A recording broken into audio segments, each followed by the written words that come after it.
smiles in Town Hall tonight, folks, to start your Happy New Year. Fun with our star comedian Fred Allen and his Mighty Allen Art Players. It's Town Hall tonight.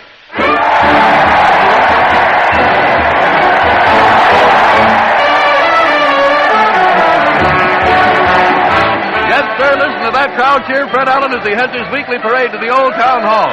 Fred and the band are carrying signs with their resolutions spelled out in neon lights, and the Mighty Allen Art Players are walking backwards, afraid to face 1936.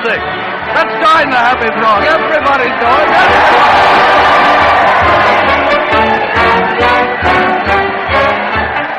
Here they come. Unhappy husband. You say you're leaving, Minnie? Breaking up our home? If you're too cheap to fix the radio, I'm going back to Mother. It's Town Hall tonight. Motorist. Hey, boy, give me 10 gallons of gas and 2 quarts of oil. Sorry, lady, this filling station's closed for an hour. It's Town Hall tonight. Mind readers. And what does the future hold in store for me, Gypsy? You will stop to enjoy life in 2 more minutes, madam. It's Town Hall tonight.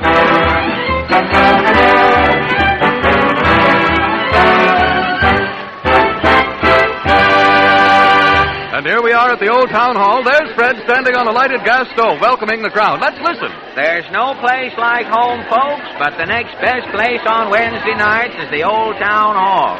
Father, mother, sister, brother, you're all welcome, so kindly go right in. Happy New Year, Mr. Allen. Same to you, Mrs. Lucas. Hope you have a perfect 36. I was a perfect 36, but land sakes, I'm a heap of fat today. Laugh and grow fatter on the inside, Mrs. Lucas. A song, a joke, some good old hope. Hurry, folks. Got your furnace going in the hall, Allen? You bet, Sheriff. The furnace is going full blast. Good. You can roast them chestnuts you've been using for jokes all year. Hold your billy, Sheriff, or I'll get your goat. Hurry, hurry, hurry. Thank you. Thank you, and good evening, ladies and gentlemen. Now, before shaking a loose leaf out of the ledger of fun we've assembled for you this evening, I'll read you the Town Hall Bulletin for tonight. Hodge White, Public Grocer number 1, says that starting today, January 1st, there'll be no more loafing around the store. Hodge says fun is sport, fellas, but some of you boys sitting on the egg crate have hatched out the 2 top layers. Now, Hodge says he doesn't mind folks sitting in the store, but when you start setting, you're carrying the yoke too far. And now for the Town Hall news. Say, Harry. Yes, Fred. Present? Yes, sir. Shall I mark you present? Well, partly. It isn't liquor, but if you take 1 drop, you'll see things. What is it? It's the picture sheet, Fred. I'll drop it right now. Thank you. And what does a man in Glasgow do when his face lights up, Harry? He turns off the lights in the room, I guess. Here they go. The projector starts, and we bring you the latest news of the week. The Town Hall News sees nothing, shows all. Chicago, Illinois. Judge Sabbath, after studying 46,000 divorce cases, says that married couples should consult marriage doctors before rushing into divorce courts. Town Hall News shows effect a marriage doctor would probably have on a married couple given to chronic fighting. The scene, Mrs. O'Toole's kitchen. Oh, the music goes...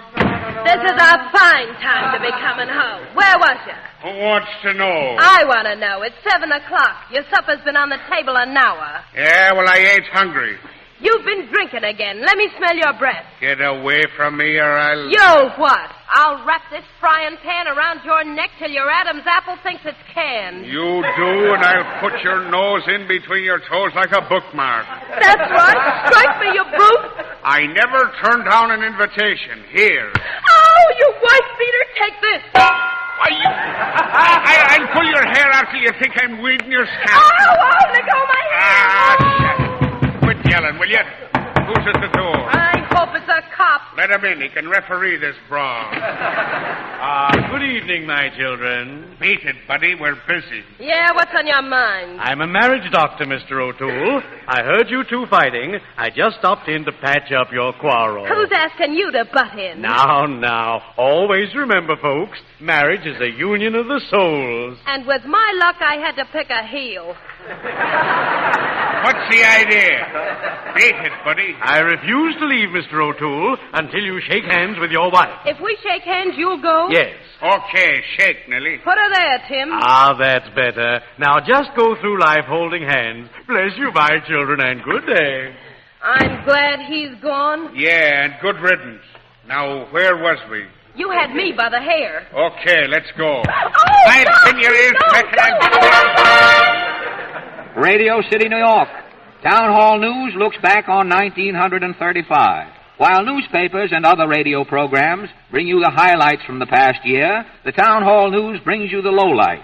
A parade of nobodies, a cavalcade of those whose trivial activities in 1935 meant absolutely nothing.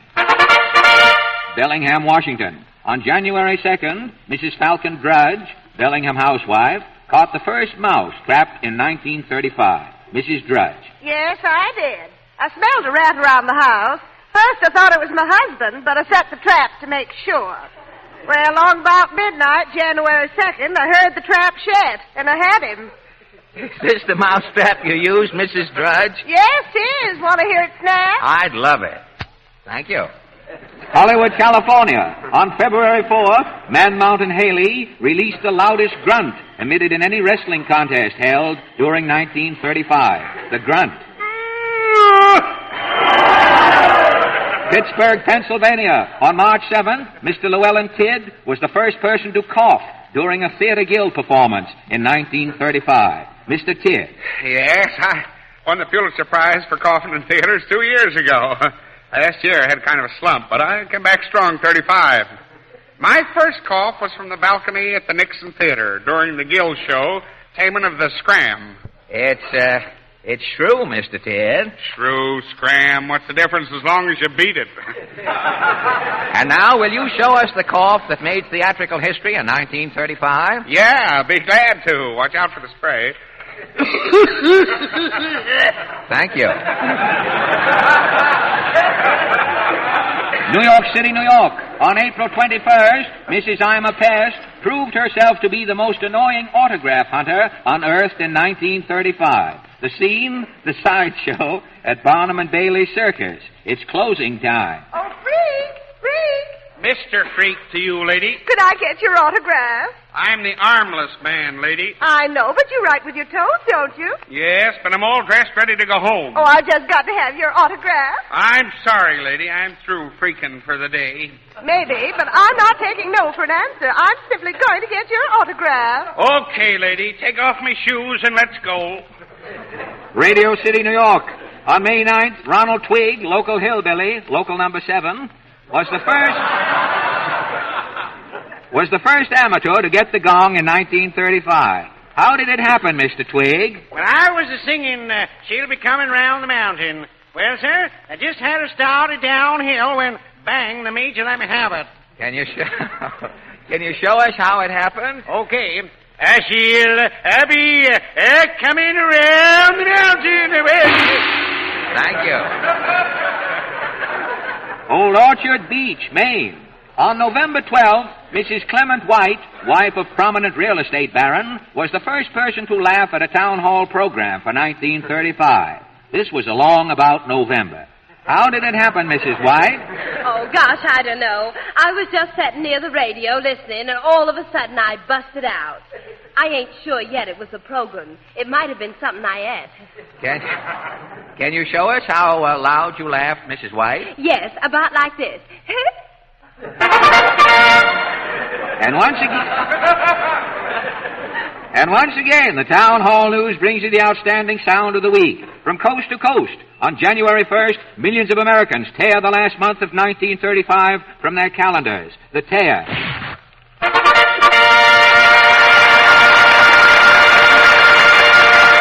And now on Friday night, Professor McIntyre will hold a recital of his bagpipe pupils here in the hall at 8 o'clock.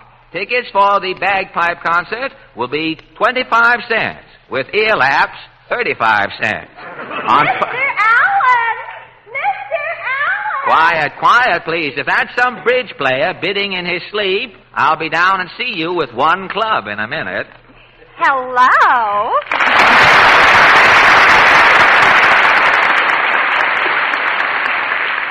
Well, sir, as I live and try not to talk like a cowboy with these shaps on my lips, if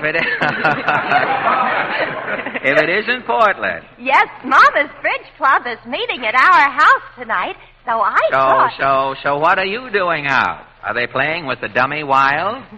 Oh, Mama's Bridge Club doesn't bother with the cards. They just meet to dish the dirt. Oh, spades are always trumps, eh?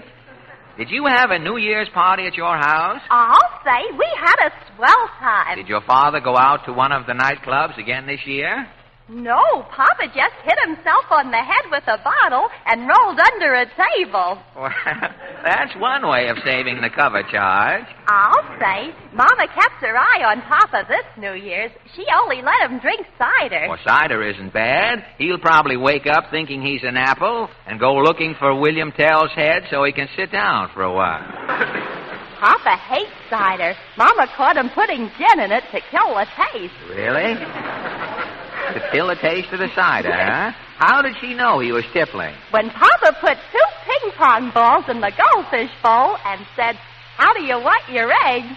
Mama had them. I can imagine. What did she do? Cut off his spending money? Papa never has anything to spend. He tried to get some money yesterday. Doing what? He held himself up, but he didn't get anything. Holding himself up? That's a form of insanity, isn't it? It's just as sensible as that fellow who kidnapped himself. Hey, you've got something there.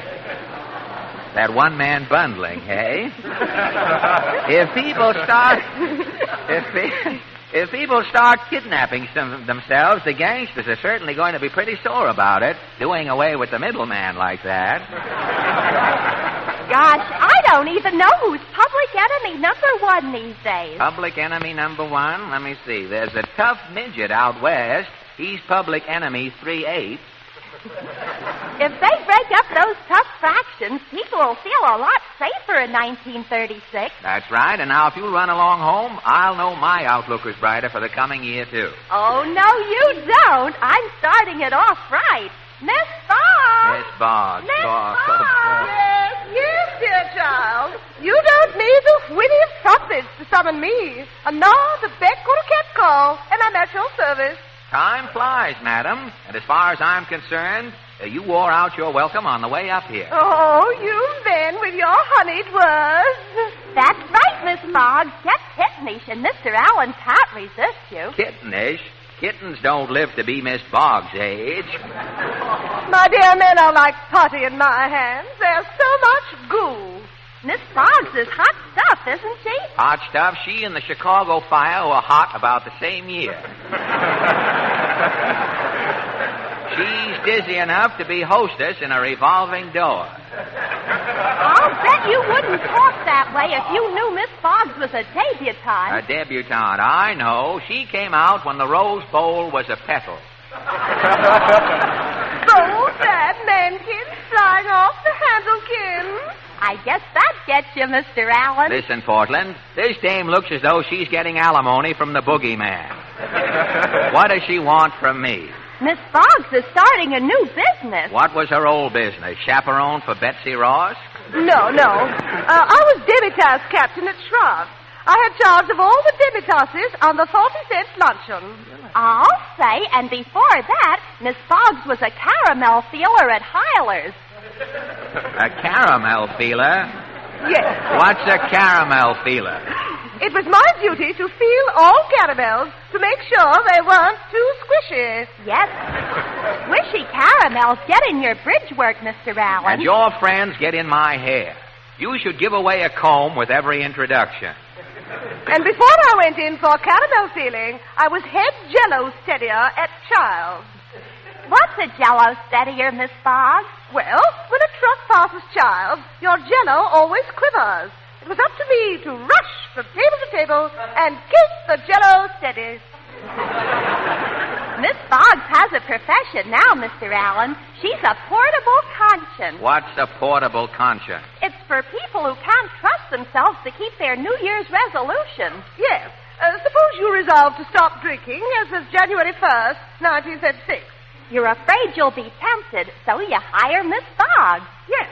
On January 2nd, the demon Ron beckons to you from the window of a cocktail bar. You go in. I follow you. If you do, you pay for your own martini. Does Mr. Allen order a cocktail, Miss Boggs? A side saddle. He's just about to break his New Year's resolution. I lean over and whisper in his ear, put it down, you naughty juggins. And I put it down, huh? Yes, that's right. Your portable conscience has spoken. And the day is saved. Super, definitely. P.S. Does Miss Boggs get the job, Mr. Allen? Well, I don't really know whether I need a portable conscience or not right now. I'll have to try her out first. Now, suppose I have resolved to let Portland bother me. But all of a sudden, I feel an urge to chase her out of here. Your portable conscience says, Taddy, Naughtykin, Taddy. And that stops your urge, doesn't it, Mr. Allen? No. The urge is twice as strong. Now I'm chasing you both out of here. Really? Oh, well, in that case, I must sneak in. Me too, Kins, Miss Boggs. So long, Kins Portland. Sally Hopkins.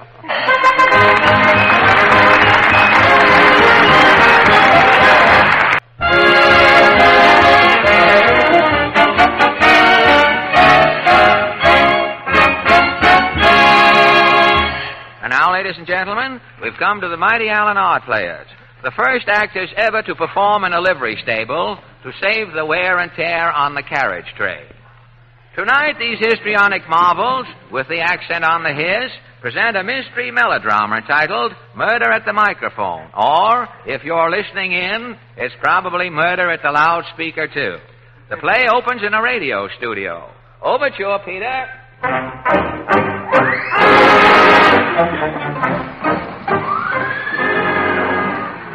This is station WET. If you have the correct time, congratulations. And now, attention all. Captain Benny's rowboat is on the air.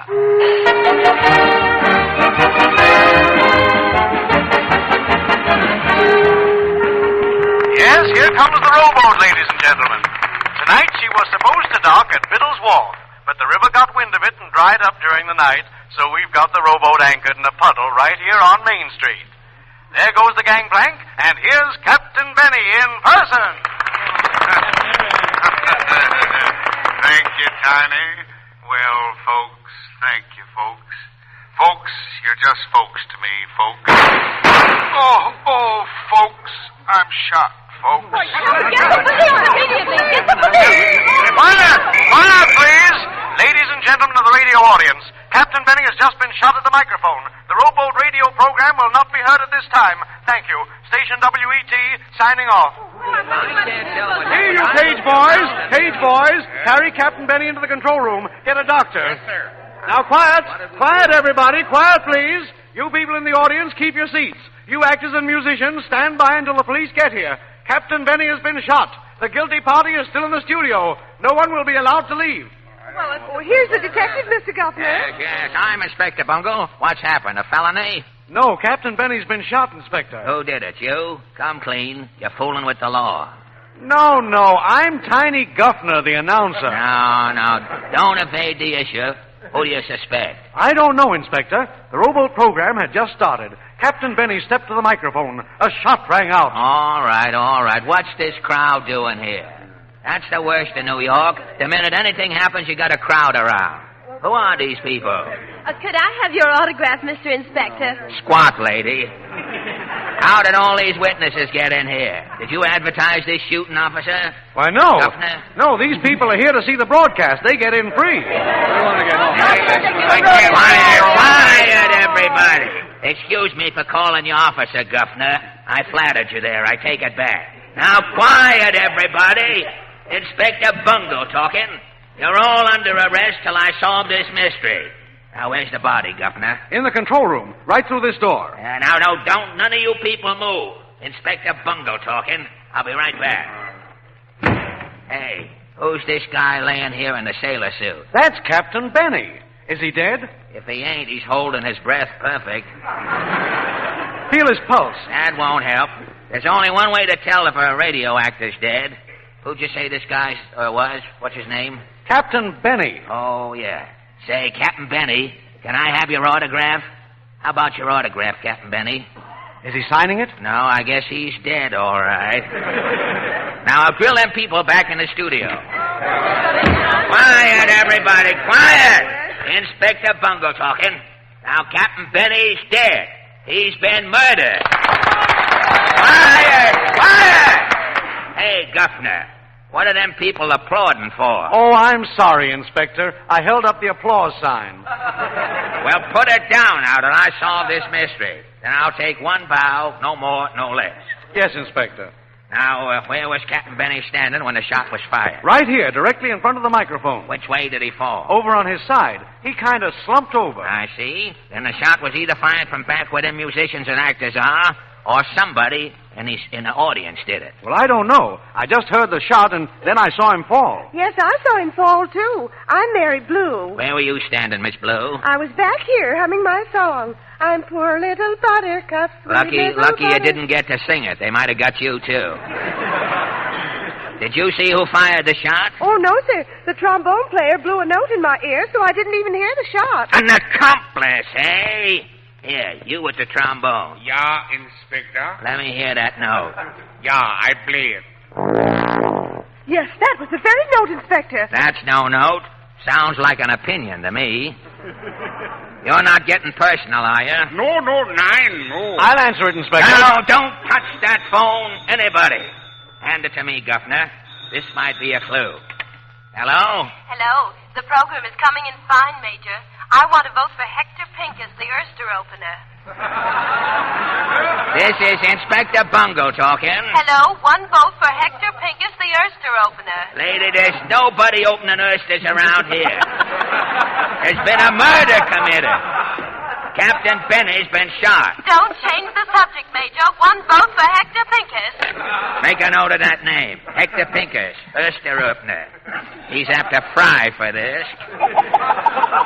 Now, who else was back here when them shots was fired? We was Yeah, who are you two guys? corn syrup in February. We's the rowboat comedians. Yes, sir. Where were you when Captain Benny was shot? We was standing right here. I was saying to February, who was that lady I seen you with last night? And I said, that was no lady. Boy, you need glasses. We didn't kill Captain Benny, sir. You won't kill anybody with them kind of jokes.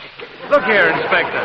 Inspector, we're not getting any place. I'm the detective here, Governor. On the rowboat would shoot Uncle Benny. We all loved the old boy. Why don't somebody tell me these things? If that's the case, I'll grill the audience. Tell that woman in the second row to come up here. Yes, Inspector. Madam, please. You me, I'm Mrs. Goldberg. I'm on yachting. Where was you sitting when Captain Benny was shot? In the wrong studio. I got 2 tickets for Uncle Don, but in the excitement, people is pushing me in here. So I'm coming in here accidentally. But believe me, I'm going out on purpose. Here, you can't leave the studio until the inspector solves this mystery. Inspector Squeeze. By me, he couldn't inspect a gas meter. Quiet. Where were you sitting? Answer yes or no. In the second row. Did you hear a bullet pass you when Captain Benny was shot? No, but I heard 2 shots in my vicinity, but I didn't feel the breeze from the bullet. That's all. Thank you. That's all I wanted to know, Governor. Good work, Inspector. Who shot Captain Benny? That's all I want to know. Them shots was fired by someone sitting in the first row. Uncanny. How do you know? Mrs. Goldberg sat in the second row, didn't she? She heard the shot, but didn't hear the bullet pass her. Uncanny deduction, Inspector. Oh, but there are 10 people in the first row. Yes, and none of them knew Captain Benny. Well, how do you know that? Did you hear any hissing when the captain came to the microphone? No. Then nobody knew him. Uncanny. Right. So the motive couldn't have been personal. Must have been something he said. Well, what are you going to do? We'll start the show over again, Governor. I'll read Captain Benny's part myself. Where's his script? Right here. All I'll right. make the announcement. Ladies and gentlemen, we're going to present the rowboat program after all. Inspector Bungo here will play Captain Benny's part. Thank you. Thank you. Let's go, orchestra. And here's your old friend, Captain Benny, in person.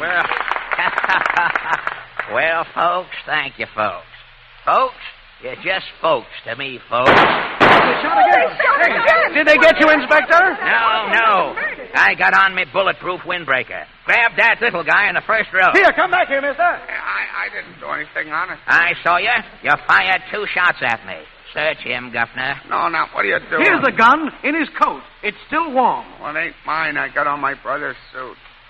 You're under arrest. Inspector Bungle talking. I charge you with the murder of Captain Benny. Come on, fess up. All right. I killed Captain Benny. I couldn't help it. I tried to kill you, too. Did you know Captain Benny? No. Did you know me? No. And what's all the shooting for? It was you two saying folks. You guys on the radio were always calling me folks. Folks. Well, folks, thank you, folks. You're just folks to me, folks. You were driving me nuts. I had to shoot, folks. Come on, brother. I'll call the wagon. Folks. The man's crazy, Inspector. Every master of ceremonies ought to be shot. He may be crazy, but he's talking sense right now.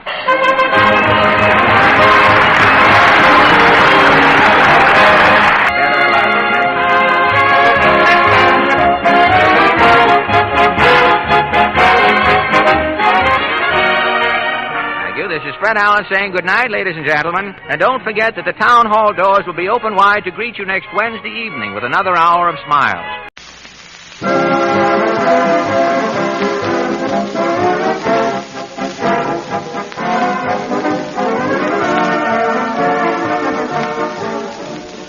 An hour of smiles in town hall tonight, folks.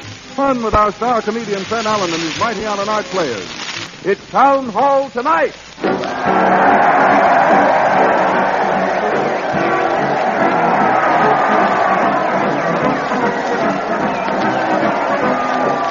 Listen to that crowd. They're cheering madly as they march along with Fred Allen and his parade to the old town hall. Fred zigzagging up the street, the band zags when Fred zigs. The mighty Allen Art players are trailing behind in their kiddie cars. Let's join the merry song. Everybody. Here they come, old folks. This book says life begins at 40, Grandpa. When does it begin? Life begins every Wednesday, Bobby, in just another minute. It's Town Hall Tonight. Leap year girl. This is Leap Year Harold, and I'm a girl ready to ask a question. I know your question, Alice. You want me to turn on the radio. It's Town Hall Tonight. Gigolo. I hired you for a gigolo, mister, and I say you're going to dance. It may mean my future, madam, but I refuse to budge for an hour. It's Town Hall Tonight.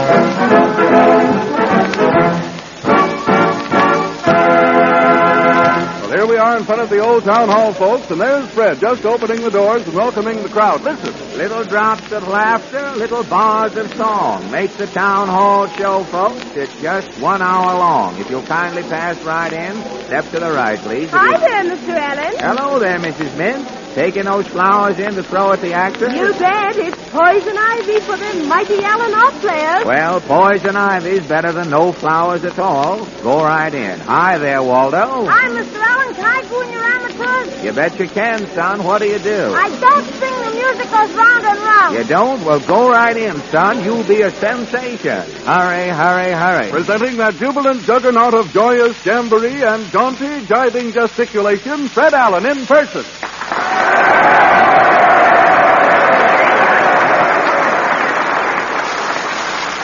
You take the jug out of that juggernaut and just set it over there, Harry. Right over. Thank you. And good evening, ladies and gentlemen. Now, before putting our toupees on the dumbwaiter and letting down our hair for the next hour, I'll read you the town hall bulletin for tonight. Hodge White, public grocer number 1, says a lot of you folks who won't bother to read pie labels have been lifting up the tops of the pies to see what's inside. Now, starting tomorrow, Hodge is selling a new style pie with a zipper down the middle. If you're in a hurry, you can zip open the pie and take a good look before you get stuck. So much for pastry tasters, and now for the town hall news. Say, Harry. Yes, Fred? What will happen if the price of cotton goes any lower? Well, there'll be a drop in sheets, I guess, Fred. I get it. Your picture sheet will be right down. Thank you. Could you by any chance explain the meaning of an electrical detour? Yes, sir. That's where you have to turn off the main lights. Here they go. Oh, we've had that today already in New York, haven't we? The projector starts. and we bring you the latest news of the week. The Town Hall News sees nothing, shows all. Yonkers, New York. 97% of all children in Yonkers public schools have bank accounts in school savings system. Town Hall News shows what may happen if scholars get too much money. The theme, the Yonkers schoolroom of tomorrow. Take your seats, Bilbo. Quiet, class. Since you children have gotten wealthy, I can't do a thing with you. Now, you, Mildred, stop that whispering. It's Tommy Clark, teacher. He's trying to borrow $20 from me. Aren't you ashamed, Tommy? No, teacher. There comes a time in the life of every girl when a guy needs $20. Mildred, time hasn't come yet. Now, you sit down. Okay. Just because you've got a first mortgage on the school, Tommy, don't think you're a privileged character. Watch your conversation, babe, or I'll foreclose. Hello? Miss Tower, 8th grade speaking. Tommy Clark. Yes, he's here. Telephone, Tommy. Okay. Hello? What? Canadian roller skates down 10 points. Cuban jelly beans off 20. No, don't tell, I'll be ruined. Now, keep your nerve, Morgan. I'll stop in after school and put up the margin. Okay. Who is that, Tommy? Your father? No, my broker. More margin. That's all I ever hear out of that guy, margin. Will you sit down, Tommy? Put your mind on your lesson. How can I concentrate? I got 2 horses going today at Tropical. I've told you you'll come to a bad end playing the horses. If those 2 dogs don't come in today, I'm a pauper. When are you going to stop betting? I'll talk you, teacher, to find out. That's the last straw. You're not going to make a gambling den out of this classroom. I'm taking you home to your father. Okay, my car's outside. I'll call a chauffeur. Your father will make you pay for this. If you come with me, I'll win $10. How? I bet the old man a $1 I'd bring a dame out to the house before noontime. New Haven, Connecticut. Dr. Howard W. Haggard, head of applied psychology at Yale University, says that businessmen to work at top speed need more than 3 meals a day. Town Hall News shows how big business office will look if executives eat more often during business hours. The scene, the president's office at the Eureka Mothball Company. Good morning, Miss Type. Good morning, Mr. Hogg. Is my food ready? Yes, sir. There's a beef stew with a poached egg on it in your desk. Excellent. I can't start the day on an empty stomach. Did you have breakfast? Only 600 calories. Just an omelet smothered with lamb chops. This stew's good. Your mail's ready, Mr. Hogg. All right, take away these dishes. Yes, sir. That's a great idea of yours, having a chef right here in the office. Saves time. Dr. Haggard says we businessmen have got to eat more. Take a letter. Excuse me. Yes, sir. Wait a minute. Before we start, buzz for my chef. Yes, sir. That stew is wearing off. I'll need a sandwich after I dictate. You first, Mr. Hogg. Yes, Olson. What's on the fire? I got skinny hen pendowdy with cucumber fritters, 400 vitamins. Just right. Bring it in. Okie pokey. That's better. Excuse me. Take a letter. Hello? What? No, you've got the wrong number. Well, here we are, Mr. Hogg. 1 guinea hen pendowdy. Put it here, Olson. That'll be all. Okie pokey. I'm famished. I'll stop right in. But you haven't finished your letter, Mr. Hogg. I know, but I have to replace those calories I burned up on that wrong number. This guinea hen is vitalizing. You're certainly packing it in, Mr. Hogg. A businessman travels on his stomach, Miss Type. Well, now we'll get at that letter. Excuse me. I'm ready. Pungent Camper Company, gentlemen. Oh, that's 12 o'clock. So it is. I've got to run, Miss Type. But, Mr. Hogg... It's 12 o'clock, isn't it? Yes, but this is the 3rd day you've started this letter. I can't stop now, Miss Type. But you owe this man. Yes, but what I owe myself is more important. I'm going. Going where, Mr. Hogg? Out to lunch. Washington, D.C. Representative Samuel Dickstein of New York proposes anti-gigolo bill to protect wealthy spinsters from designing foreign noblemen who propose marriage. If bill is passed, Town Hall News shows how government will probably protect wealthy spinsters about to fall for titles. The scene, Miss Winston Castor's townhouse, the drawing room. That's the bell called, Miss Casper. Yes, Chutney. I'm expecting the Grand Duke Mikhail, Marquis of Nizhny Novgorod. Yes, madam. The Grand Duke and I must not be disturbed. I understand. An affair de la next, madam. Or if the Grand Duke proposes this evening, I shall have a Titan at last. He's at the door, Chutney. Show him in and leave us alone. Yes, madam. Bublitke! Fly into mine arms, my Dobovich. Oh, Mikhail, my Dukey.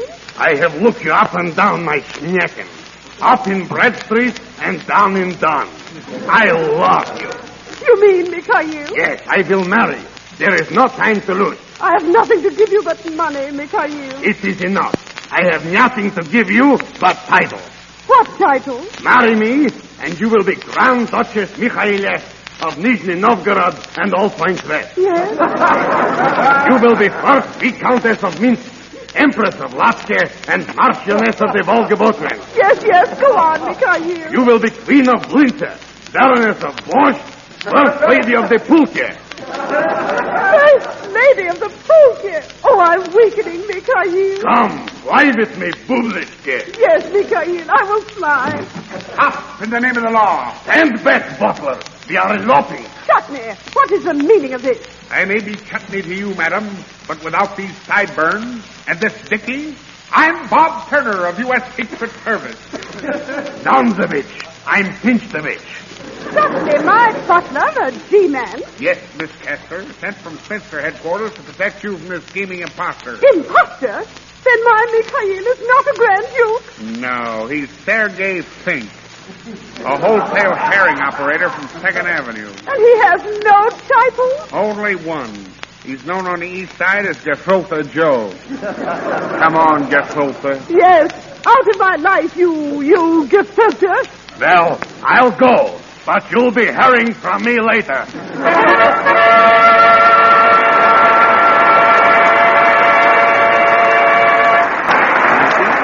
Now, on Friday night, there will be a hog calling contest here at the town hall. If the hog callers get any results, there will be a pork barbecue right after the contest. Now, on Thursday afternoon... Oh, quiet, please. If that's someone from Philadelphia trying to open the Democratic Convention ahead of time, I'll be down there disguised as Governor Talmadge in a minute. Hello?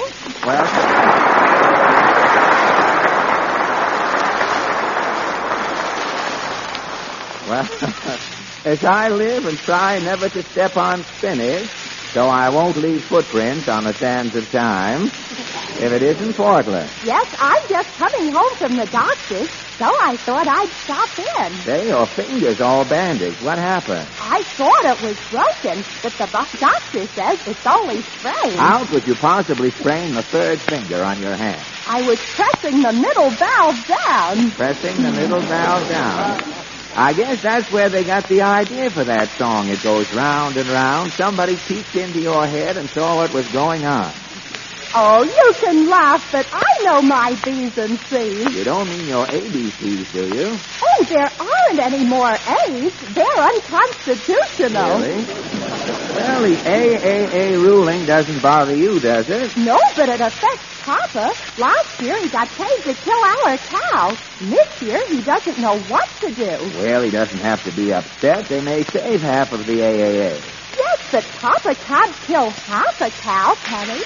Well, don't worry about it. Everything's going to come out all right. It's too much for me. I don't know what's going on. Then you've joined the great majority, eh? If you're worried about the future, the best thing to do is to send to your congressman or the nearest fortune teller. I had my tea leaves read last week. Did you ever have a gypsy look in your teacup? Only once. She owned the place and bawled me out for using too much sugar. Gypsies always look tired to me. Yes, they do. It's the kind of tea gypsies have to read today that makes them always look tired. You mean they have bags under their eyes all day? That's it. Give me a good coffee phrenologist any day. Oh, how can anyone tell your fortune from the mud in a teacup? In a coffee cup, you mean? Cup. It's all right. Never swap drinks in the middle of a script. You know, it's that old thing. Never swap horses in the middle of a scene. Now, do you want to get it straight again? How can anyone save your fortune from the mud in a coffee cup? Oh, boy. The answer will now have to be twice as funny because you've asked the question right.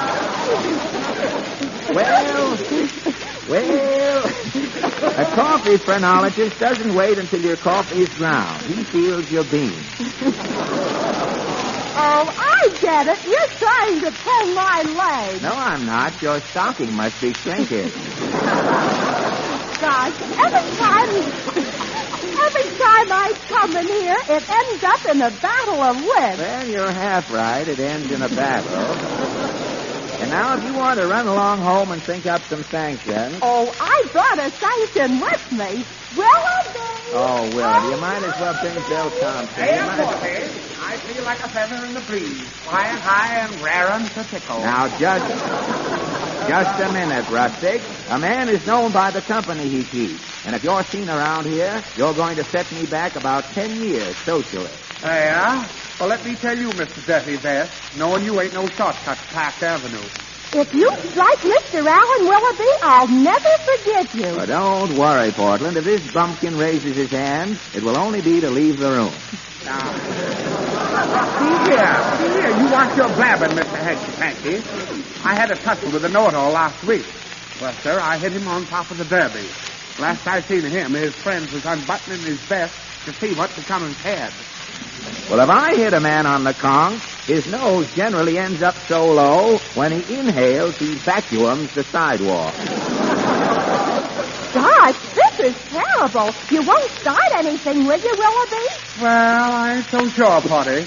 Sometimes I'm as nice as pie, and jingo, a word drops and I'm a Frankenstein. Well, you may be a monster around the town pump, jerk, but you're a pixie with an inferiority complex to me. Well, turn my damper halfway down. Who you call a jerk, Mr. Cannon? I think Willoughby looks pretty snappy, Mr. Allen. What snappy? That suit looks as though somebody started to kidnap him and ran away and left him in the bag. I dress this way on purpose. I'm a plain clothes man. I'll say Willoughby's a detective. Detective. He couldn't find the violin under Rubenov's kid. Oh, no? Well, how'd you like to know I just finished my correspondence course in detective? And as soon as I find the post office, I'll get my diploma. Show him your flashlight and badge, Willoughby. Here, take a gander at these, Mr. Wise William.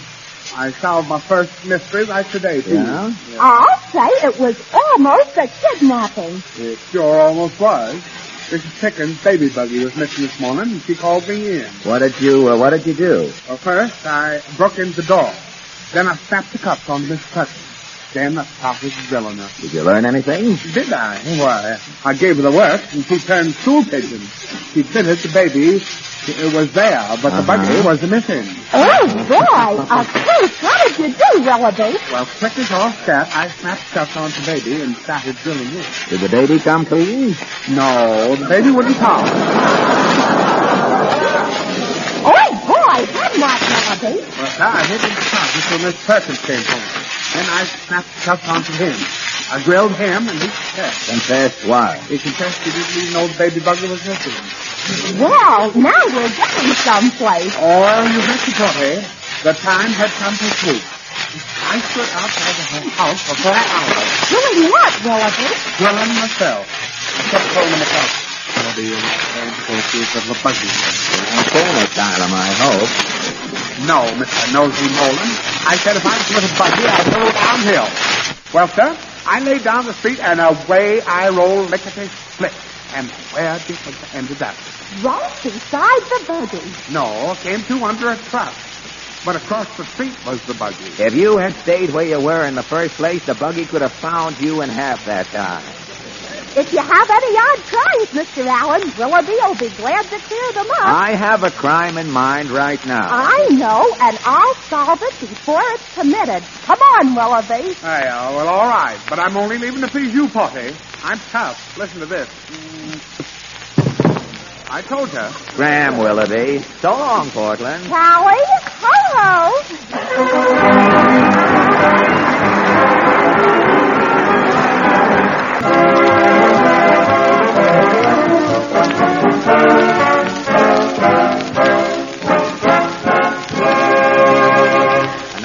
come to the Mighty Allen Art Players, ladies and gentlemen, the first actors ever to perform on a revolving stage during a performance so that they would be harder to hit. Tonight, these denizens of the Tank Towns present a Western drama entitled Home on the Range, or the only way a cowboy can cure his bow leg is to put his horse on a diet. Overture, Peter.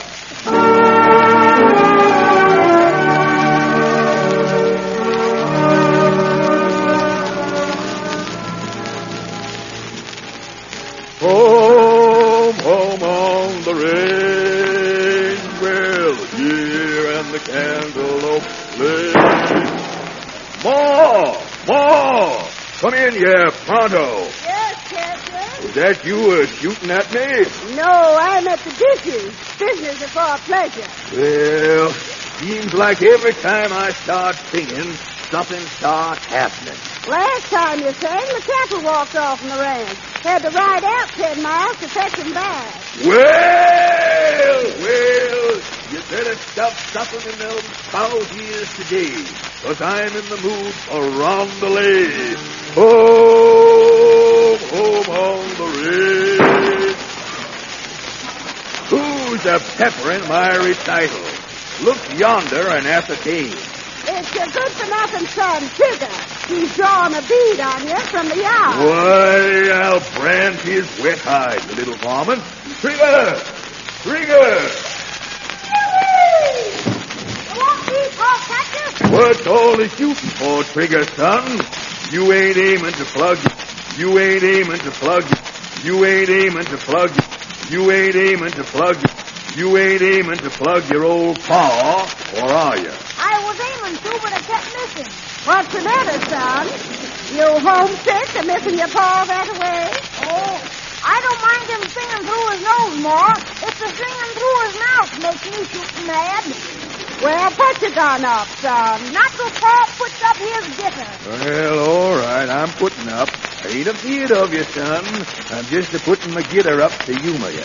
It's your birthday. Yep, it's your birthday, Sugar. Can't I go over and shoot up them movie kids at the Darlington Ranch, Paul? No, now them movie kids is having a party today, son. You leave 'em be. Yes. You sit down and play with your Bowie knife. Oh, I got me something to play with right here, Ma. Here. What you doing? Bringing that snake into the house. Well, yesterday you told me I ought to get a rattle to play with, didn't you? Yeah, but I further told you to take the rattle out of the snake before you started playing. Your Paul's right, son. Put that snake back in your blouse. Hey, who all's that coming up the trail? Yippee! It's the mailman, Paul. Lord, I hope he's bringing something today. Last time he come was something about voting on straws for literary indigestion. I'll let him in, Ma. Wahoo! Wahoo, Liz! Wahoo, Captain! Wahoo! You got one of your wahoo left over. Right back at you, Pete. What you got? Package from Montgomery Robot. There you are, Captain. I'm a hurry. So long, Pete. What is it, Paul? A new catalog? It's the Farmer's Almanac, is it? No, it's something I got special for Trigger. A surprise for his birthday. I'll open it. Oh, say, they're leather. There's 2 of them. Yippee! They got strings on them. What are they, Paul? Nose bags for calves? Oh, easy shoes, son. I got 'em for you for a present. There ain't no directions with 'em. I'll just put 'em on you haphazard. You ain't eschewing me, Paul Cactus. I ain't no dude. I'm putting 'em on you, son. Grab him, Ma. In his arm. Turn me loose, Ma. I got you, son. Yeah, that's right. Hold him, Ma. I'll slip this one on. Here, take your foot out of your pa's mouth, son. Ma, they're both on now. Let him free, Ma. All right. How do they feel standing, Trigger? I can't walk, Ma. Well, you get used to 'em, son. I had to braid your toes to get 'em off. What? I'll get you for this, Paul. Oh, you missed him again, Trigger. I reckon, Ma. I reckon, but I'll get somebody for this. Don't you go a-shooting up them movie kids. Lord, he's riding.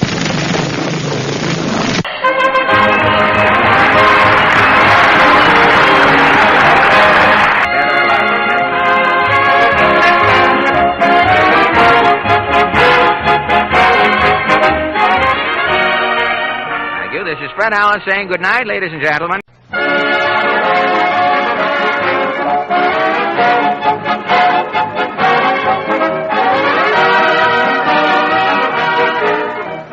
An hour of smiles in Town Hall tonight, folks.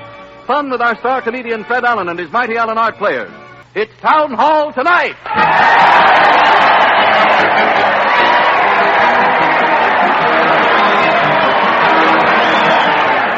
Listen to that crowd. They're jumping up and down and cheering as Fred Allen leads his weekly parade to the old Town Hall. Fred's driving in the wind as the band lowers the boom boom. And the mighty Allen Art players are dancing a community hornpipe as the people cheer. Let's join the merry throng. Everybody join. Here they come. Parson. Well, come on, Parson. Quit stalling. We're here to get married. Relax, young man. Your nuptials will have to wait for an hour. It's Town Hall tonight. Politicians. You say you favor cutting down all radio allotments, Senator? Except the 60 minutes allotted to one radio program, it's Town Hall tonight. Lost explorers. What were your first words when you got back to civilization, Mr. Ellsworth? I said it's Wednesday, boys. Bring me a radio. It's Town Hall tonight.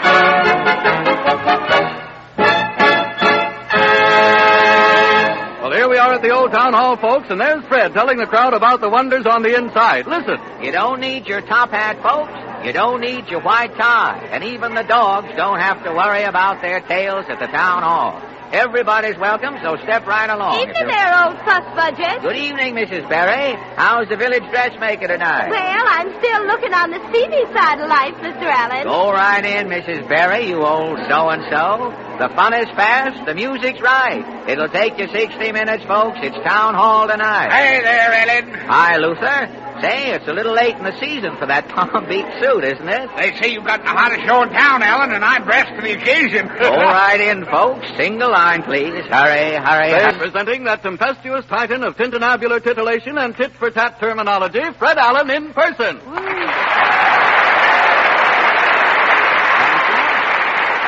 Thank you. Thank you, and good evening, ladies and gentlemen. Now, before we ask you to put your hands on the Ouija board and help us to get Joe Miller so that we'll be sure of some mid-Victorian jokes for this evening, I'll read you the Town Hall Bulletin for tonight. Hodge White, public grocer number 1, says that for the next few days, customers coming into the store will have to wait on themselves. Hodge sent his pants out to the tailor Monday, and the tailor shop caught fire. And Hodge won't be able to come out from behind the counter now until the insurance company covers his loss. Hodge says he may be on the half shell, but business will go on as usual. So much for sartorial dilemmas in the vicinity, and now for the Town Hall news. And now, Harry? See, I'm way ahead of you, Fred. Here's your Really? picture sheet. Thank you. Do you remember what happened a week ago tonight in New York City, NY, Harry? Oh, yes. The lights went out, didn't they? I can take a hint. Here they go. The projector starts, and we bring you the latest news of the week. The Town Hall News sees nothing, shows all. Williamstown, Massachusetts. Williams College installs neuropsychiatrist to solve undergraduate problems and enable students to attain full benefits of college life. Town Hall News shows how new service will probably work out. The scene, the psychiatrist's office at Williams College. There's a student waiting, Doctor. Here's his chart. Mm-hmm. Buster Trundle, sophomore, scholarship poor. He may be dumb in the classroom, but in a rumble seat, oh, Doctor.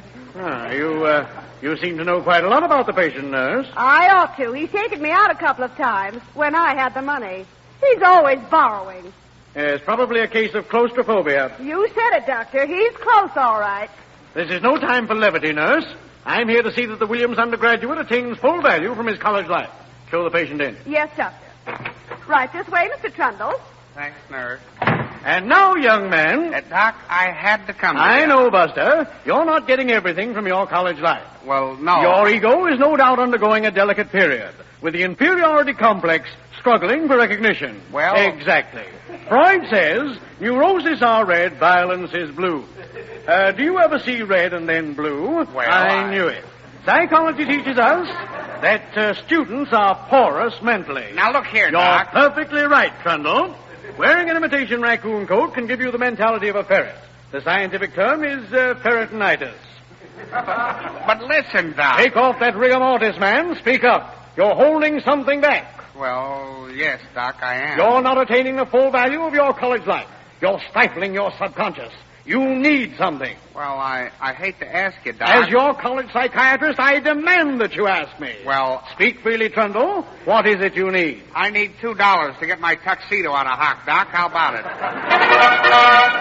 Burlington, Ontario. Chief Constable L.B. Smith offers to protect single men from annoyance during leap year and threatens to arrest brazen women who bother bachelors with marriage proposals during 1936. Town Hall News shows how men will probably be protected during leap year at Burlington, Ontario. The scene, a side street, time 8 p.m. Well, hello there, Bismuth. I ain't seen you since New Year's. No, I've been hiding indoors since January 1st, Rankin. Oh, what's the big idea? Oh, it's leap year, Rankin. That's right. You single guys have got to keep out of sight. Oh, you bet. A bachelor in the next house was hit over the head the other night, and he woke up in Niagara Falls. Yeah, it's pretty dangerous, all right. Yeah, I just come out at night to get a little air. If I hear a woman coming, I jump right back into the house. Well, I gotta be getting along. So long, Bismuth. So long, Rankin. Oh, you passed the middle valve down. Who's that? Who's there? No, don't get frightened, mister. You don't know me, hussy. No, but I've been watching you sneak out every night. I've been waiting to catch you alone. Now, see here. Now, take your arms away. If you're here with intent to flirt... It says leap year, Daddy, and you're hooked. Oh, yes? Well, 23 for you. If you're playing fast and loose... Stop kissing me. I mean business, honey. This is a proposal. A proposal? Help! Police! A proposal! Help! Hey, what's going on here? This woman's annoying me. Oh, yeah? What's your racket, sister? It's leap year, ain't it? She's been molesting me for half an hour, officer. I'm crazy about him, copper. Never mind him. You're coming with me. Here's the wagon. Are you engaged, officer? No. Well, get in the wagon and you will be. Help, please! Tacoma, Washington. 3 Tacoma medical organizations put medicine on big business basis. Patients contract for medical attention in advance, guaranteeing monthly payments for operations or other medical service they may require. Town Hall News gets opinions on new systems. Simeon Spavin, prominent veterinarian, says, Us horse doctors can't sign up our patients. We got to trust to luck. I've been horsed out of plenty. The only time I ever got my money, I treated a racehorse for tonsillitis. That horse paid 20-1.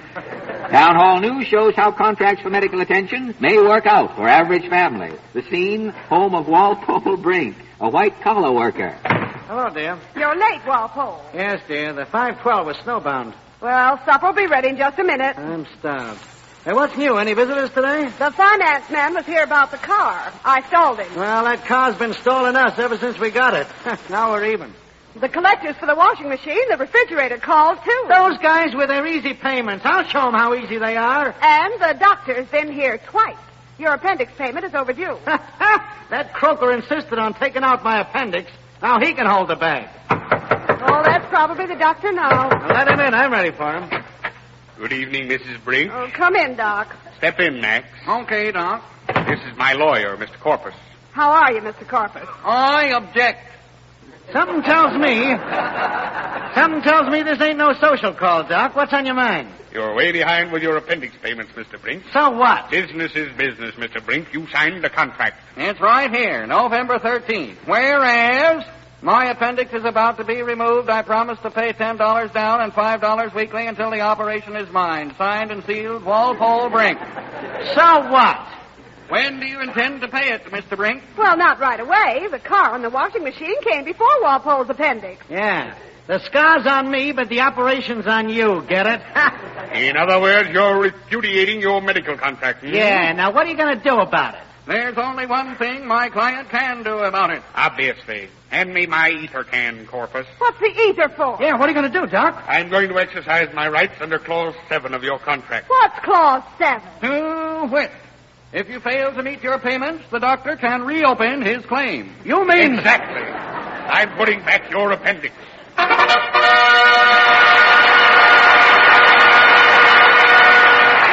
Now, ladies and gentlemen, on Sunday morning, Deacon Bohr will preach here at the hall. The deacon's sermon will be Skiing on the Sabbath, or Are Our American Girls Backsliding on Their Weekend? Quiet, quiet, please. If that's some carnival man trying to open a peep show, there won't be a peep out of you if I come down there. Hello?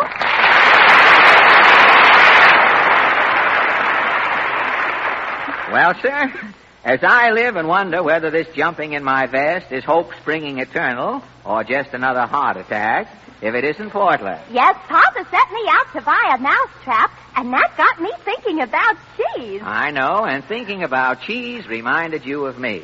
What does Papa want with a mousetrap? Well, last night he heard mice pacing up and down in the pantry. Mice pacing up and down? Mice don't go stomping around people's pantries.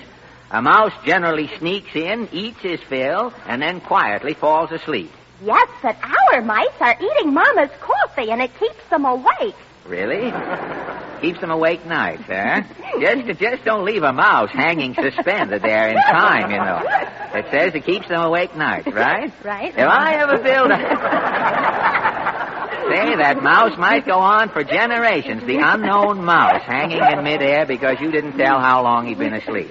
If I ever build a house, I'm going to put in rubber walls. To keep out mice? You bet. The mouse gnaws through a rubber wall, and as soon as he comes out on the other side, the hole snaps together behind him. And then what? When the mouse turns around and sees the hole is gone, he thinks he's hatched. It unbalances him mentally. You don't need a trap. I couldn't get a trap. The man's running us his cat till he gets some in. A cat, eh? Well, after looking at your father all these years, another puss around the house ought to be a relief. Oh, I get it. Well, this cat will get results. He's pretty tough. How tough is he? He went down to the Roxy Theater yesterday, and Mickey Mouse is in lights. This cat spit out the word mouse bulb by bulb. Say, pretty tough. We had a cat tougher than that, though. How tough was your cat? He thought Joe Brown's mouth was a rat hole. He sat down beside it 2 nights while Joe was asleep and dared Joe's tonsils to come out. Gosh, I ought to tell Papa about your cat. Yes, and you'd better run along home now before you forget the details. Oh, no, I've got important business here Oh, first. not here. Miss Snow! You've got the wrong... No. Yes, Bobby, I'm ready. Come on up, Herman. Yes, Miss Frill. I can't stay long, though. What's that hanging out of your collar, mister? What are you laughing at, yokel? Oh, that's your face. I didn't know what it was till your mouth opened. Herman's a mailman, Mr. Allen. A mailman? I've never seen a mailman with 5 bags before. Herman only has 1 bag, Mr. Allen. What, 1 bag? He's got 2 in the knees of his pants, 1 under each eye, and a bag on his back. 5 bags. Herman is with me, young man. And Miss Shrill is a Stratton soloist, Mr. Allen. And you can say that again, Porty. All right. Miss Shrill is a Stratton soloist, Mr. Allen. Now, wait a minute. You can unsay it again as far as I'm concerned. What's a Scranton soloist? Young man, I'm studying voice through the mail. Well, if you're giving a recital at the post office, thanks for the warning. There, now, mind your fancy talk, stupid. I'm apt to cool off and gel all over you. Old man quiver, hey? Oh, stop, Mr. Allen. Miss Shrill wants to sing for you. Indeed, I'm simply dying to dash off a chanson. I distinctly hear opportunity knocking. After you sing, you'll hear knocking that'll make you think the 4 Marx brothers are at the door with their arms full of woodpecker. Oh, I wouldn't say that. You don't have to say it. I've already said it. She'll fool you.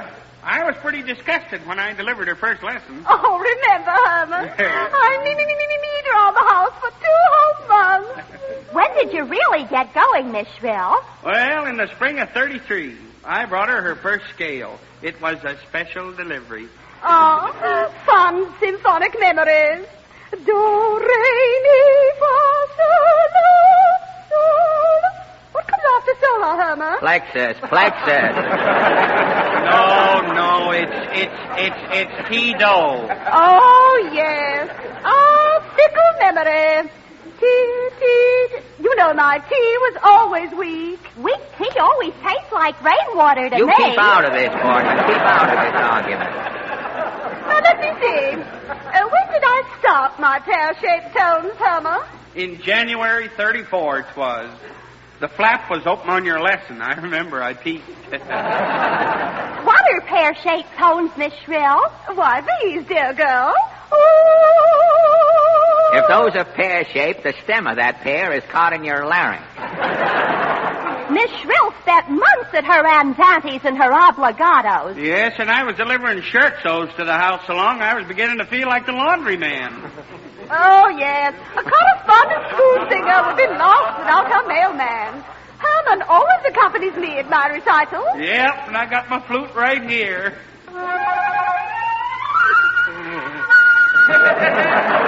Gosh, that's good, Herman. Yeah, I know it. You'd never guess it, though. But I learned the flute through the mail, too. You should play it through the mail, second class.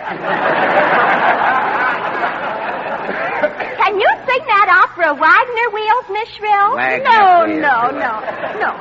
No opera party. I have a symphonic yen. I'm ready, Miss Shrill. Name your weapon. I shall do Ho the Gentle Lark. Oh, that's swell. I know that. Ho-ho, and it comes out lark. Stop it, Portland. That may be lark to you, but it's off-key sparrow to me. Very well, I'm ready, Herman. The Gentle Lark and pizzicato, if you please. Lo, hear the gentle lark. Lo, hear the gentle lark. Look! Now, wait a minute.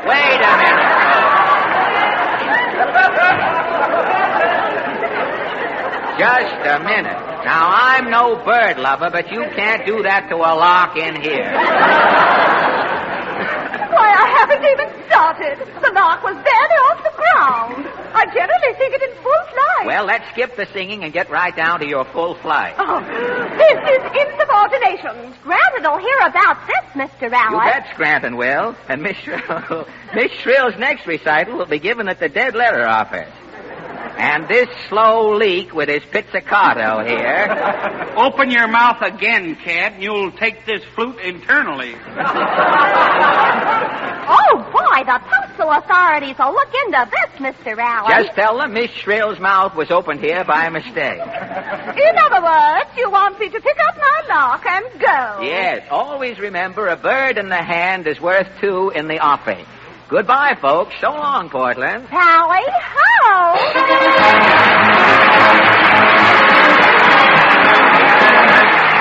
And now we've come to the Mighty Allen Art Players, ladies and gentlemen. The first actors to discover that no matter which one of Shakespeare's plays they presented, it turned out to be Much Ado About Nothing. Tonight, these bold weevils in the field of drama present a modern mystery playlet entitled Mumbo, or Who Stole the Elephant, from Billy Nose's finale. Overture, Peter.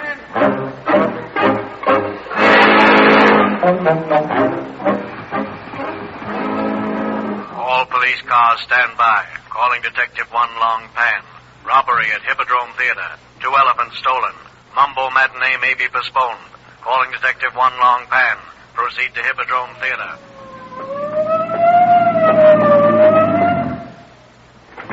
I don't know. Which one of you is Billy Nose? I'm Nose, officer. I'm Detective Muldoon. What's going on here? My 2 elephants, Mumbo and Gumbo, have been stolen. Didn't you get my report at headquarters? We got a report, but the chief couldn't spell elephants. He wrote down 2 lost elks. I just raided the Elks Club. Oh, this is terrible. My show is ruined. Now, cool off, Nose. This mystery's as good as solved. I'm only prologue. I've called in One Long Pan. Speak of the devil, here he is now. Hi-ho, everybody. Greetings, salutations. Long Pan here to solve mystery. Who is missing? This is Mr. Nose. Oh, Mr. Nose missing? Here he is. Mystery solved. I'm not missing.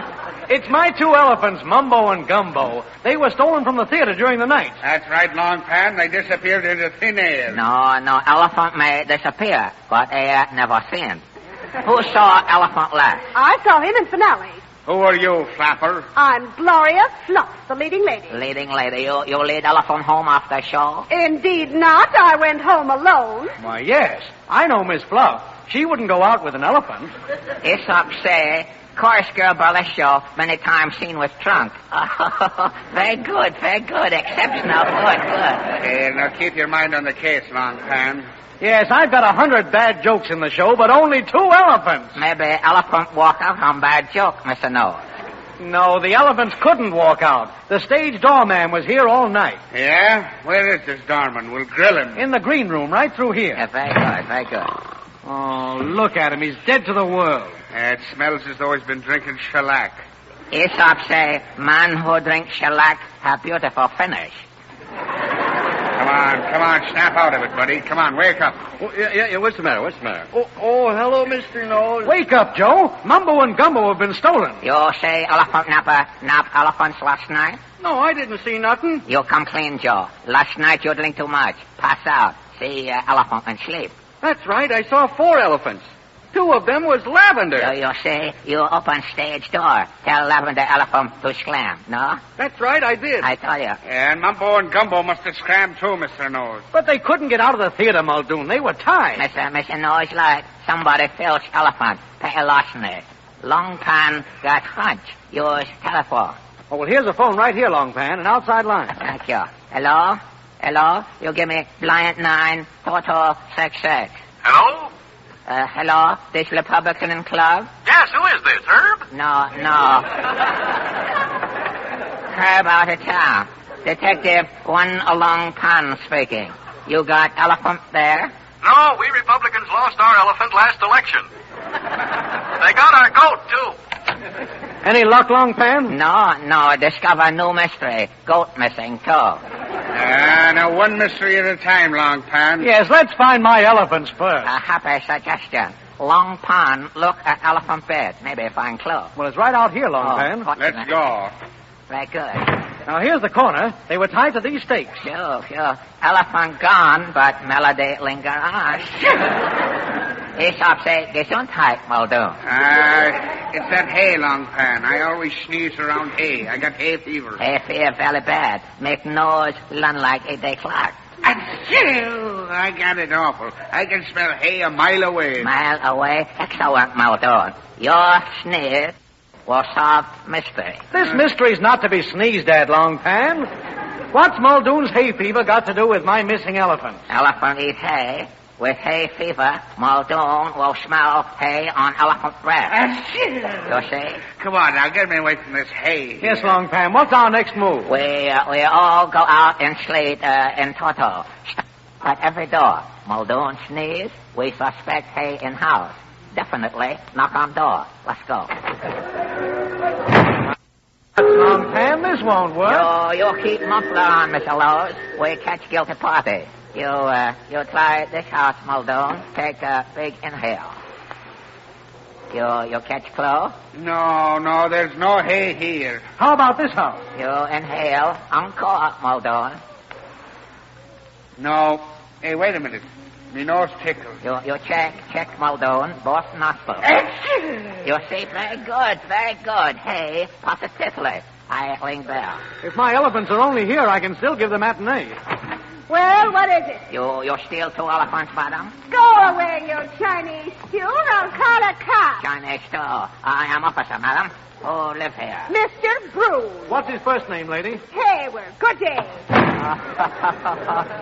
Oh, you bad boy, Muldoon. You give one Long Pan bum steer. Well, I'm sorry, Long Pan. That hay in Hayward fooled me. Yeah, if we pass the courthouse, he'll sneeze at the habeas corpus. You keep obesity pills on, Mr. Nose. Okay, Muldoon. Next house. You inhale here. Okay. This is probably Lenny Hayton's place. Quiet, Nose. Long Pan, ring bell. It's pretty strong here, Long Pan. Somebody's coming. Well, what is it? I am one detective, one Long Pan, madam. I don't need no long pan. My icebox drains itself.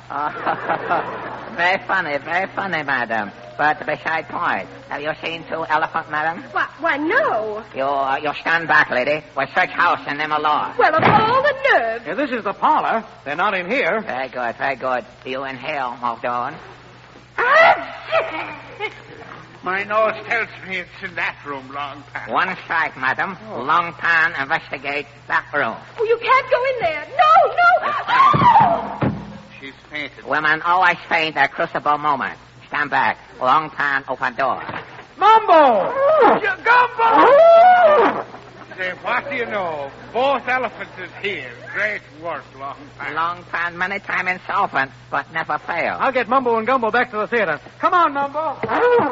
We'll be along later, Nose. As soon as we pinch this dame. Oh, where am I? You see, lady, come too. Elephant passing, even revive dead man. You're under arrest, lady. You steal elephant, lady. We catch you with plunk down.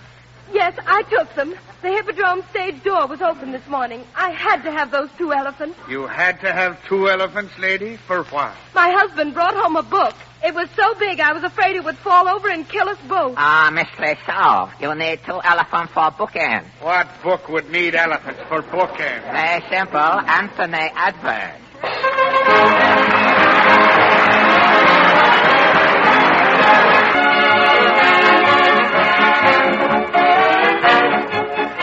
Thank you. This is Fred Allen saying good night, ladies and gentlemen.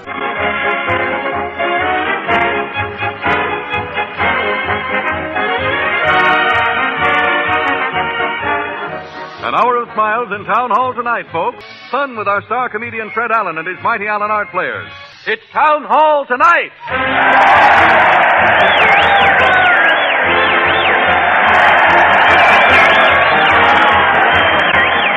The crowd is cheering Fred Allen as he leads his weekly parade at the Old Town Hall. Fred's keeping the band in time with a gold baton, and the mighty Allen Art players are following, out of step with the world. Let's join the happy throng. Everybody.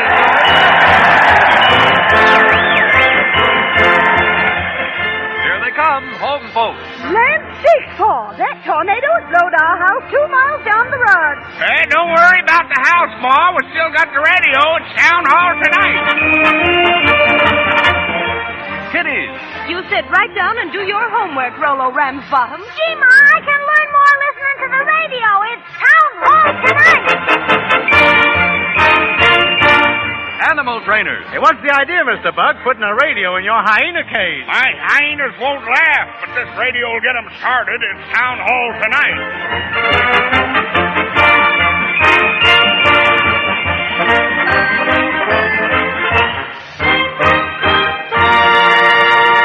Here we are right in front of the Old Town Hall, and there's Fred in the middle of his spieling bee. Let's listen. Hickory dickory dock, why did the mouse run up the clock? To see if it was time to leave for the Old Town Hall, folks. Good evening, neighbors. Pass right in. Evening, Mr. Allen. Hello there, Mrs. Dugan. I see you brought your opera glasses. You bet. I want to get your actors close enough to get their autographs. Get your autographs, folks. Get the actors' names. Know who you're throwing things at. Keep to the right, please. Hi there, Wyndham. Hi there, Bolivar. Say, don't clap your hands out here. Save your applause till you get inside. Who's applauding? I'm trying to get warm. That's what they all say, folks. Go right in, Bolivar. It's Town Hall tonight, so hurry, hurry, hurry, hurry. Presenting that affable ascendant and theist of amusing, amazing absurdities and abrupt abecedarian abacadabra, Fred Allen in person.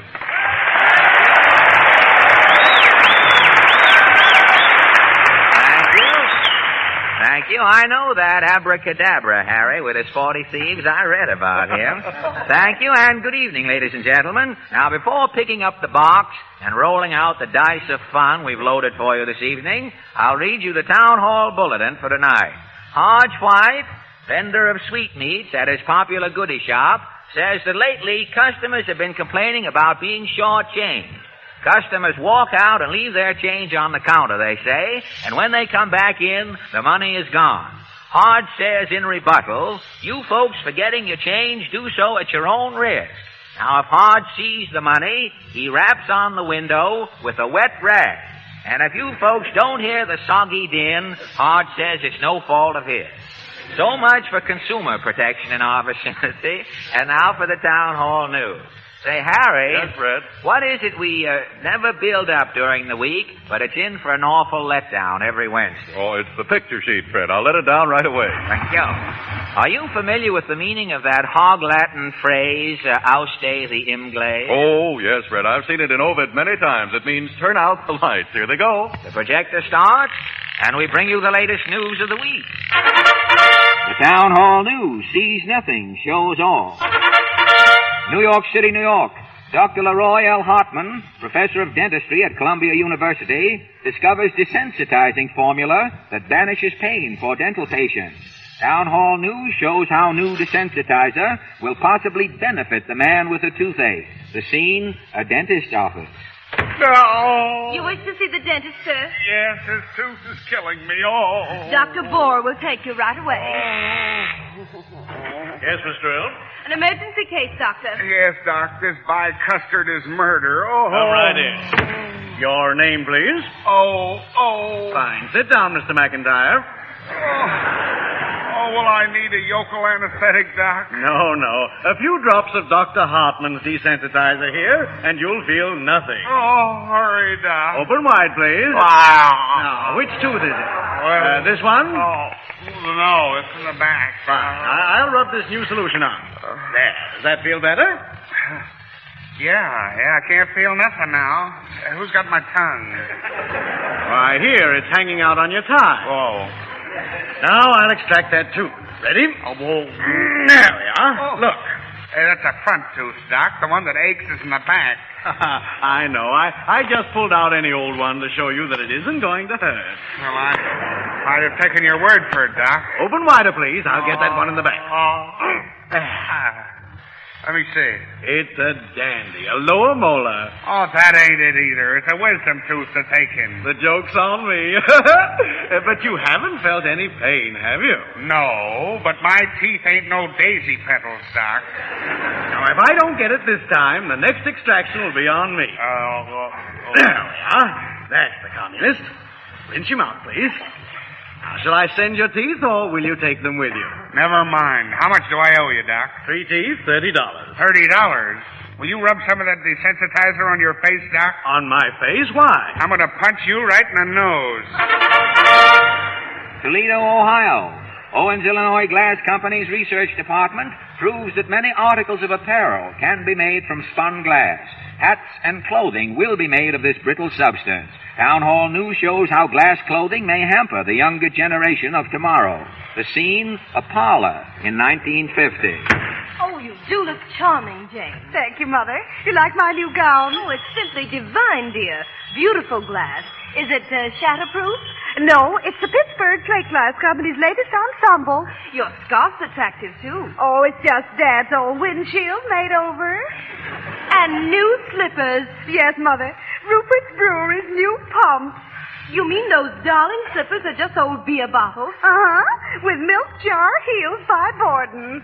You're certainly dressed to kill. Gerald's calling tonight, Mother. Well, fortunately, your father's away. He doesn't approve of Gerald, you know. That's Gerald now, Mother. Oh, you young lovebirds.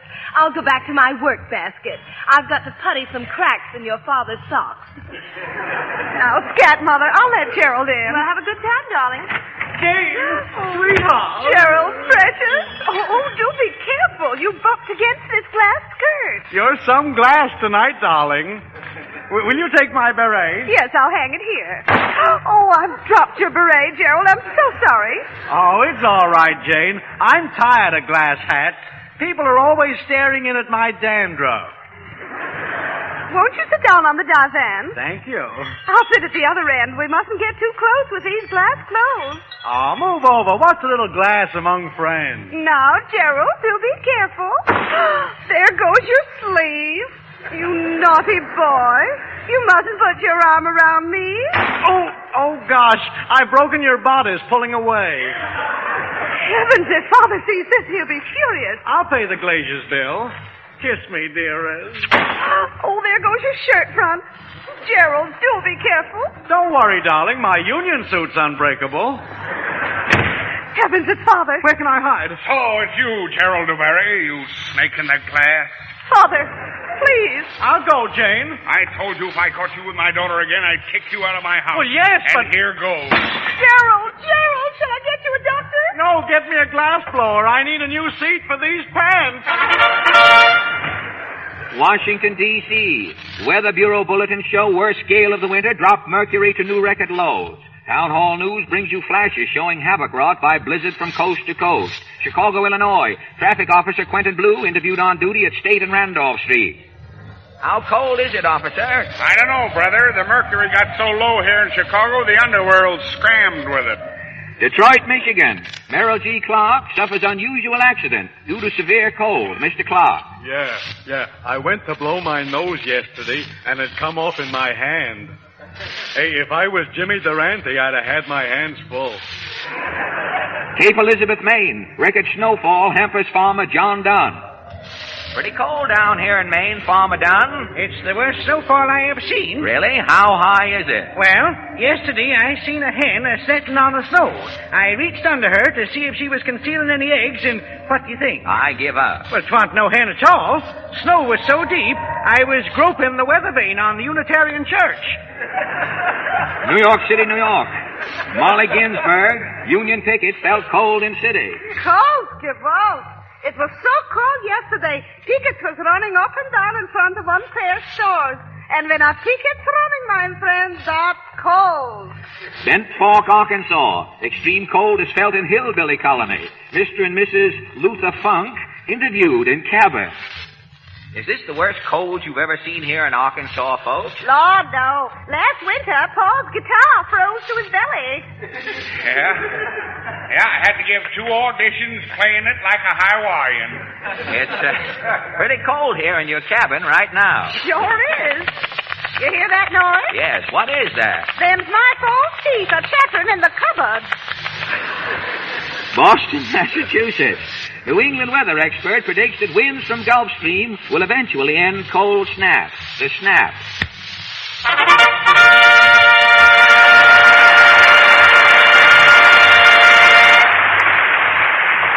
Thank you. That's all the Town Hall News tonight, so raise the sheet and light the light. Now, on Saturday night, ladies and gentlemen, Admiral Byrd's personal barber will lecture here at the Town Hall. The Admiral's barber will talk. His talk is entitled, My 4 Years at the Pole with Strop and Lather. Mr. Allen! Mr. Allen! Quiet, please. If that's some stocking salesman taking out his samples, I'll be down with a sock that'll put you out of business in a minute. Hello?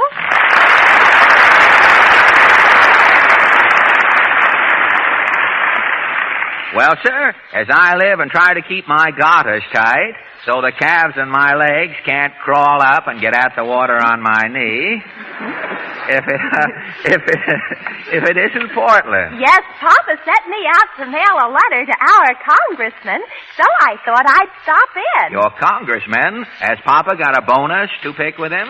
No, Papa just wants to see if he can take up boondoggling. Boondoggling, hey? Has he any special job in mind? Well, he'd like to go in for fossil bone scraping. You mean get right to work on your congressman? No. A fossil bone scraper goes around the museums and fossil bone scrapes. He fossils the bones, I know. Yes. He's sort of a prehistoric osteopath, as it were. I don't know, but if that job's too hard, Papa wants to be an olive taxidermist. What's an olive taxidermist? He stuffs olives. You know, he puts those little red taillights on the olives. Oh, yes. There's a song about that. Red tails in the sunset or something. I've heard that. Mama says Papa could start in as a boondoggler and work his way up to be an inventor. What could he invent? To wit, cola. Oh, he's got some swell ideas. He's working on a non-creep nightshirt now. What's a non-creep nightshirt? Well, with the old-fashioned nightshirt, when you go to bed, it's down around your feet. But when you get up in the morning, it's a lavalier. Oh, yes. I still wear one of those. You know, when I wake up in the morning, I always feel as though I've been lassoed. That's it. Papa's nightshirt can creep up on you. He's got stirrups in the bottom for your feet.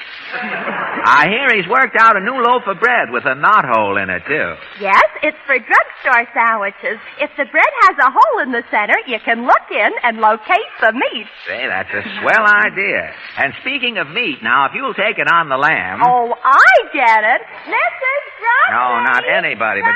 Oh, no, don't bring... Yes, Porty, we're right here. Come, Fedwell. Gadzooks, Mother! Lead on! I follow you blindly to my fate. Now, listen, Portland. My quota of pests is filled. You hear the name, Fedwell? Quote, behold, Greaseball, the quality of mercy is not strange. It droppeth as the Gentile rain from heaven. I guess that's telling you, Mr. Allen. I don't know what this little runt is using for conversation, but if I make him eat those words, he'll have ptomaine. There is a divinity that shapes our ends, Corsican. I'll shape your end till you think the nub of your spine is futuristic. Shut up, Gargoyle. You lay one hangnail on Fedwell, and you'll answer to the Theater Guild. Yes, you'd better fold your tongue, Mr. Allen. Who are these people? This is Mrs. Grundy, founder of the Kitty Shakespearean movement. And I'm Shadwell Grundy, premier trial exponent of Shakespearean roles east of the Mississippi. Shadwell is the youngest Shakespearean actor in the world. I'll say. What part was that you played in the Midsummer Night's Dream, Shadwell? I played Bottom the Weaver. Well, you can't go any lower than that in Shakespeare. Friends, Romans, and countrymen, lend me your ears. I'll lend you my foot if you don't quit that yelling. Yes, don't brand, Fadwell. You might give us Hamlet's soliloquy, Fadwell. That was softer. Hamlet was talking to himself, you know. Yes, and Hamlet's still talking to himself at most of those Shakespearean revivals. There's nobody in the audience. What? I played to capacity in Duluth. Why, Fadwell holds an audience in the palm of his hand. And his hand is little, isn't it? It's big enough to hold his audiences. I take a few liberties with the merchant in the courtroom scene. Ah, yes, where Shylock asks for his pound of flesh. What do? Use a phony scale?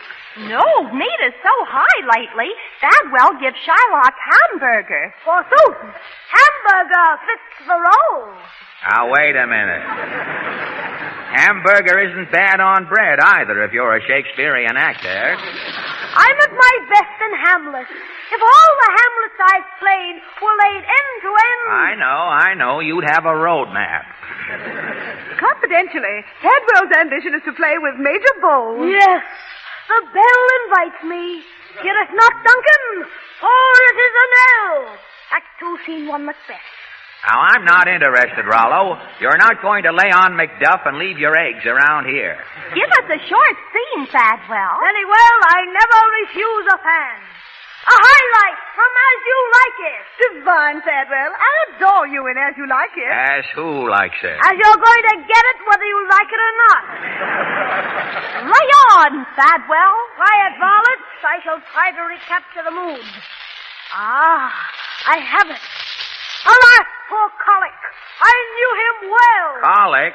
That's the croup theater interpretation.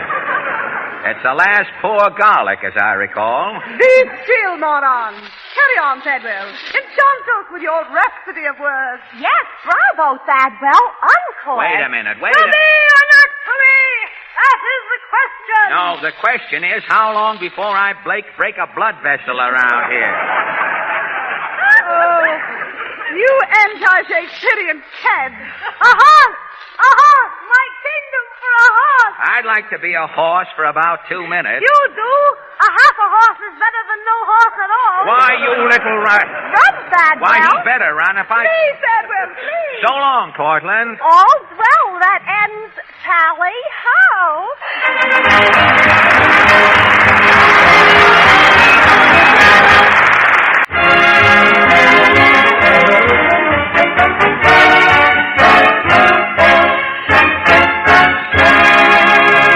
And now, ladies and gentlemen, we've come to the Mighty Allen Art Players, the only hams in the world who have managed to go through life so far without mustard. Tonight, these artistic fleas, who are going to the dogs in the estimation of most drama lovers, play an English drawing room playlet entitled Lord Falconbeek's Dilemma. Or, you never hear about the Deeses and Dozes in England. It's always the Thames. Overture, Peter.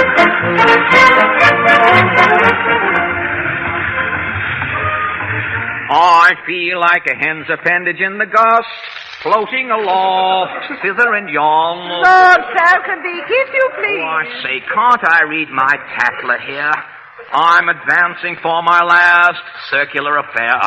I'm going to mount all the... Will you cease vocalizing, Lord Falconbeek, and do stop smoking that beastly pipe in the drawing room? Cease vulcanizing. Don't smoke in the drawing room. Don't smoke in the conservatory. Dash it all. Where can I go to smoke? You know where you can go, but definitely. My late lamented husband, Lord Chutney, didn't smoke. Not in the house, no. But he smoked in the end. Chutney's cremated, isn't he? Yes. And there he lies on the mantel in his urn, the dear boy. I see. I've a mind to scatter Chutney about on the pavement. The walk is fearfully slippery, you know. Don't you dare. Pooh-pooh. I warn you, Rancid Falconbeek, if that urn goes out of this house, I, Daphne Falconbeek, go with it. Oh, ho, devil hum. I can't fritter the night away grousing, old girl. I'm off to bed. Before you go, put Chutney away. I'm not the ash man, Lady Falconbeek. Very well, I shall ring for Chubb. You tickled, Lady Falconbeek? Yes, Chubb. You may put Lord Chutney back in the safe for the night. Very good, Lady Falconbeek. Stuff and horseradish.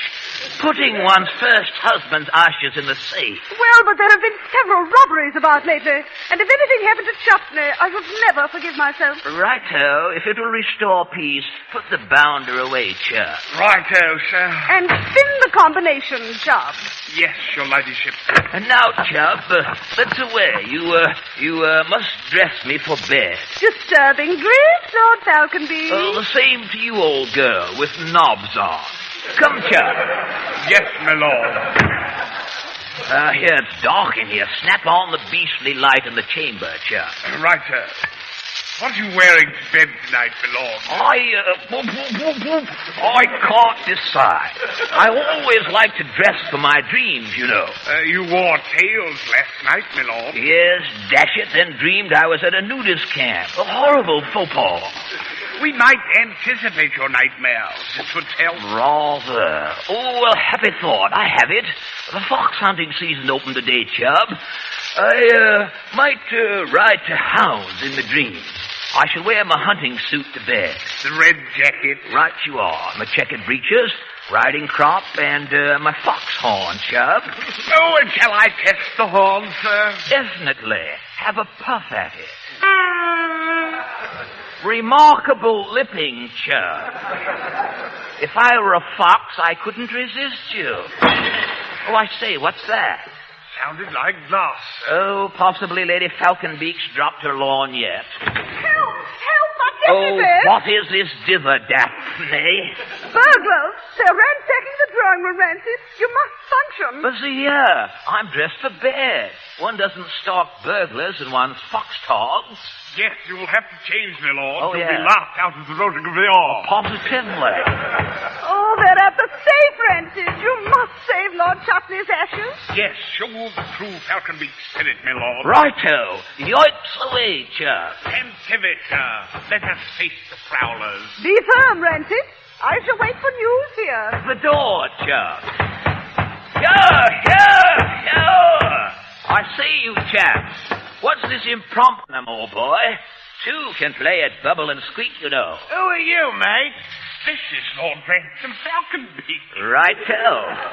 I'm the owner. The ransackee, as it were. Well, I'm Gunner Smith. In this corner, me son Nipper. What the jolly old hell, Lord? A pleasure, really. May I present my butler here, Chubb? Any friend of Lord Falconbeek's is a friend of mine. Place it approximately here, Chubb. George? What? What are you coves up to? Yes, if Lord Falconbeak and I are not too inquisitive. Why, we're Jimmy in your strong box, Governor. Right here, when I'm helping in a small way. But I say, isn't your son up rather late for this sort of thing as well? Oh, blimey. Blimey, this is a special treat for Nipper. It's his birthday. I'm 10 today. Right. It's his first robbery. Sort of a birthday present, really. Oh, just ask his fourth for sentiment, eh, what? Oh, well then. We mustn't hamper the festivities, Chubb. Now, I must get on with my celebration. Hand me the hammer, Peter. Here you are, lad. Ah, look at him. This is the happiest moment of my life. He's a credit to you, if I may say so. Yeah. Too bad his mother ain't here to see him. Oh, a pity. Has she passed on? Temporarily. She's doing 2 years at Old Bailey, shoplifting. Quiet, you blokes. I can't concentrate. So sorry, Nipper. Carry on. Steady. Steady now, Nipper. Huzzah! I've opened it, Peter. Huzzah! Devilishly clever. You may huzzah for me, Chubb. Huzzah! Thank you. Why, I'm proud of you, Nipper. As neat a job as your grandfather ever pulled. Look at this swag, Peter. A ripping lavalier, eh, what? A priceless bubble, really. I'll take it for Mater's coming out party. Blimey, is this your stick pin, Lord Falconbeak? Rather. Don't overlook it. A beautiful stone. 8-carat pumice. I say, what's this bronze business, Peter? Yeah, you can't have that urn, Nipper. I'm putting my foot down. You may not hear me on account of my slippers. Oh, it's a ripping utensil. I've simply got to have it. But really, here it's Lord Chutney's abode, don't you know? Lady Falconbeak's first husband, you see. Rather, you can't take Chutney. Oh, no. Well, I'd like to give in, Governor, but after all, it's Nipper's birthday. Well spoken, Peter. But I can't acquiesce, really. I shall have to call Lady Falconbeak. I see, Daphne, old thing. Daphne. Yes, Renton. I've been eavesdropping. Hi, say, who's the auntie? Oh, chaps, 1,000 pardons. May I present the missus, Lady Falconbeak? Oh, I'm Gunner Smith, lady. I'm Nipper. But really, you're not taking my urn, Mr. Smith. Sorrow, lady. Renton, they're kidnapping Lord Chutney. Do something. I've presented it, Daphne. Chubb. I have intimated my displeasure, madam. Oh. Well, I'd like to rescind Lady Falconbeak, but it's up to Nipper. Sorry, I can't budge, Peter. It's just a receptacle for my dynamite. I warn you, if that urn goes, I go too. I say. And I say, if Lord Chutney leaves this house, so do I. Daphne! I'm determined, Renton. Where's my rat? Right here, Lady Falconbeak. Well, I guess we'll pip off, Governor. Come, Nipper. Right out, But Peter. see here. Then it's goodbye, Renton. Oh, I say. Ta-ta, Lord Falconbeak. Oh, my dear. Lady Falconbeak gone. Lord Chutney kidnapped. A tragedy. We must whip into action. Righto. What's our first move? Bolt the front door securely, Chubb. Good night.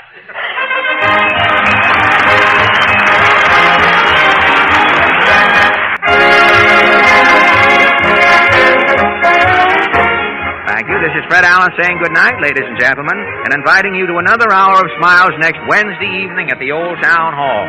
This is the National Broadcasting Company.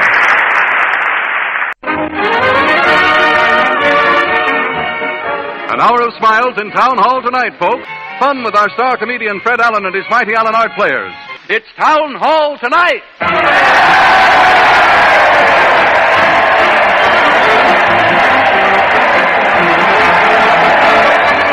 Listen to that crowd. They're cheering Fred Allen as he leads his weekly parade to the Old Town Hall. Fred's leading the band with a Roman candle, and the mighty Allen Art players are right behind doing their best to dodge the spark. Let's join the merry throng. Everybody join. Here they come, plumbers. The whole house is frozen, mister. You better start thawing out the plumbing. The plumbing can wait till I thaw out this radio, lady. It's Town Hall tonight. Auctioneers. I'm bidding $10 on that radio set, Mr. Auctioneer. I ain't putting up the radio till tomorrow, madam. It's Town Hall tonight. taxi drivers. Quick, driver, take me to the Grand Central Station. Sorry, mister, the taxi ain't budging for the next hour. It's town hall tonight.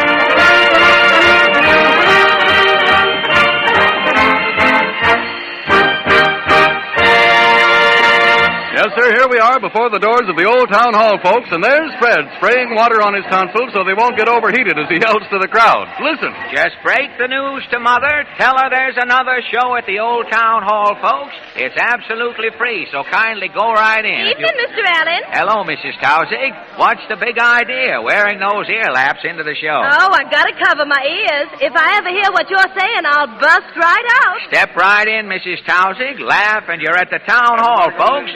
Weep, and you stay at home. Hurry, hurry, Hi hurry. there, Alan. Can I get in your amateurs? What do you do, Buster? I recite boots in my bare feet. It's a takeoff. Always glad to welcome an artist, Buster. Go around to the stage door and try to get in.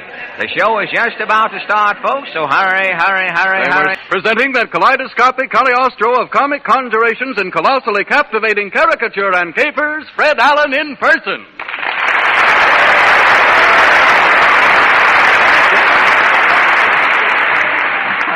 Thank you, and good evening, ladies and gentlemen. Now, before opening our hope chest and showing you what we hope you're going to enjoy this evening, I'll read you the town hall bulletin for tonight. Hodge White, public grocer number 1, says that the store will be closed daily from 12 o'clock noon to 1 p.m. until further notice. The Errand Boys Union is picketing the shop, and the picket goes to lunch from 12 to 1. So Hodge is helping him out and is picketing the store himself until the kid gets back. So much for the helping hand in our vicinity, and now for the town hall news. Say, Harry. Yes, Fred? No matter how inflation might cause other things to rise, what is it that will keep right on coming down? Oh, I know that one. It's the picture sheet, Fred, and it's coming down now. You're uncanny. That was right. Do you know that riddle, Harry? They're not servant girls, but they go out every Wednesday night. What are they? That's easy, too, Fred. There are lights. Here they go. The projector starts, and we bring you the latest news of the week. The Town Hall News sees nothing, shows all. Seattle, Washington. Dr. Ralph H. Gunblack, Seattle psychologist, claims the romantic feeling young folks attribute to spring is really caused by spinach in diets. Town Hall News shows great difference spinach makes in lovers' attitudes. First, the boy brings his sweetheart home. The boy has had no spinach.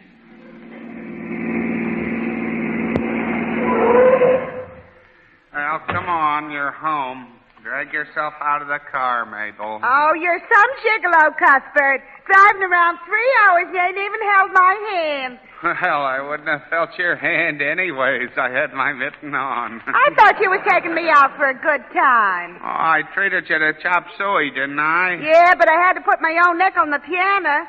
Well, I gotta go. Well, if you gotta go, I guess you gotta go. Yeah, you certainly gotta. Well, thanks for the moving the chop suey. Oh, that's all right. Oh, aren't you at least gonna give me a good night kiss? Nothing doing. You got enough out of me for one night. So long. The other boy and girl arrive home. Notice the difference. The boy is full of spinach.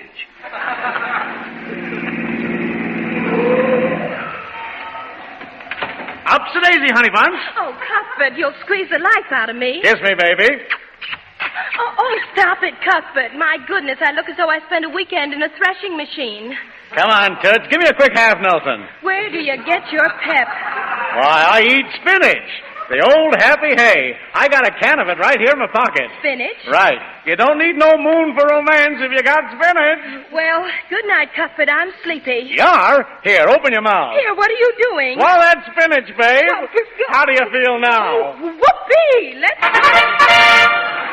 New York City, New York. Prominent restaurant advertises daily food specials in rhyme. Newspaper ads of today read, Here's a culinary winner. Bop's Green Vegetable Dinner.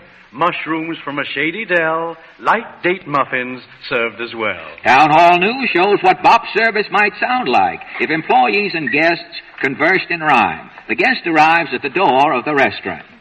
I'm the doorman. Right this way. Try our halibut. It's fresh today. Thank you, doorman. Here's a dime. I'd give you a quarter, but it wouldn't rhyme. Check, girl. Check your scar. And catch tonsillitis? What a laugh. Excuse me, madam. I was trying to be polite. Where's the head waiter? Over to your right. How many, madam? Do I look like a crowd? Don't make me titter, madam. It isn't allowed. I'll sit here. I'm eating in a hurry. I'll signal a waitress. May I suggest the curry? Your order, madam. Has it been taken? There's a 60-cent special. Liver and bacon. No. Now let me see. Soup in cup, puree of peas, sturgeon Mayfair. I don't like that. Lamb chops here are always fat. There's a vegetable luncheon, frog's legs on a toast. Allah, that reminds me, I'll have beef stew a la mode. Beef stew is vulgar, ma'am. We don't serve it here. You better try a tavern. Stews are served with beer. Why, you snippy little hussy, are you trying to annoy? Beef stew at Buck's, that's for the hoi polloi. You can't. I've been insulted. I'm leaving this joint. There's the door, madam. Please don't point. I'm the doorman, madam. So's your Uncle Sam. Can I be of any service? Stand back. I got a scram. Taxi! Taxi! Rome, Italy. Goffredo Galussi, annoyed by his wife's snoring, invents muzzle-like snore meter, which fails in initial test. Town Hall News uncovers small fry American inventors who have successfully coped with the snoring problem in this country. At Wetsock, Illinois, Mrs. Hetty Flint was bothered by husband's snoring. Mrs. Flint. Lord, my old man snored like a Wurlitzer going to town. On the exhale, he'd blow them bedclothes clean down to the tips of his toes. What happened on the inhale, Mrs. Flint? Why, them sheets would come flying back up our legs like a window shade. Well, how did you manage to sleep? Well, a set of sledgehammer dangling on the head of the bed, and a run of string from that to the hem of the sheet. What happened? Well, when that old fool starts snoring, the sheet flies down, pulls the string, and the sledgehammer comes down, bust. Right on your husband, huh? No, on me. It knocks me out cold, and I'm asleep before I know it. It's pretty hard on your head, isn't it? Oh, I'll say it is. Feel this lump. No, that's my head. This big thing's the lump. At Biddeford, Maine, Mr. and Mrs. Sinbad Brittle have devised novel snoring appliance. Town Hall News interviews Mr. Brittle at home. You say you and your wife didn't close an eye for 20 years, Mr. Brittle? Nope. We both snored. Kept waking each other up. So I rigged up a doodad that puts us right to sleep. Look here. Say, what are those things? Football nose guards? Yep. See here? Got saxophone reeds stuck into them. As soon as you start a snoring, you play a tune. That's what. Can you demonstrate it? Oh, I'll be glad to. The old lady's asleep now. Come on into the bedroom. Wow, that's some exhaust. Oh, you betcha. Sounds like King Kong purring. Here, I'll tie this nose guard on. You'll see the difference. Now, listen.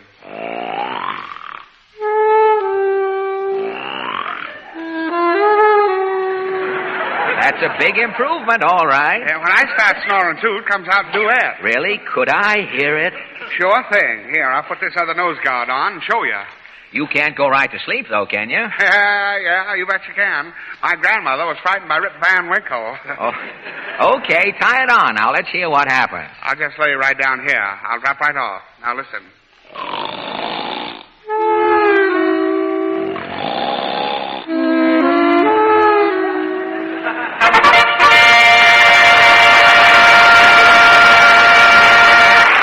Now, on Saturday night, ladies and gentlemen, a touring company will appear here at the Town Hall. In New York City, it seems the show is called Three Men on a Horse. But the attraction has been cut down a little for the road, and so it will appear here on Saturday night as Two Boys on a Pony. Mr. Allen! Quiet, please. If that's some tree surgeon trying out a new bark, you'll have a strange sap on your hands if I come down there. Hello?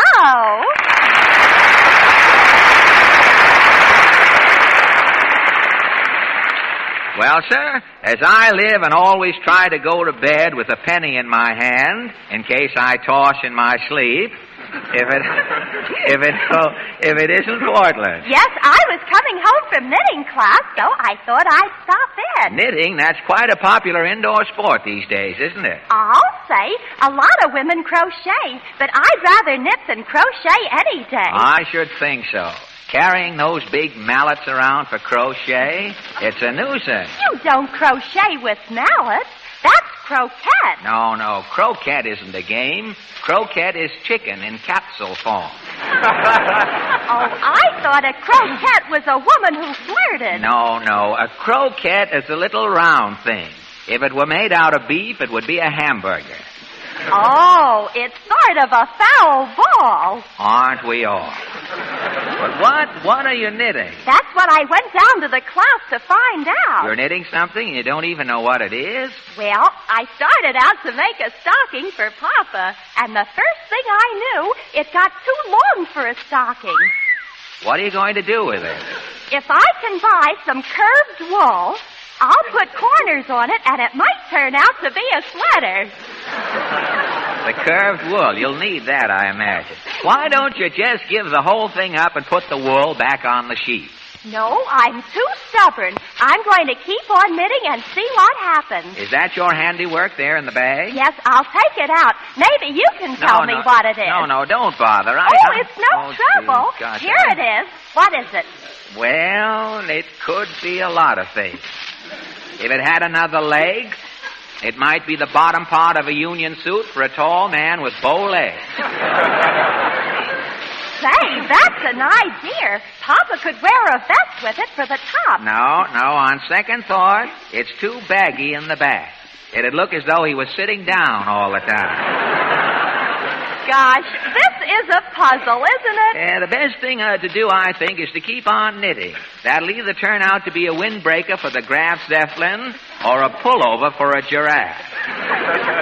Maybe I ought to take up some other hobby. I don't think so. Say, a nitwit should be good at knitting. Oh, a nitwit?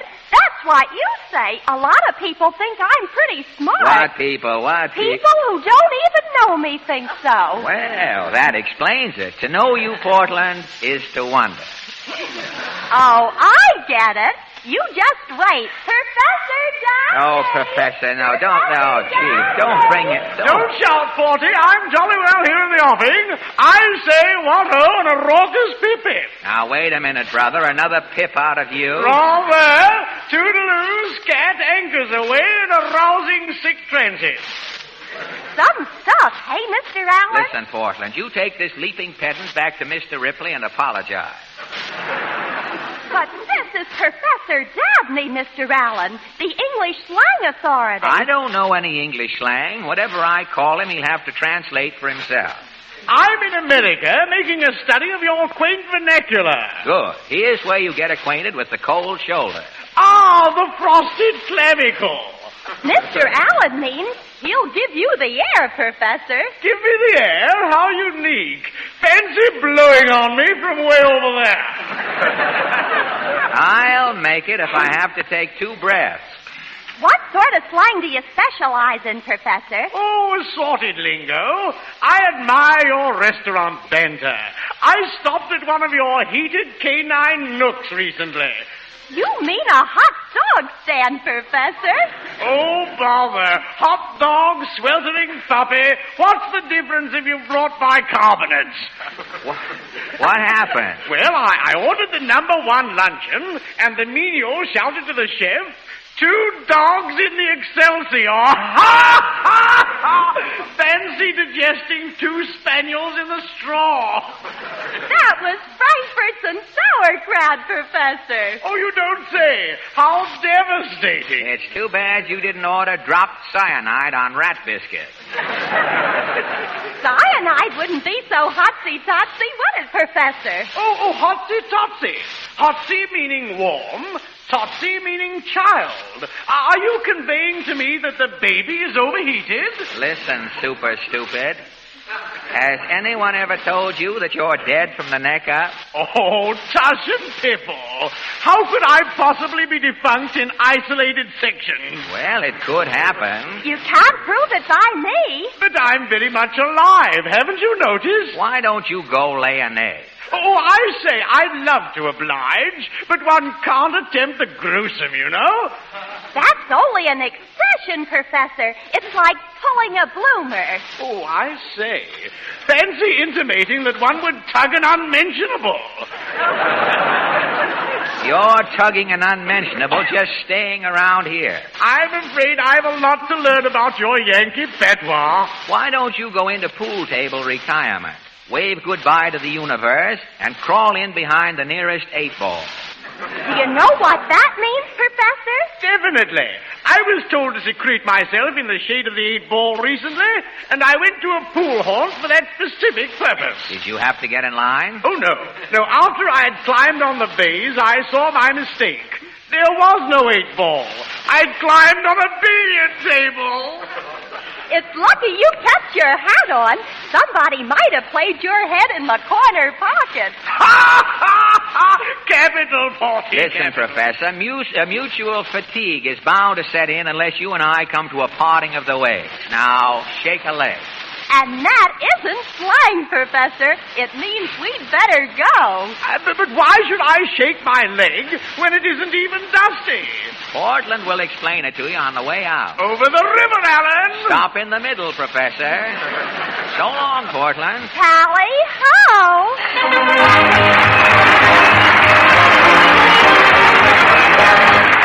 And now, ladies and gentlemen, fate in an off moment has brought us face to face with the mighty Allen Art Players.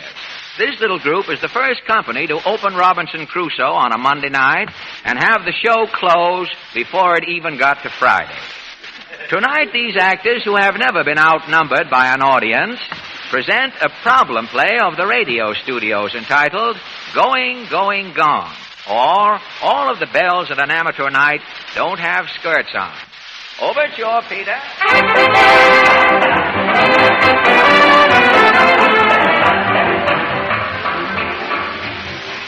This is station GONG. If you have the correct time, will you kindly call us up and tell us what it is? The studio clock is in hot. And now, Corporal Bang brings you his amateur hour. Corporal Bang. All right. Thank you, friends. I know you're friends until the program starts. Now, tonight we dedicate our program to the first Walla in Walla Walla, Washington. Next week we hope to get around to the second Walla. Round and round she goes, and she comes out here. Now, our first amateur tonight, what is your name, son? Sinclair Jones. Oh, Sinclair's holding a broom, so I guess he's a janitor. Yeah, the corporal. What are the duties of a janitor, Sinclair? Well, I just janitor, sir. You play something, don't you? Yeah, sir, I play the horses. That's what keeps me janiting. Well. What are you going to do for us tonight? Nothing, sir. And what are you doing here interrupting my amateur hour? Well, I janits in the studio here. I picks up, and then I sweeps up, and then I cleans. What's that bell, Mr. Corporal? That's the gong, Sinclair. That means you're finished. Yeah, you don't know nothing, Corporal. I ain't off till midnight. Go away, Sinclair. Scat. All right. Hello, Corporal Bang's amateur hour. Oh, yes, thank you. Well, the first telephone bulletin is here. 800 votes for Millie Swank. My, the votes are certainly rolling in tonight. And here's a wire from the governor of Walla. It says, quote, ha ha, you bet, unquote. Thank you, Governor. Now, next we have the moron sister. Yes, Corporal. What do you girls do? I'm a peanut salter. Me too, Corporal. Very, very interesting. Does it take two of you to salt a peanut? Yes, sir. I hold the peanut down. And I shake the salt on it. We're not getting anywhere, girls. Speak for yourself, Corporal. Well. Now, what are you girls going to sing? We feel like a feather in the breeze from Blow, Gabriel, Blow. All right. We feel like feather in the breeze. Oh, stop it, Sadie. What's so funny, Sadie? Oh, I can't help it. I'm so ticklish. Every time she says feather, I'm going to laugh. Wait till I tell Ma. Thank you, moron sisters. All right. Hello. Yes. All right. Well, the second telephone bulletin is in. The people have taken back those 800 votes for Millie Swank. Well, that's life. Now next, Gaspard Feinbaum. Application states lawyer. Yes, I'm a lawyer, Corporal. I passed the bar in 1928. You still practice? Why not? None of us is perfect, Corporal. How do you find the legal profession? Oh, it's poison. I got to get some business, Corporal. Well, sing your song. Perhaps you'll get sued. Okay, so long as I get some action. What is your number, Gaspard? The laughing song. The income tax is due next month. Thank you, Gaspard. Hello. Yes, Corporal Bang speaking. 800 votes for Millie Swank. All right, but make up your minds, will you? Now, the Whippletree Hillbillies. Well, boys, you see, even I slip occasionally. The Whippletree Hillbillies. Well, boys? We ain't nobody, and we ain't never done nothing, and we ain't able to do nothing.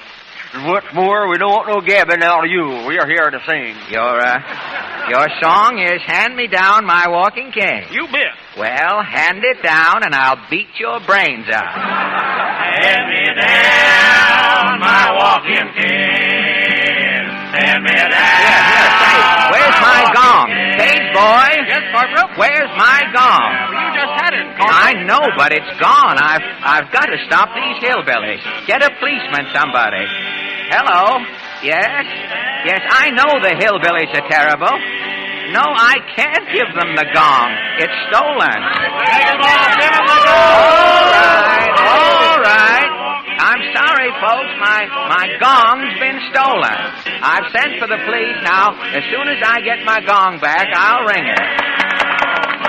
Hey, what's up, Corporal? My gong's been stolen, officer. What? My gong. I can't hear with them hillbillies yelping. Come out here now. Going on? Why, those hillbillies are going on indefinitely. I've got to find my gong. Well, who do you think took it? I don't know. It was on that table at my right. Was anybody near the table? Oh, just the page boys and the amateurs going and coming from the dressing rooms. Well, we'd better take a gander in them dressing rooms, eh? Oh, wait, I'll look out and see if those hillbillies are still going.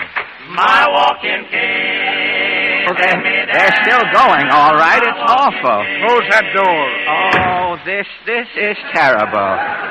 If them guys keep singing on the radio, it'll bring back the old-fashioned phonograph. What am I going to do? Well, come on. I'll grill them amateurs. Where's the dressing room? Right through here. Oh, well, when are we going? Hey, who are these people? Oh, these amateurs here in the hall haven't been on yet. Oh. Hey, page boy. Yes, officer? Watch them exits. Don't let none of these amateurs leave the studio. Okay. If I don't stop those hillbillies, officer, the governor will be furious. The people of Walla tonight... Now, keep your noodle, Corporal. But my gong... I'll find it. Tell me, what happened tonight when your amateur show started? Well, first I said, all right. Then the janitor, but it wasn't all right, you see. The janitor got mixed in with the amateurs, but I caught him. Oh, that's lucky. He'd have won sure.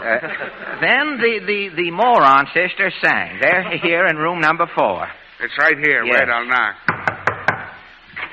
Yeah, what do you mugs want? An autograph? No, my gong's been stolen, girls.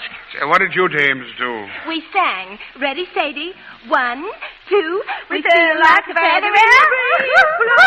Oh, that feather again. Oh, that's tickling. Yeah, that's right. This little girl laughed, and I gave them the gong.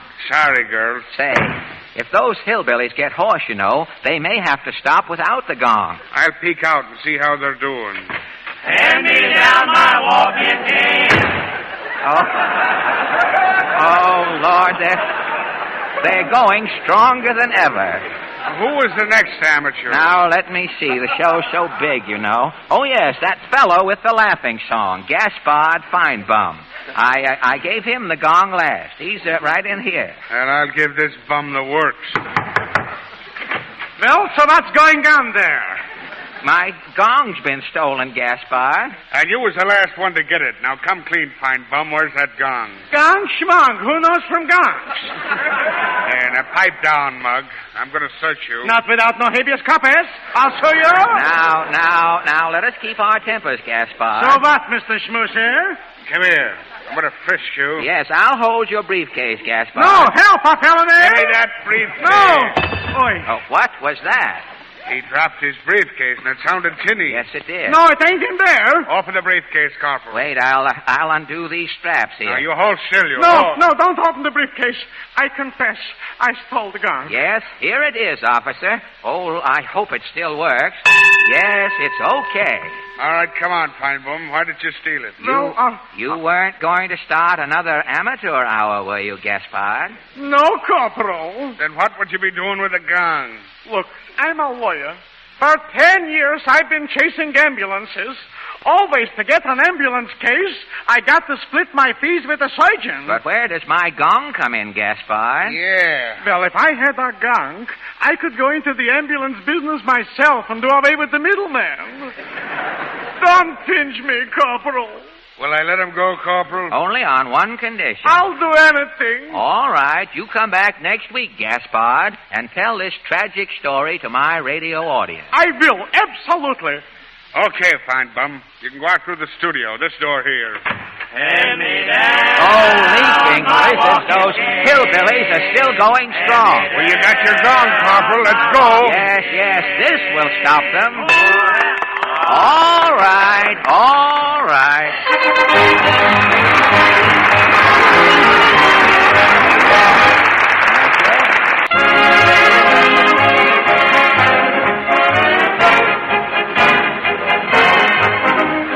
This is Fred Allen saying good night, ladies and gentlemen, and inviting you to another hour of Smiles next Wednesday evening at the Old Town Hall.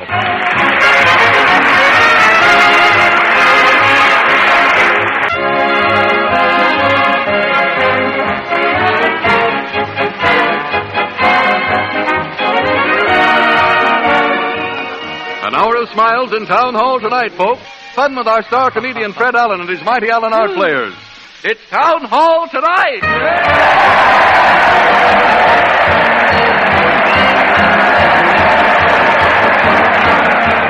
Just listen to that crowd cheer Fred Allen as he leads his weekly parade to the old Town Hall. Fred's leading the band on a muted motorcycle, and the mighty Allen Art Players swinging their golf club to bring up the rear in par. Let's join this throng. Everybody's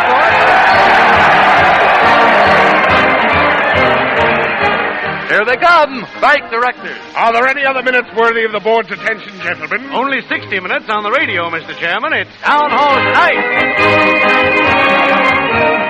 Schoolboys. Now, Willie, what are those famous words of Sir Walter Scott? Breathe there a man with soul so dead who never to himself has said, it's Town Hall tonight. Pawnbrokers. You pawned your radio last week, lady. Are you here to take it out? No, Mr. Goldberg. I wondered if you'd let me turn it on for an hour. It's Town Hall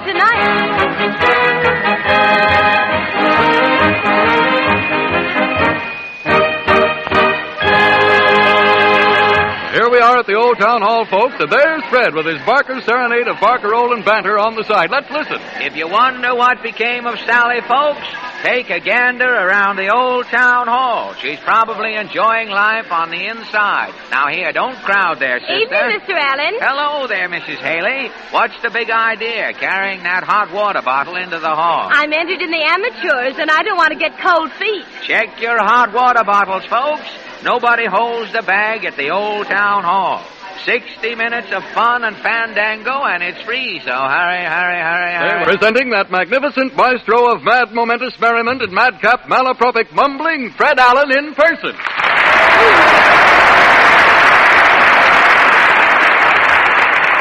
Thank you. Thank you, and good evening, ladies and gentlemen. Now, before opening the oven door and dragging out the goodies we've cooked up for you this evening, I'll read you the Town Hall Bulletin for tonight. Hodge White, Public Grocer number 1, is offering a $2 reward for the return of his neon sign.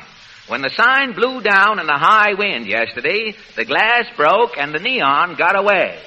Now, Hodge says if you see a long glowworm running along the street, stop it with your foot. If it curls up and spells Hodge, it's his neon sign. And there's a $2 reward if you can get it back to the store. So much for the neon rodeo, and now for the town hall news. Say, Harry. Yes, Fred? What is it that can go down for the third time without yelling for a lifeguard? It's our picture sheet, and it comes down now for the first time tonight. And what can go out night after night and never look dissipated, Harry? Our lights, Fred. Out they go. The projector starts, and we bring you the latest news of the week. The Town Hall News sees nothing, shows all. Albany, New York. Women members of State Assembly lead fight for legislation to require women to perform jury duty in New York State. Town Hall News shows how women jurors might interfere with men tried and true as they attempt to reach a verdict. The scene, a jury room. Well, I don't know what a jury this is. It's deadlocked for 3 days. I'm worn out. Yeah, me too. 11 of us for the chair and that one dame for acquittal. I'll try her again, fellas. Oh, she's hopeless. Won't you listen to reason, Mrs. Trinket? I ain't here to reason. I'm on a jury. Listen, do you want us to go over the evidence again? I don't care what you do. I won't budge an inch till that woman goes free. Free? Well, you know she killed her husband. It's as plain as the nose on your face. Don't get personal. But you heard the testimony, Mrs. Trinket. It was her birthday. Her husband came home with 40 roses. That started the fight. Yes, she said she had 5 roses too many. She don't look a day over 35 to me. Why, that old battle axe is over 50. Certainly. Under cross-examination, she admitted she knew Stonewall Jackson. I don't care if she sat out the Civil War with Sitting Bull. But that has nothing to do with the murder. She shot her husband in cold blood. Listen, I may be crabbing this party, but I'm not budging till she's free. Okay. Another ballot, fellas. What is it? Acquittal! That's fine. Now we're right back where we started 3 days ago. And that's just where we're going to stay. Why, if this woman goes free, no married man in the country will be safe. Exactly. Oh, is that why you want her acquitted? You bet. If she gets away with this, I'm going home and take a shot at my husband tonight. Syracuse, New York. Mr. Donald A. Laird, Colgate University psychologist, instructs psychology class from hospital bed by telephone. Town Hall News shows difficulties that may arise if other college professors attempt to hold classes over the phone. The scene, a hospital room. The professor picks up the phone. Hello. Number, please.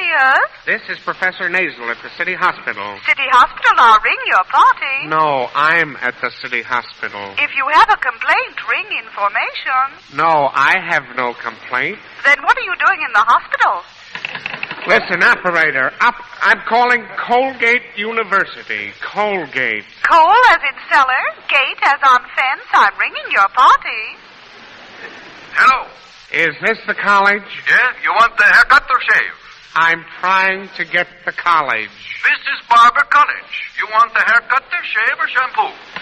Operator. Number, please. That was some barber college. I want Colgate University. I am ringing your party. Rah. Colgate University switchboard. This is Professor Nasal. Professor Nasal's at City Hospital. Adam's apple trouble. You know what an Adam's apple is? Yes, I know what an apple is. An apple is? Excuse it, please. You are talking to Colgate. I'll get an apple is. No, I want Colgate, operator. Rah. Colgate University switchboard. Connect me with the French class, please. I'm ringing the French class. Treadwell, Colgate 36, speaking from 4th term French, n'est-ce pas? Bonjour, Treadwell. This is Professor Nasal at City Hospital. You'll have to talk louder, s'il vous plaît. I'm a little hoarse. What? I'm hoarse. Phil's pool room. I'm hoarse. You want to play a 3-horse parlay? Okay, where are them nags creeping? Operator. I'm ringing Colgate University. Rah. Colgate switchboard. I'm getting the French class. This is Treadwell, Professor. Pardonnez-moi, you'll have to talk louder. Yes, Treadwell. I'm giving the class its French lesson. Okay, Professor. Ready on this end. Very good. Parlez-vous français, Treadwell? You gotta talk louder, Professor. Parlez-vous. Parley. I'm waiting on that parlay. Give me them 3 horses again. Number, please. Rah, rah, rah. Treadwell, Colgate 36. Stop cheering, Professor. I'm not cheering. Listen. Hello? Shall we stand by for the phone lesson, Professor? No, stand by for the postman. I'll mail it over. Goodbye. Chicago, Illinois. Mr. Freeman Barnes, executive of General Electric Company, claims that 24% of American divorces are caused by eye strain. Town Hall News shows what may happen in this country if married men and women who quarrel get their eyes examined. The scene, a model American home. Well, Fergus Jones, it's about time you was getting home. Quit beefing. This ain't the stockyard. Where was you till this hour? I stopped off at the zoo to enjoy a little peace before I come home. With that push, you should have stayed at the zoo. With the dog's life I've been leading, I ought to move into a pet shop. You wretch, for 2 pins, I'd go back to my mother. Where's the pin cushion? Why, I'll bust this plate over your empty head. Ow! I'll bend this rubber plant round your spine like a girdle. Oh, help, you brute! Shut up and see who's at the door. Oh, I hope it's the police, you bully. Shut your mouth and open the door. Good evening, folks. What's on your mind, buddy? I'm Mr. Wheatle, the man upstairs. Now, folks, this sort of fighting leads to divorce. Yeah, and I'm hitchhiking to Reno in the morning. Good riddance. Do you folks know the cause of most divorces? There's only one thing can cause a divorce. It's marriage. Oh, no, you're wrong. 24% of the divorces today are caused by eye strain. Say, my glimpse ain't none too good. I got weak eyes, too. I think if you folks wore glasses, your troubles would be over. Do you know a good eye, Dr. Weedle? Well, I'm not looking for business, Mr. Jones, but I happen to be an oculist, and just by luck, I have some sample glasses with me. Now, try these on, Mrs. Jones. Okay. You try these tortoiseshells, Mr. Jones. Thanks. Now, is your eye strain gone? Yes, this is the first good look I've ever had at you, Fergus. You're bloated. This is the first time I've seen you right. You're a mess. Now do you see why you haven't been getting along? Yes, we both hate the sight of each other and didn't know it.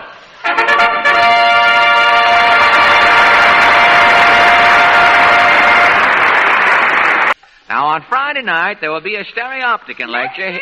Oh, quiet, please.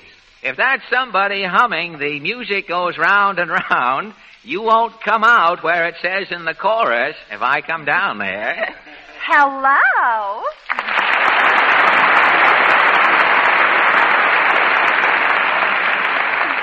Well, sir, I laughed when they gave me the hot foot and the match kept going out. They didn't know I was wearing pumps. If it isn't Portland. Yes, but I can't stay a minute. Even so, I imagine the time is going to drag. What's your rush? Our club is rehearsing a show for Washington's birthday. What club? The Ping Pong Girls. Say, that isn't a bad name, the Ping Pong Girls. You're all little bats, is that it? No, it isn't. We meet once a week to play ping pong. What's ping pong got to do with Washington's birthday? The club's putting on a show. It's the whole story of Washington's life. It starts off with the cherry tree. Are you ignoring the stalk sequence? Well, everybody knows he was born. We're bringing the whole story up to date. Really? You mean George cuts down the tree with an electrical saw? No, he cuts it down by hand, but the union finds out George isn't a union wood chopper, so he pickets the tree. Make up your mind now. George pickets himself, eh? Yes, sir. No one but the father of our country could... Dr. Jekyll and Mr. Hyde could picket each other, I know, if they took turns. But here's George. He pickets himself. You mean the wood choppers union pickets the tree, is that right? And then what happens? Everything. While George is chopping, the pickets are yelling, quote, George Washington is unfair to organized wood choppers. Don't patronize this cherry tree, unquote. And wham!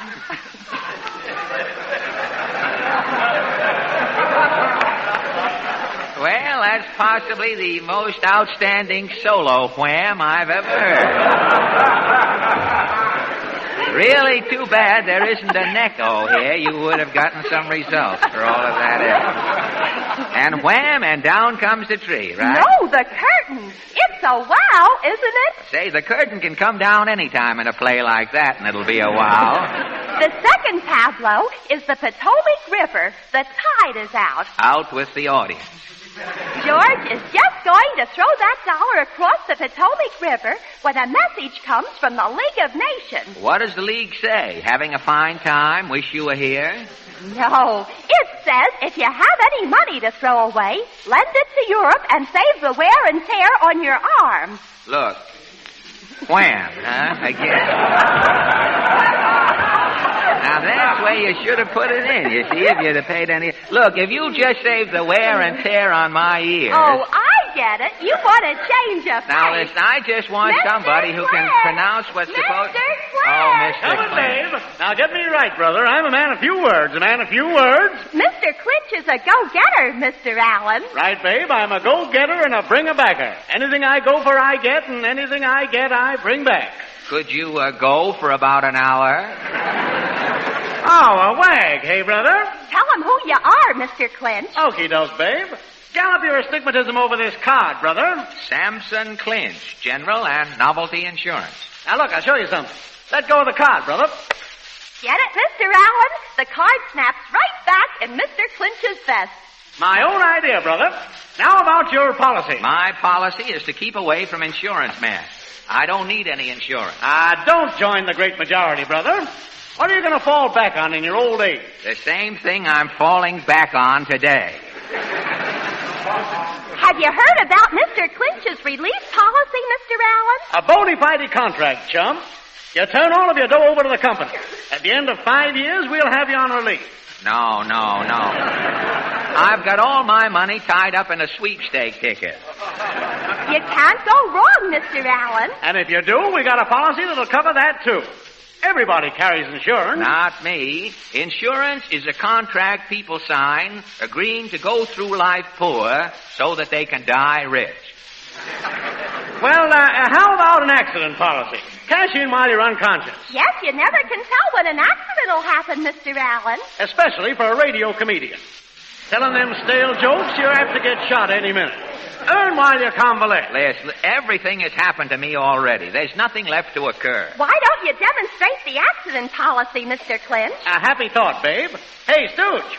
Yes, Mr. Clinch? Who is this mendicant coming up here? He demonstrates the accident for Mr. Clinch. Oh, an accident demonstrator, hey? Is the sucker ready for the dotted line, boss? He's nibbling, Joe. Get set. Okay. Now, get this, slob. Suppose you got one of my accident policies. You're coming out of the subway. A dame jabs her umbrella in your eye. Like this. Not too hard, Mr. Clinch. Joe can take it. Hey, Joe? Oh, you bet. All right. Now, what happens? I can't see out of one eye. Right. It's an accident. Now, you're a policy holder. I pay you $25 a week. That's fair enough. It's only a drop in the bucket. Suppose you get jabbed in the other eye. Like this. Oh, I can't see nothing now. Right. The company gives you $10 a week more for the second eye. You cut down for the second eye. Well, why not? The jerk can't see what we're handing him. That's $35 a week. It isn't bad. That's chicken feed, babe. Suppose you break an arm. Like this. Come here, Stooge. Oh. How do arms run? Well, a fracture gets you $50. This guy here's got 2 eyes poked out and a broken arm. He's raking in $85 a week and living on a pat of the land. Gosh, if you have enough accidents, Mr. Allen, you can be independent. And I ain't stopping at 85. Suppose you bust your leg. Put your shin up, Joe, till I demonstrate. Okay. Now watch close. I'll kick a break in the right leg. Get set, Joe. Oh. Oh, boy. What does he get now, Mr. Clinch? Why, a busted gam pays $35 a week. You're flat on your back with the money rolling in. You're drawing down $125 a week. I imagine you can have a lot of fun going around to nightclubs in an ambulance. One of my clients, Mr. H. of Omaha, is picking off a cool $200 a week. He's certainly on Easy Street. Why, I'll say he is. Right now, he's in an oxygen tent. Leading the life of Riley. Not me. I'm satisfied to stay healthy and broke. Hey, come here, brother. You ain't getting away from me. And your thumb is no gardenia. Get it out of my buttonhole. We'd better go, Mr. Clinch. Say, how about pest insurance? Keeps pests from bothering you. I've got pest insurance right here in my shoe, and I'm about to pay a dividend. How is this? Oh, a bullseye, brother. But I can take it. Oh, you shouldn't have kicked it, Mr. Allen. If anyone else feels he has a kick coming, I get it. I'll go. scram, boys. So long, Portland. Tally-ho!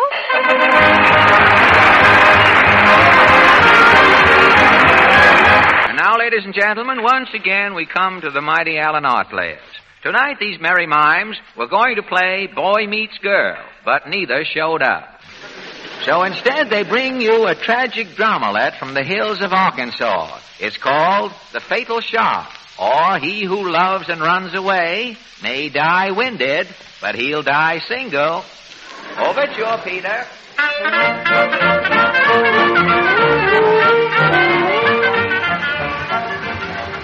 How dry I am, how dry I, how dry I am, how dry I, how dry I. Oh, you old fool, what you doing? I'm testing this new batch of corn liquor I just run off, Ma. Well, what's singing got to do with liquor? Well, when them city dudes get tight, they start singing how dry I am. Well, slap me down. Business for pleasure, Ma. Dudes can tell how tight they be by the key they're singing in. The higher they yowl, the tighter they be. So that's what you got the pitch pipe for? Yeah, that last batch of corn I sold up in the city was F sharp. I'm aiming to pull this batch of liquor up 2 tones to B flat. How dry I... Oh, I'll never make it. I'm getting into falsetto with my corn. You can't sell falsetto corn, you know. See who's at the door, Ma. Maybe a revenue. Howdy, Ma, Ellen. What do you want, Mangy? You can go a-scooting plump to the ticket. Who is it, Ma? It's that pesky Newt Hawkins, son of old man Hawkins, our mortal enemy. Well, doggone my weather-beaten hide. Ain't I warned you, Pappy, to keep his kin off from my land? What you seeking? Trouble? Yeah. My pappy says it's a nice day tomorrow. Would you all like to get caught up with our feud? You can tell your hang-dog-looking Pappy, no. Yeah, Pappy says you're nothing but an ornery coward. Pappy says if you'll put your red nose out in the door tomorrow at setup, he'll take a pot shot at it. Your Pappy ain't got a shot to pot at. Slam that door, Ma. Oh, then I'll slam that door. Law, them Hawkinses will be the death of me, Paul. If when they catch me in the open, they'll be the death of me, too. Why don't you get out and bring our feud up to the fiscal date? I'm reminded to, Ma, but I ain't got no ammunition. No ammunition? I ain't got but 1 bullet to my name. And I'm a-saving it for something more important than the feud. I know. You're a-hoarding that bullet for our daughter Leafy's wedding. Correct, Ma. Lord, I wish Leafy'd get hitched. Oh, who'll hitch with her? She may be my daughter, but she is the homeliest hag in Arkansas.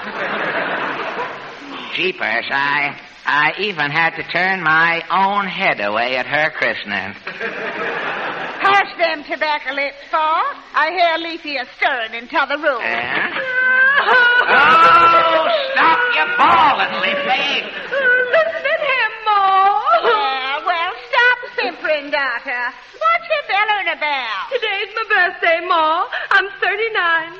39, and I'm still a Debbie. Now, you go back and boo-hoo yourself to sleep. Here. Don't cry on the floor. You're whopping them boys. If you gotta cry, pick yourself a knot hole.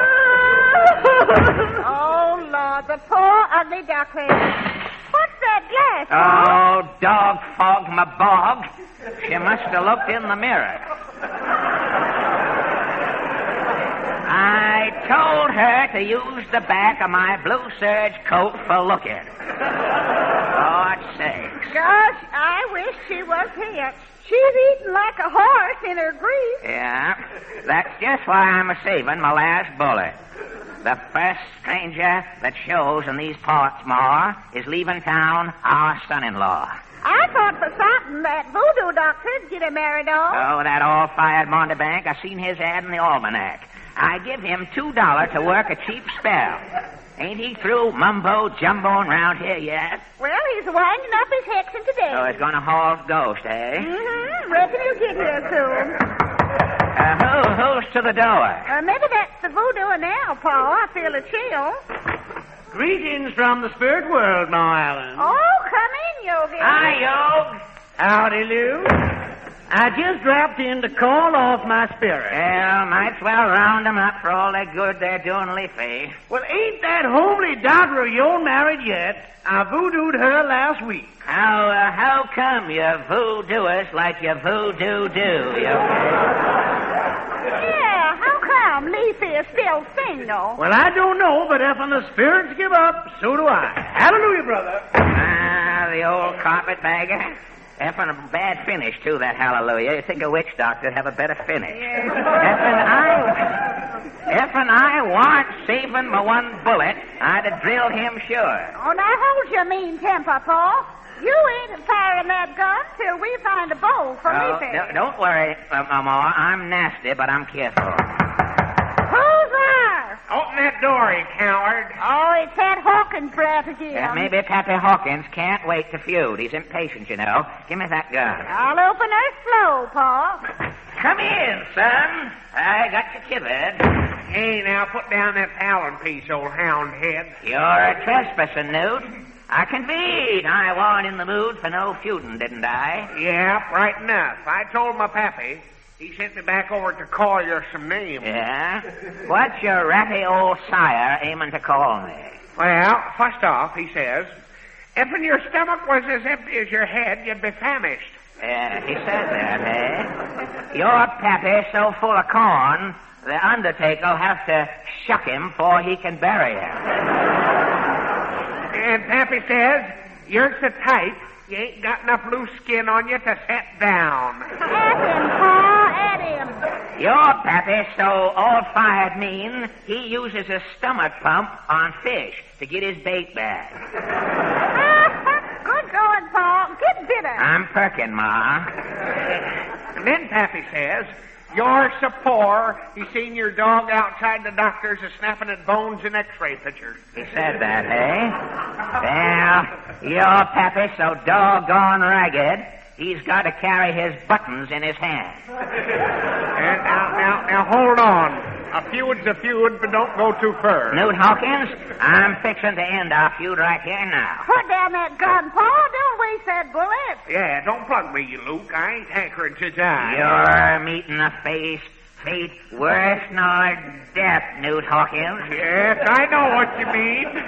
Yeah, you do know what I mean, do you? Yeah. You can take it both ways. It's fate and fate.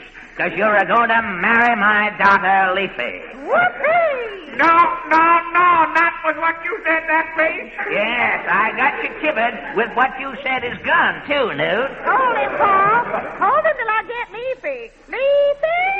Yes, Pa. Come down into the house. At least they call her right. That's something. We'll get out of this some way. Oh, this is going to kill Pappy. Not saying what's going to do to me.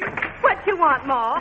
Oh, hello, Newt. Now, join up hands and mute here. No, I tell you. Do like I'm a hinting, Newt Hawkins. I only got one bullet, and I ain't a wasting it. You're either going to a wedding. Wait. Get a hold on him, Leafy. Yeah, now stop it. Newt, this is so sudden. It's too all-fired sudden for my fancy. Now, you two love buzzards. You head toward the justice of the peace, and no monkey business. Do like Pa says, both on you. Come on, Newty. No, by Ginger. Get now, before I prod you with this musket. Whoopee! Leafy is a bride. Whoopee, I could dance myself for glee. 1, 2, 3. Come on, Ma, swing your partner. Turn me loose, Pa, and watch that gun. Oh, don't worry, Ma. All hands round. Do-si-do. Careful, Pa. I knew it.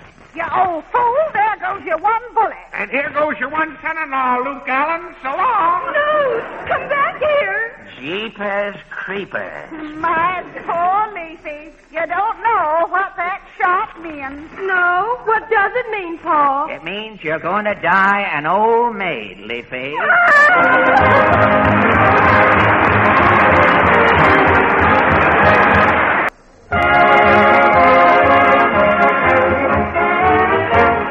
This is Fred Allen saying good night, ladies and gentlemen, and inviting you to another hour of smiles next Wednesday evening at the Old Town Hall. So don't forget, you're all invited. Good night.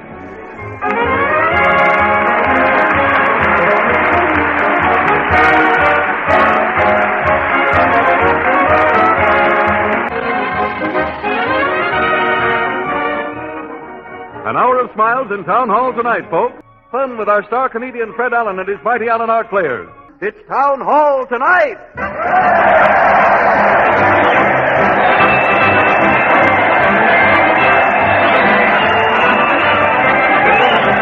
crowd is cheering madly as Fred Allen leads his weekly parade at the Old Town Hall. The music's so hot, Fred's directing the band with a poker. And the mighty Allen Art Players bring up the rear in their smoking jackets. Let's join the happy throng. Everybody's going. Here they come, opera singers. Why are you giving up your French home to live in America, Miss Pond? You have one thing here that is bringing me back for good. It's Town Hall tonight. Hospital patient. You rang for the night nurse, sir? Yes, slip these bandages off my ears, nurse. It's Town Hall tonight. Kiddies. If Tom the Talking Bird talks tonight, what'll he say, Ma? He'll probably say what we all say Wednesday, son. It's Town Hall tonight.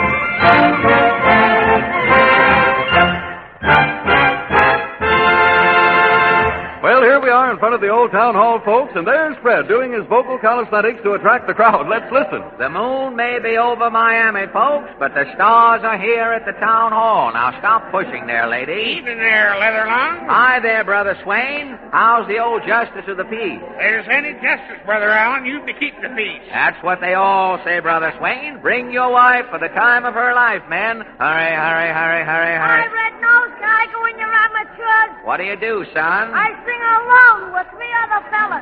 Okay, son. Tell the other 3 kids to see Uncle Jim. I got your frog voice. Say fellas. It's Town Hall tonight, folks, so hasten, hasten. Presenting that rip-roaring rococo Romeo of ridiculous, roguish rigmarole, rhapsodic repartee, and romping rondelay, Fred Allen in person. Wow.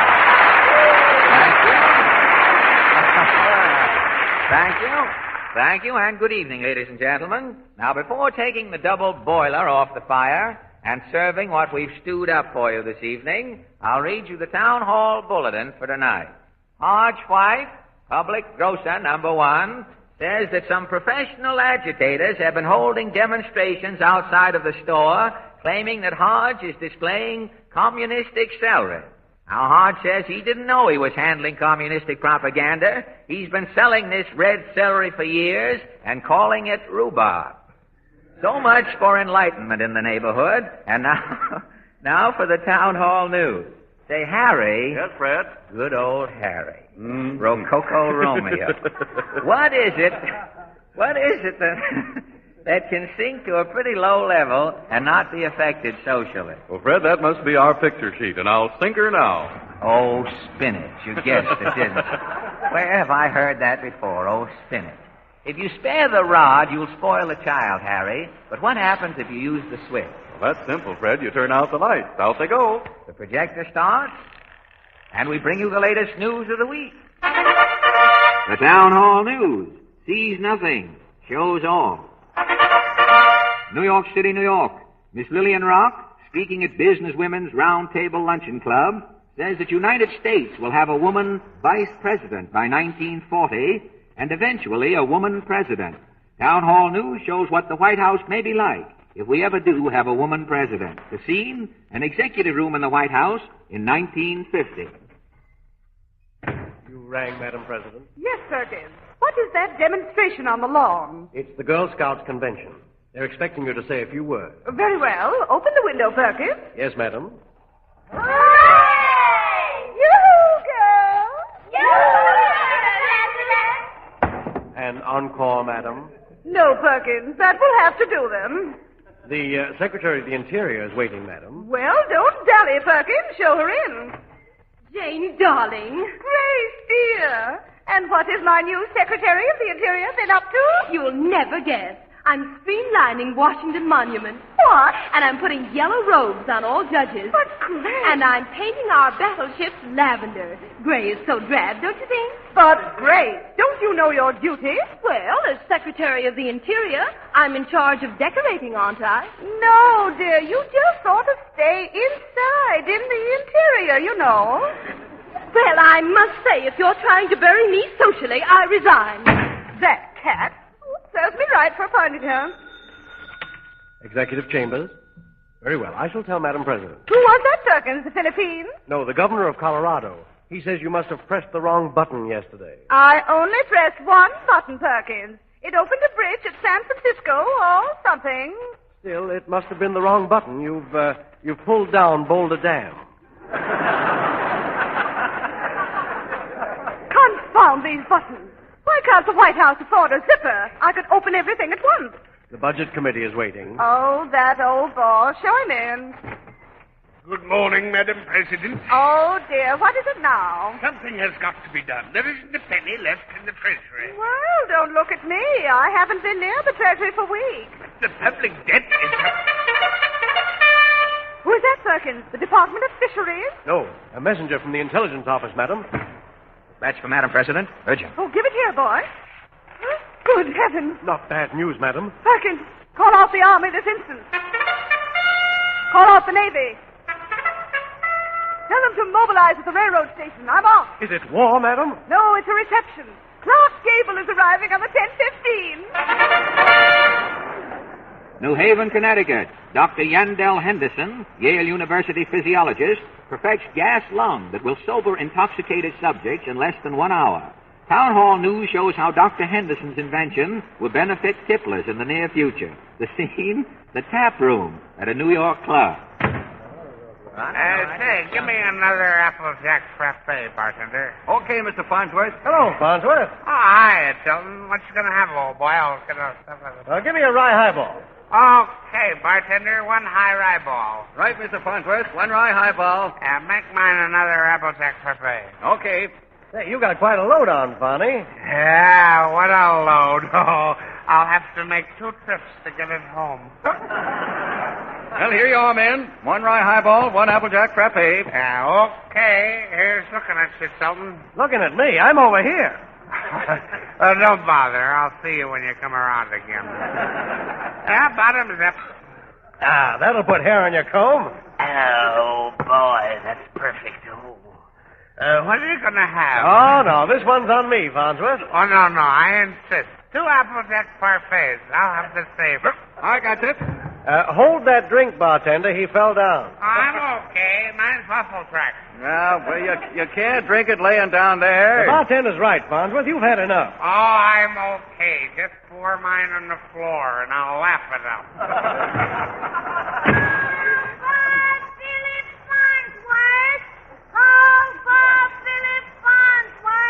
What is it, boy? Mrs. Farnsworth's waiting at the door. Oh, she had to come out round the mountain. She ain't coming around no mountain. She's here. Say, let go of that brass rail, Fonny. It's the wife. The wife? Oh, roll me over. I'll talk to her under the door. Hey, he can't leave the club this way, bartender. Now, I'll say he can't. He'll give the joint a bad name. Will I tell Mrs. Farnsworth she's a repeal widow, sir? No, tell her he'll be right out. I'll fix him up. Okay. Hey, how are you going to straighten him out? Starch him? No, I got some of that new gas here. It'll sober him in 2 minutes. Well, set the tank on the floor. Here. Okay, now wait. This nozzle fits over the nose. Oh, I feel like a feather in the breeze. Keep still, Fonny. Now, where's this hose go, bartender? Between these lips. Open your mouth, Farnsworth. The hose is in. Ready on this end, bartender. Okay, now he'll be sober in no time. I'll turn on the gas. Hey, I bit a hole in somebody's tire. Wait, that's enough. This gas is powerful. Come on. Get up, Farnsworth. There, how do you feel? Fine. What's wrong, boys? Nothing. Your wife's outside. Yeah, she's waiting for you. Wife, outside? Where am I? You're in the club. This is the bar. That's funny. I must have had a dizzy spell. I don't remember a thing. Yeah, you look a little shaky. Yes, you better pull yourself together before you meet the wife. Right. Well, Tilton, there's one thing that always fixes me up. Yes, Mr. Farnsworth? Give me an Applejack frappe.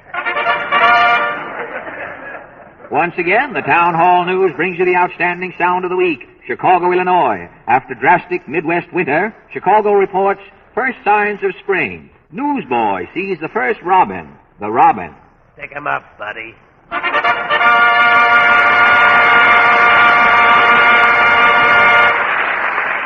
Now, on Saturday night... Mister! All the time. Quiet, please. If that's some carpet salesman trying to get the floor, I'll go to the mat with you if I come down there. Hello?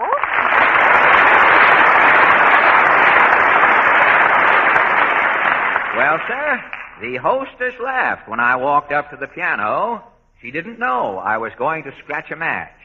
If it isn't Portland. Yes, Papa sent me out to get some timetables, so I thought I'd stop in. Timetables? Don't tell me Papa's leaving town in an effort to beautify the city. No, didn't you read in the papers that all the railroad fares are coming down to 2 cents a mile? That's right, I did. You know, at 2 cents a mile, the railroads will probably put the hitchhikers out of business. I'll say, Papa says it's going to be so cheap to travel that panhandlers will be leaning out of train windows asking for coffee. I can imagine. I hear the railroads are going to run most of their trains through tunnels later. They probably want to hide. They're ashamed to be seen carrying people around the country for 2 cents a mile. And it's not going to help any if your father steals all of the timetables. Papa says people can spend their vacations on trains and save money. Save what? I'll show you. A 2-week vacation at $5 a day comes to $70, doesn't it? Mm-hmm. Well, riding 8 hours a day at 30 miles an hour makes 240 miles. Mm-hmm. Well, at 2 cents a mile, it would be only $4.80 a day. You save 20 cents a day right there. That's right. Plus the fare, it would have cost you to go to the place where they'd have charged you $5 a day if you could have gotten in. Yes, and as long as you stay on a train, you're showing a profit. I get it. So if you ride long enough, you'll end up an old man in the big money. It's simple, isn't it? Aren't we all? Now, if you just get on a train... Oh, no, I have... Now, look, Portland, when you're with me, people think I'm a hermit. Oh, I get it. Well, I can fix that. Mr. McCaskell! Oh, Mr. McCaskell. Duncan! I'll ask some presents on your toes, Duncan. I say that I'm staying in your shadow. It'll keep the lights from fading the kilt. Aye, that's a good lad, Duncan. And close your left eye. There's nothing to see, and you'll save the wear and tear in your eyeball. Why don't you two just look at each other and keep the glances in the family? This is Mr. McCaskell, Mr. Allen. Aye, and I'm dubious about knowing you. And this is Mr. McCaskell's son, Duncan. Aye, if there's any pleasure involved in this meeting, I can't sense it offhand. Now, here, no sarcasm, son.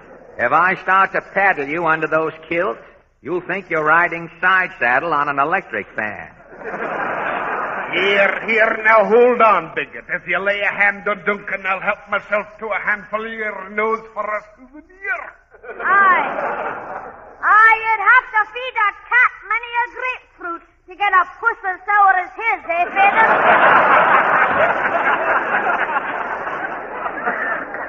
And keep my face out of your conversation. Yes, fellas. Don't let's get gruesome. Aye, a face like his is an insult to the spine that's carrying it around. Confidentially, if your face is your fortune, you're practically on release. Now here, listen, son. You may be a cheap off the old block. But I'm apt to pull your scalp down till your nose comes through that part in your hair there. Oh, stop it, Mr. Allen. Well, what do these oatmeal addicts want? Mr. McCaskell and Duncan are actors. What do? Play swing music on the bagpipe? Oh, no, they're artists. Aye, the lad here's a little wizard. Aye, and Pappy here is no slouch. Tut, lad, I'm a mite the better because I'm older. Your back would you know you're top. No, I insist, lad. You're supreme. Well, if I am, Peter, it's only because I take after you. All right. Now, what do you two do besides lie to each other? They do everything, Mr. Allen. Singing, recitations, and all-around fun. The lass is putting it mild. We're versatile. Why don't you recite something, Duncan? I will. Oh, boy, what's it going to be? A retort to Annie Laurie. I'll no lay me down tea for Annie Laurie. Although Dee will have a wee bit of endurance. The reason I'll know Dee, well, it's as plain as it can be. If I Dee, then Annie'll flee with my insurance. That'll hold, Annie, lad. Gosh, that was swell, Duncan. Now let's have some of your fun. Right. Are you in the mood to have your side split, Pickle Puss? Now, wait a minute here. Aye, if the lad's in fettle, you'll roar. I'm in fettle, Feather. Then prepare to roll on the floor, Alan. All right. Stop me spinning when he's finished. I'm laughing already. Mind your risibilities, folks. Here I go. What is it has 4 legs and flies? Oh, it's a whopper. I can't keep from laughing myself. It's the way I tell it. When I laugh like this at the question, we'll probably die at the answer. Now, if you folks don't mind, I'll keep a straight face till my lawyer gets here. What is it has 4 legs and flies? All right. What is it? There, enjoy what you've heard, man. Don't be so inquisitive. Guys, I'm going to rest up so I'll be ready for the wow finish. Now, wait a minute. You can't leave half a joke dangling in the air around here. I'm going to see this thing through. Now, what is it that has 4 legs and flies? I don't know. People laugh so much they've never had to finish it. Right, lad. We've had our sport out of the question. I'm for letting the whole thing drop. Well, I'm not letting it drop. I'll tell you what has 4 legs and flies. It's you two pests, and you're flying right now. It's a hint, Duncan. Come, lad. Wait for me, Duncan. So long, Portland. Tally ho!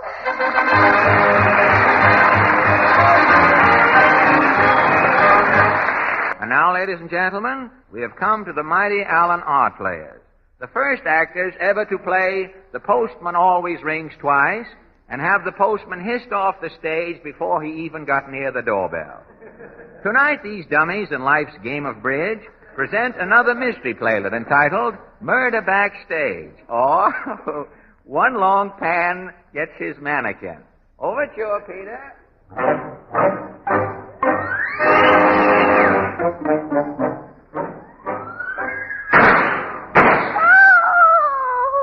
Hey, what was that, Mr. Cook? A shot, Murphy. It came from one of those dressing rooms. Help!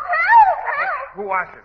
It's Tiny Tess the midget has been shot. I'll get it. I'll phone the police. Well, what happened? Who shot? Help, please! Help!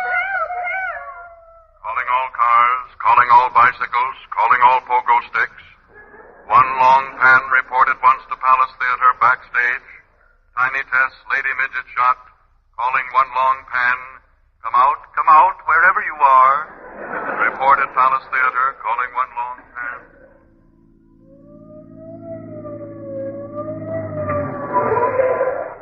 How is Tess? I don't know. We've called a doctor. But who'd shoot a midget? Quiet. Here comes the detective. Greetings. Hi-ho, everybody. Detective One Along Pan, Celestial Busybody on job. Actor shot, mystery solved in 2 shakes, ham's tail. Who are these people? We're actresses. Yes, we're on the bill here. Your ladies go back dressing room. Long Pan, you personally later. That's a promise, big boy. Big boy. Oh, you kiddo. Hey, get your mind on the case, Long Pan. Who did it? Who did what? Before Long Pan solve mystery, first prefer know what mystery is solving. Very important. Well, Tiny Tess, the midget, has been shot. And, who are you, Tattletale? I'm Joe Cuff, manager of the theater. Where is this midget, Tiny Tess? She's in the star dressing room, right here. How is she, Murphy? Pretty low, Mr. Cuff. Every midget low. If midget high, midget would not be midget. Very good indeed. This ain't no time for anagram. You bet, no time monogram. You find revolver? No, there was no revolver. No? No, when we broke in, Tess was laying on the floor, just like she is. Very baffling. No bore hole window. No hole here door. No hole wall. Only hole and donut. But no donut in room, so no hole. Yes, it's a mystery, all right. No footprint, no fingerprint, no blueprint. Who was here backstage when shot fired? Only the vaudeville acts on the bill. They were all in their dressing rooms. The picture was on. Very good. I will grill actors. Grill actors one by one, or West Siamese twins on bill. No, they're coming here next week. Very good. I will grill them on a rifle. We will go. Okay, Longpan. I'll show you where the dressing rooms are. Longpan follow. Longpan joy, good follow. The first act was Gulpo, the sword swallower. He's in here. Yes, I'll knock. You Gulpo, sword swallower? Where did I get this sword out of my mouth so as I can talk? Ooh, very good. Exceptional. Man who talk with sword in mouth will mince words. Where were you when Tiny Tess was shot, Gulpo? I was up on the stage cleaning my prop. You fire shot at Tiny Tess? Yes or alibi? Now listen, I don't know nothing but sword swallowing, see? I'll show you. Look, here's a 90-inch blade. I'll bolt it. Very good. Now sit down. Ooh, I'm stuck. Very good. You give sword swallow enough sword, he will pin himself down. Come on, Longpan. Who's in number 6, Murphy? Swenson. He saws a woman in half. Saw a woman half. Very nice work if you can get it. I will knock. Hey in there, Swenson. Yes, come in. They're busy rehearsing, Mr. Cuff. Yeah, he's almost got me sewed in half. We won't be a minute. You finish. Very entertaining. I just saw this one corner. There we are. I'm sawed clean in half, gent. Could I get a committee to come up and examine me? Now, hold it a minute. Longpan wants to question you two about Tiny Tess. Bring her over here, Swenson. Okie pokey. Here she is on the half cell. Now, young lady, do you shoot a Tiny Tess? Aha. You know talk, eh? Yumpin' Yemeni, I brought the wrong half. They got the legs. Oh, that's all right, Copper. I can hear you from here. Did you shoot Tess? How can I shoot anybody? I'm living the life of a jigsaw puzzle. Oh, sorry, Swenson. Sorry, lady. It's okay, boys. Come up and saw me sometime. Very clever, very witty. Closed door. This case is hopeless. Who is next? The great Lippo, the ventriloquist. He's right in here. I will grill Great Whippo to fare thee well. Well, what about it? Tiny Tess, the midget's been shot, Lippo. Well, what about it? Quiet, Whippo. Look at your part. One voice at a time. I'm sorry, boys. When a ventriloquist gets excited, he's apt to talk in 3 or 4 voices at once. It's okay, Lippo. This is one Longpan, the detective. Oh, hello, Longpan. Hello, boy. Did you shoot Tiny Tess, Lippo? I don't know nothing about no shooting. You see anybody around through hall? No, I'm nearsighted. I couldn't see anybody if they ran in the room. One voice at a time, Lippo. But I'm innocent, I tell you. I've been in my dressing room here rehearsing with the dummy. You show Longpan exactly what you do for better. Yeah, well, first I put the dummy on my knee like this. Then I start the act. Very good. Take off. Well, Tommy, how do you feel? I feel like a hammock. How is that? I'm high strung and ready to swing it. Very good. A little hokey, but very good. You mind if I examine the dummy head, Lippo? No, it's okay with me. He can't feel nothing. Oh, you bad dummy. Long time slap dummy. Hey, what's the big idea slapping me? Hey, who was that? Quit throwing your voice, Lippo. I didn't say nothing. Very interesting. I will slap dummy again. Make sure. Cut it out, I told you, or I'll get down off of this knee and brain you. I must be nuts. He's talking without me. Very good. Mystery solved, gentlemen. What do you mean, sir? I arrest Tommy, ventriloquist dummy, for shooting Tiny Ted. Not yet. Don't let go of my knee. You keep still. What is this, my dummy alive? Your dummy, not ventriloquial dummy. You're Smidger. Masquerader's dummy. You come clean, the local man. You get hot high chair. All right, the jig's up. You got me with a good long pan. So you shot Tiny Ted. You're right, Plugger. Why? Well, we were midgets together in the circus.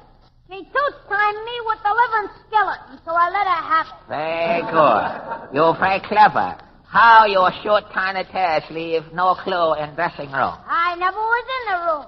I couldn't reach up to the doorknob to open the door, so I fired the bullet through the keyhole. Mystery solved, gentlemen. Aesop say, before you double-cross midget, first stuff up keyhole.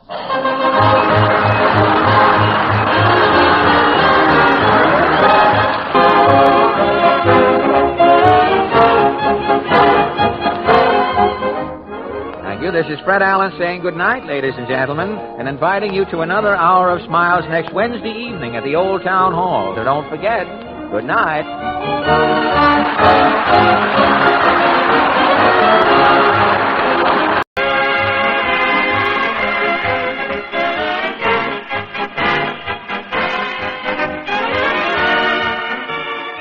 An hour of smiles in Town Hall tonight, folks. Fun with our star comedian Fred Allen and his mighty Allen Art players. It's Town Hall tonight.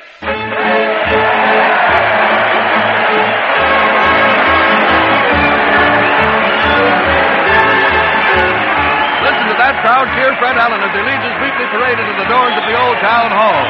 Fred's leading the band with a toothbrush, and the mighty Allen Art players are passing out Hartman desensitizer for the folks to rub on their ears during the dramas. Let's join the shouting throng. Everybody join. Here they come, baseball rookies. Now remember, I want all you rookies in bed by 7 bells. Not me, Coach. I got to stay up an extra hour this evening at Town Hall tonight.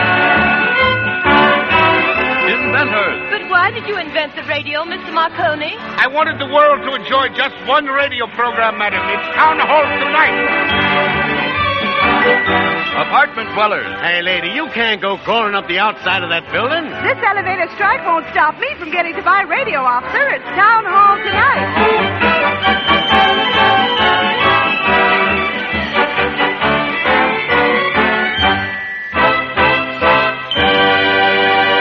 And here we are in front of the old Town Hall, and there's Fred waving his arms and shouting like a harangue-outang. Let's listen. Under the spreading chestnut tree, the village smithy stands. And the tree looks pretty bare tonight, folks, because we've got all of the old chestnuts at the old Town Hall. Keep to the right, please. Evening, Mr. Allen. Hi there, Mrs. Bloom. How are things down at your pet shop? Oh, I'm taking inventory. It's an awful job counting the fleas. Counting fleas? It's a dog's life, Mrs. Bloom. Now, don't jostle, folks. Hi there, Breezy. Hello there, Lummox. Where are you going with that chicken? I can't wait for the egg. I'm going to throw this hen at your actors. There's foul play in the offing, folks, so hurry, hurry, hurry. Presenting that cosmic colossus of caroling caricature and captivating comic cannonades, Fred Allen in person.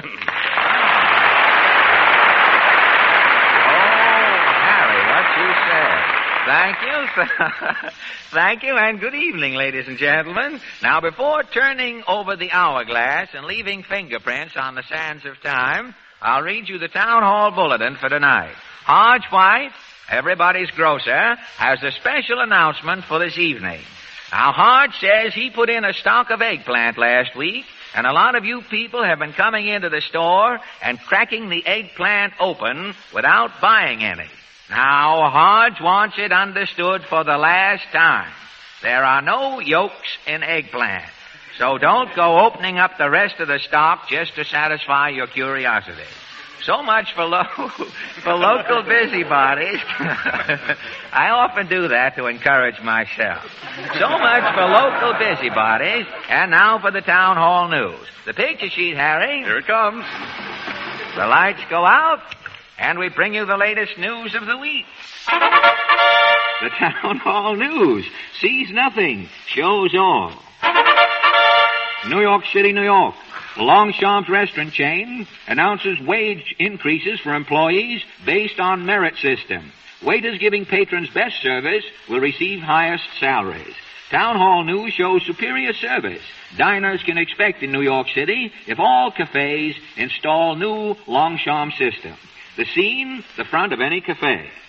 How do you do, madam? I'm Hemingway, the doorman. Charmed, Hemingway. I'm Mrs. Guthrie. Transported, Mrs. Guthrie. May I click my heels? Do. Oh, how staccato. Now I shall carry you in, Mrs. Guthrie. Oh, are you actually going to bundle me in your arms? Superior service, Mrs. Guthrie. Ups an orchid. Isn't it ups a daisy, Hemingway? At the Superior, Mrs. Guthrie, it's orchids or better. Am I too heavy for you? Oh, no, not at all, Mrs. Guthrie. Would you prefer to piggyback? Oh, no. I'm always tempted to piggyback side saddle. It's the tomboy in me. Very good, Mrs. Guthrie. I shall set you inside the door. There we are. Now, may I present Mr. Clump, our head waiter? Charmed, Mr. Clunk. Oh, pardon, not Clunk, Mrs. Guthrie. It's Clump. Clump as in bushes. Oh, so sorry. Oh, thank you. Are you having the luncheon, Mrs. Guthrie? I'm undecided, Mr. Chump. I think I shall just relax and have a waiter attempt to be. Very good, madam. I shall call a menial. Waiter! Yes, Mr. Clump? May I present Mrs. Guthrie? Charmed, Noel. Now, look, I'm terribly rushed. Can you tempt me in a hurry? A pleasure, madam. How about pig's feet a la king? I succumb, Noel. I'm off, madam. And Noel. Yes, Mrs. Guthrie. Don't have the pig's feet pigeon-toed. They remind me of my first husband. Or was it my second husband? No, Henry had frog's legs. Here we are, Mrs. Guthrie. Pig's feet a la king with the toes akimbo. Oh, back already, Noel. Superior service, Mrs. Guthrie. It does look scrumptious. Have you the time, Noel? It's 10 past, Mrs. Guthrie. 10 past? Oh, I must fly. But your lunch. I won't have time to eat it. Very well, Mrs. Guthrie. Superior service. Here. What is this? You drink this bicarbonate, Mrs. Guthrie. I shall bolt your lunch. Forest Hills, New York. Mr. W.F. Peterson sends his wife 2 vocal telegrams at Grand Central Station. As Mrs. Peterson waited for train to Madison, Wisconsin, 4 messenger boys arrived and delivered cheers. The first telegram was... Rough, Madison. But before Mrs. Peterson could board the Madison train, there came a second telegraphic cheer, to wit... Sis, boom, Bob, Uncle Pat, Aunt Lucille, Grandma Esther, Grandma Bertha. Who's all right? They're all right. Rough. If telegraph companies are going in for oral telegrams, anxious wives can take advantage of this new service. The scene, a tavern. Hey, waitress, give me a whiskey sour. Ain't it time you was getting home to the wife? Say, I got the greatest old wife in the world. Likes to see me enjoy myself. Enjoy myself, Homer, she always says. She's sitting home right this minute. Telegram for Mr. Bowser. Okay, boy, I'm Mr. Bowser. Right. There's a vocal telegram for you. Yeah, what's it say? All right, boys, deliver. You brute, you beast, you drink that slop while I wait dinner home here. Stop. I hope you drink yourself to death. P.S. I hope you smother. By the time you get this telegram, I'll be back home with Mother. Oh, boy, this is P.S. Enjoy myself, am I right? Oh, no, you got 2 slaps in the puss coming. Ow! Oh! If vocal telegrams become popular around the world, telegrams in Scotland may sound like this. The scene, a boat pier in Glasgow. I've got a telegram for Mr. Campbell. Aye, lad, where's the message? It's vocal. Then what's the news? It says, it's bon voyage, Mr. Campbell, as around the world you ramble. My very best wishes to you I send. This telegram's collect from a bosom friend. Cambridge, Massachusetts. Dr. Harry R. De Silva of Harvard Bureau of Traffic Research says that women automobile drivers are inferior to men. Town Hall News shows the difference between men and women drivers. The scene, a traffic crossing. The woman driver approaches. Hey, careful, Lulu, red light. I'm doing the driving, Oswald. Yes, but a red light means stop, dear. I'll stop when I'm good and ready. Well, you stopped. Well, I was ready. Hey, what's the big idea? Look at my rear end. Don't get personal. Personal? Look at my gas tank. It's up in the front seat. You deliberately backed into me. Backed into you? I put my hand out in the middle of the block. If you did, it was so dirty I didn't see it. Where's your license? Where's my license, Oswald? You're driving the car, Lulu. Don't ask me. Come on, your license. Oh, yes, I remember now. I threw out my clutch down the road. I must have thrown out the license with it. Traffic's moving. I'll sue you later. The green light's on, Lulu. I'm not colorblind. Well, let's get going. Well, I'm pulling this thing here. That's the cigar lighter. Press that lever. You mean this dirty stick on the side? No. That's the emergency. Well, this is an emergency, isn't it? Maybe if I press this here. No, that's the horn. Have you got your foot on the gas? I must have. I've got both my feet on things.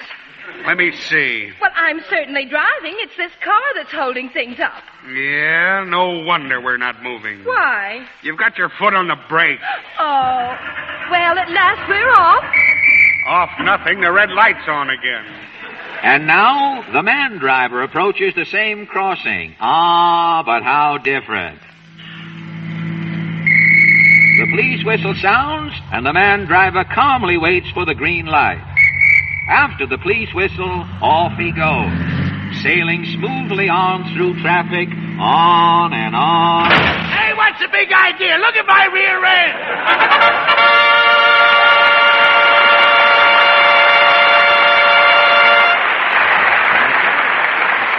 That was Peter Van Steeden and the Ipana Troubadours playing I've Got My Fingers Crossed. Now, on Thursday night at the... Oh, gee. Quiet, s'il vous plaît. If that's some wrestler rehearsing his grunts, I'll show you a hammerlock if I can find a hammer around here. Hello.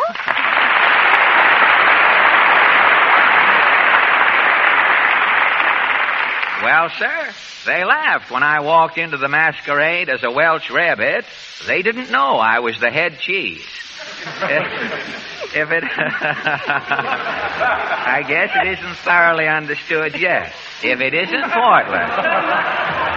Yes, I had to come out to buy Papa 4 pairs of shoes, so I thought I'd stop in. 4 pairs of shoes? Don't tell me Papa's grown 2 feet since I saw him last. No, he says if this elevator strike lasts, he's going to need plenty of shoes. Say, the elevator is getting serious, isn't it? I'll say, Mae West has had to change her slogan. On account of the elevator strike? Yeah. She used to say, come up and see me sometime. What's she saying now? Stay there. I'll be right down. Yes, I guess you don't have to be social to be a climber these days. Papa's all in. Oh, Papa's all in from what? Well, running up and down 10 flights of stairs all day, it's no sin. Running up and down 10 flights for what? Some man is running our elevator, and Papa's picketing him. I can... Well, why doesn't he pick it on a pogo stick? Oh, you think I'm pretty dumb. But you don't know the half of it. Now, look, Portland. If brains were anchovy paste, you wouldn't have enough to make a canopy.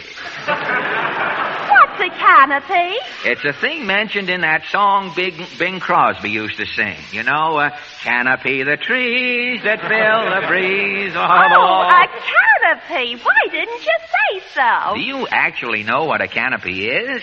Don't be normal. A canopy is a canvas toupee over a door. A canvas toupee over a door. I guess the March breezes have got your conversation a little wind blown, Portland. Oh, boy, March is my favorite month, next to April. Well, that's generally where you find March, next to April. What was that the poet said? The poet? Oh, you mean, what comes in like a lion? Oh, everybody knows what comes in like a lion. It's an MGM picture. Fine. Now, if you'll go out like a lamb... Oh, no, I've got a surprise for you tonight. The only way you can surprise me is to go home. Get. Mr. Bowers! Oh, Mr. No, now wait now. Okay, Morty, many are called, but few get there as quick as I do. You remember Mr. Allen, Mr. Bowers. Yes, there are two faces I'll never forget. The other one is on Frankenstein. Now, don't start in, Mr. Bowers. Just because your derby is living on the fat of the land... Mr. Bowers hasn't said anything yet, Mr. Allen. No, but if I can get the right of way, I'll say a few words. Now, listen. I'm not given to indulging an acrimonious banter with any self-styled venomous upstart who sees fit to slap my cheek with a gloved preposition. Wow, that was some mouthful, Mr. Allen. And I'm not even mad yet. When I get bitter, I drool Angostura. Mr. Bowers is a certified public accountant. Lord, yes, I'm a wizard at figures. I'll say Mr. Bowers is here to see about your income tax, Mr. Allen. Oh, yes, March 15th will soon be here, Brother Allen. The income tax motto is many happy returns. If you want Mr. Bowers to make out your tax, you'll guarantee service. What service? I will tinker with a minimum and a maximum to your advantage. I've got a blank right here. You'll have to answer a few questions first, Mr. Allen. What questions? Question number 1. Born? No. My folks filled in the last line of a limerick, and I was mailed to the house. What's the next question, Mr. Bowers? What is your business, profession, or calling? I'm a radio comedian. Engaged in a racket, eh? The next one's, what's your gross income? Yes, come clean, Alan. It's $2,000. 2,000? Any income from fiduciaries? What are fiduciaries, Mr. Bowers? A fiduciary, is a man who fiduces. He fiduces wild in poker, and so on, et cetera. I don't play cards. Any losses by storm? Yes, $200,000. Were you in the Johnstown flood? No. Well, how could you lose $200,000 in a storm, Mr. Allen? I had an Irish sweepstake ticket. It rained the day of the race, and my horse was no good in the mud. Any dependents? 5. 4 bartenders and a landlord. Now, what about your overhead? Yes, do you use a hair tonic? Oh, of course, Vitalis. But it's made by the same people who make Ipana and Salapatica. Do you get your Vitalis on the cuff, Mr. Allen? No, not if I'm careful. Most of it goes on my hair. Now, let me see. Your net income, item 20, less personal exemptions explained in Schedule F, plus instructions 22, less 2% of item 4. Your capital gain deducted from state kind of business, plus the windfall tax. What's the total, Mr. Bowers? I've got it right here. See Clause 1, Section A. Never mind that. What do I owe? Well, according to my figures, it comes out, refer to Section B. What's Section B, Mr. Bowers? It says, are you a resident alien? That's fine. You're just the man to balance the nation's budget. Are you a resident alien? Am I a... Gosh, you've got to pay some income tax, Mr. Allen. You can't be a wallflower. Yes, Bowers, I'm not going to be a wallflower in this movement. I insist. I made $2,000. I've got to do my bit. You can't, Allen. Your 5 dependents at $400 make it just $2,000. You're even with Uncle Sam. Now, here, you can't do this to me, Bowers. I have my rights, and I insist on paying my income tax. Isn't there anything you can do, Mr. Bowers? There's only one solution. What is it, Bowers? I'll have to shoot your 5 dependents. Carry on, Bowers. So long, Portland. Tally ho!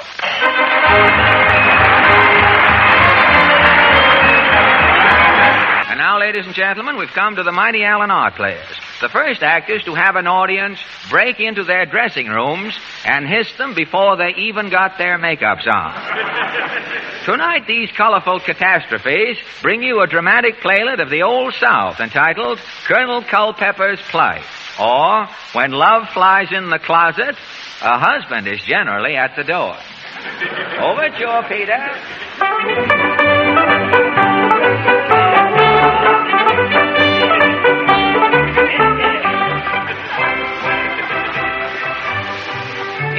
Yeah, Jefferson.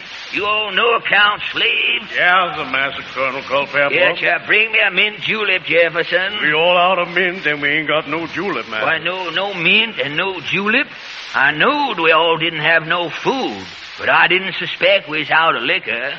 You all's out of everything, sir. I ain't out of you, Jefferson, my loyal old retainer. I'm tired of being retained on conversation, Colonel, sir. I'm a Culpepper, Jefferson, and the Culpeppers was born to uphold the traditions of the South. I know, sir, but getting paid in Confederate money gets powerful monotonous, sir. You all is forgetting your position, Jefferson. My position at the moment is directly behind the 8 ball, sir. And the way things is going round here, you all's fixing to join me. Yeah. No fortune-telling, Jefferson. Open yonder window, chair. My slaves might be a-singing. If I can't have me my wine, at least I can have me my song. Yeah.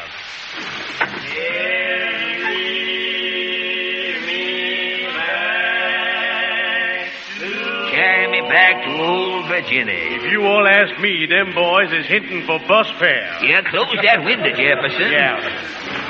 You all had vision singing, Colonel? No, Jefferson. But the next line in that song is, that's where the corn and taters... Corn and taters. Yes. You all got some memories, sir. Yes, sir, corn and... I ain't seen no corn around here since the last time I had my shoes off, Jefferson.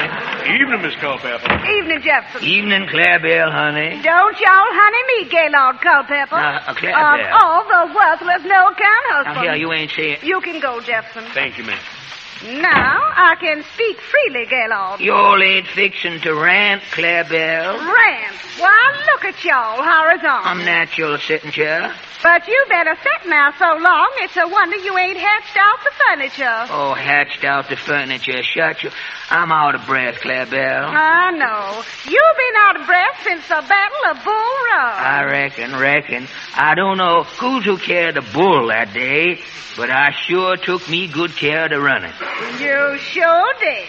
Our daughter was born winded. Ah, daughter, little Magnolia, the fairest flower in all the South. Poor Magnolia. She's a flower, but her pappy's done gone to seed. Gone to seed? Listen at her. Listen, chair. Gaylord Culpepper's master the largest plantation chair below the Mason-Dixon line. Plantation? Why, you ain't raised nothing but your hat for 10 years, and very little of that. Oh, here. I got me 200 slaves on what used to be my payroll, ain't I? Well, your slaves is quit. Yeah, you ain't seeing that. They quit. They're a-picketing the plantation this very minute. A-picketing? Picketing. Open your window and see. Picketing that no-account Culpepper. Calling old Culpepper all the dirty names Hudson can think of. Cotton Pickers, local number 802, picketing Culpepper. Well, doggone if I ain't got me some labor trouble. Gaylord, why don't y'all sell the old plantation? Sell Ragweed Manor? What did I do, Clarebell? With what you all knows that setting, you all could get a job as vice president up north. North? I told you all never to mention that 5-lettered word. I mean in certain states in my present, ain't I? Oh, my tooth here. Your tooth again. It's been aching y'all 50 year, ain't it? Yeah, 50 year, and it can go right on aching. I expect you're blaming that tooth on the north, too. Indirectly, yes. Back in 1890, that dentist up yonder at Nashville said he'd yank you. But when he said yank, I got me out of the chair.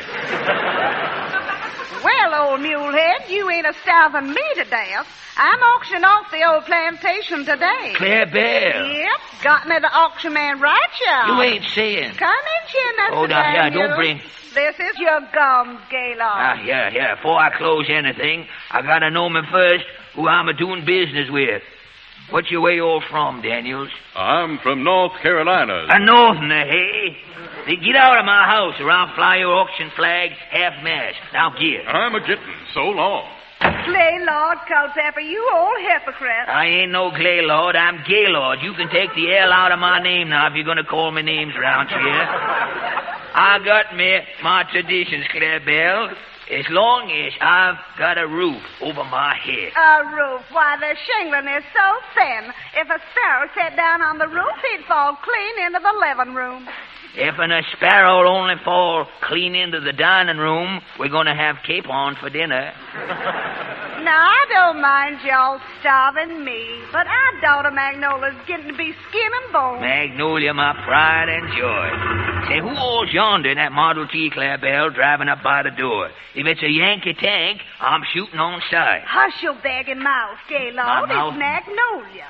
And there's a stranger with her. A stranger, if he's in the north. Oh, cool off, Gaylord. They're at the door. Magnolia, honey. Mammy. Magnolia, curtsy for your pappy. I want you all to meet my new gentleman friend, Reverend Dowdy. Charm, Mr. Dowdy.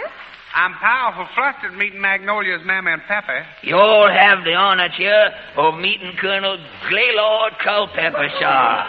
Original stool pigeon for Stonewall Jackson. Ravenel and me's fixing to get married, Pappy. He's a banker. Rent and true. Magnolia's told me about y'all's plight. I'm fixing to bring a wagon load of money over here directly after the wedding. Glory, see, we can pay the servants, fix up the mansion. Well, certainly I can have my shortening bread lengthened around here, too. I can have my picture of old Stonewall done over in stucco. Oh, hurry up now, Gaylord. Give the children your blessing. You're retired in progress. Just one question first, Mr. Dowdy. My life's an open book, Colonel, sir. You all ain't from the north. No, sir. I'm a Dowdy from way back when the Tennessee Dowdies. If he's got plenty of money, I don't care if he's a rowdy Dowdy. When we're all hitched, Ravenel says you can have the shirt off his back, Pappy. Right and true, Colonel. And you all don't have to wait for the wedding. You all can have the shirt off my back right sure you can. Ravenel. Yes, by Jasmine, I'll take it off right here. Now, here, what size is it? I'll help you all slip it off, Ravenel. Here, no stripping. That's ladies' presents. I'm as good as my word, Colonel Culpepper. Here's my shirt. Confound you all, Ravenel Dowdy. God forbids my personal blessing. Pappy! I told you not to take it off, Ravenel. You've insulted Pappy. Yes. I'm sorry, Colonel, sir. Hold your peace, Dowdy. Oh, forgive him, Pappy. Don't spoil Magnolia's wedding. I'm from the South, Magnolia, of Claire Bell, and I've got my tradition. What's taking off his shirt got to do with Southern traditions, Pappy? See this shirt? Look on him. The doggone traitor wearing a Union suit.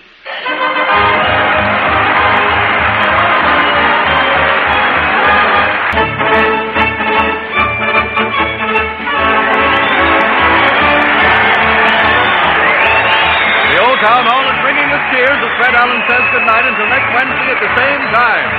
Good night, everyone. This is the National Broadcasting Company.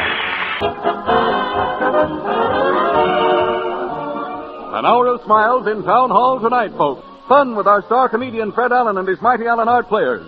It's Town Hall tonight.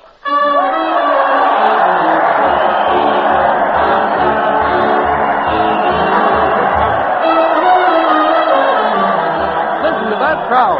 Fred Allen is leading his weekly parade to the old town hall, and the people are giving him and the thundering band cheer after cheer, and three mighty cheers for the mighty Allen Art Players. Let's join the throbbing song. Everybody's going. Here they come, Old King Cole. What was that you called for, Old King Cole? I called for me pipe, me bowl, and me radio, Marlin. It's Town Hall tonight. Little Bo Peep. Aren't you sad now that you've lost your sheep, little Bo Peep? I don't care about my dirty old sheep. I still got my radio, and it's Town Hall tonight.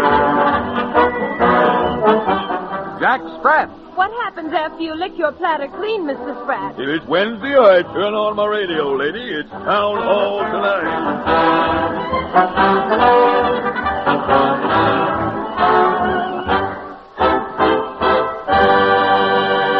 And here we are in front of the old town hall, and there's Fred starting his filibuster of fun as the people go into the hall. Let's listen. Hail, hail, rain or snow, the gang's all here at the town hall, folks. A song, a smile, it's worth your while, and the show's about to start. Single file there, neighbor. Evening there, Heckler. Hello there, Judge. Go right in, folks. Hear the new style swing music. Peter Van Steeden stands still, and we swing the old town hall. Any seats left, mister? What are you girls, Siamese twins? Yes, sir. Got 2 seats? There's only 1 seat downstairs. One of you'll have to sit in the balcony. Hurry, hurry, hurry. Presenting that pungent punchinello of Promethean persiflage, propitious patter, and potpourri of preponderant powwow, Fred Allen in person.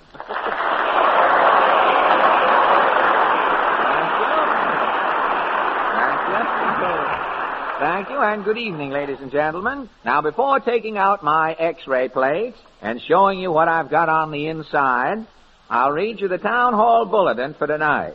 Hodge White, public grocer number 1, is issuing a warning to all shoplifters.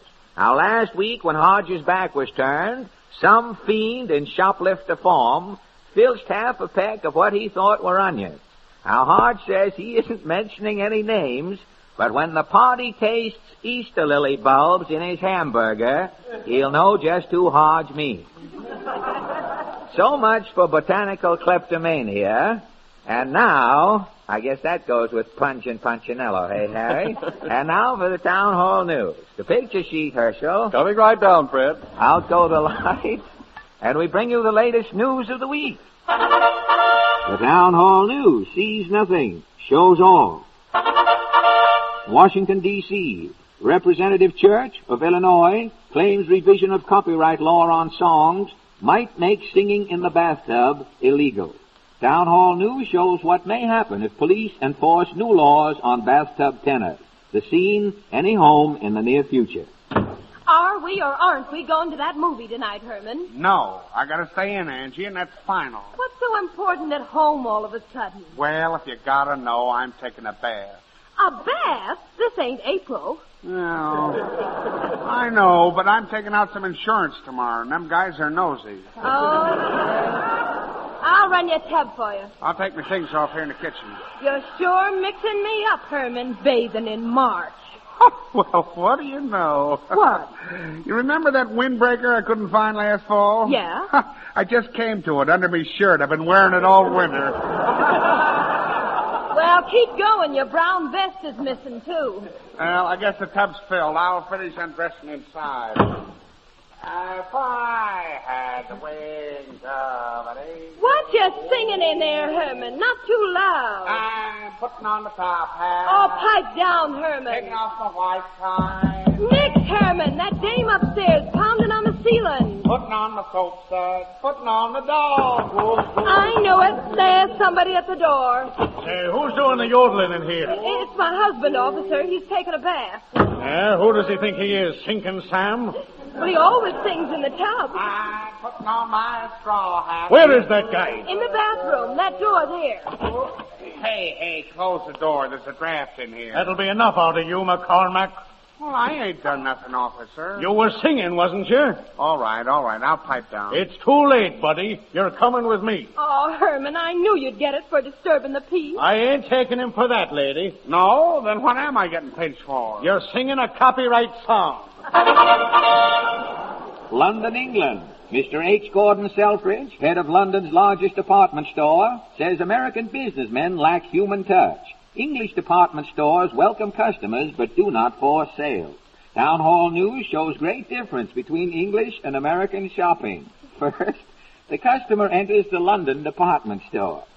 I say, welcome to Mortimer's Department Emporium, Award. Thank you. I'm Frothingham, head floor stroller. Oh, delighted, really. I'm Rodney Clive, possible patron. Oh, congratulations. You must meet our hostess. Miss Gage, Right-o, Mr. Frothingham. may I present a customer in the rough, Mr. Clive? I'm delirious, Mr. Clive. Out for a spot of shopping? Right you are, old girl. I'd like to... Really, there's no rush, you know. No hustle and bustle at Mortimer's, Mr. Clive. Care for a dram of tea? No, if one's shopping... I'm putting my foot down, Clive. No foul talk of business, really. Oh, no, but here, Dasher, I want... You want a scotch and soda. No, I'm simply here to get... I know, to get acquainted. No, I shall come socially another day. Today I'm here to shop. Oh, sorry, Clive, old rascal. If you're adamant, we shall function. Righto, what do you fancy? A mouse trap. Oh, sorry, old boy. There's not a mousetrap in the establishment. Oh, but we must face it, Fraulein. There's a blasted mouse barging about me digs.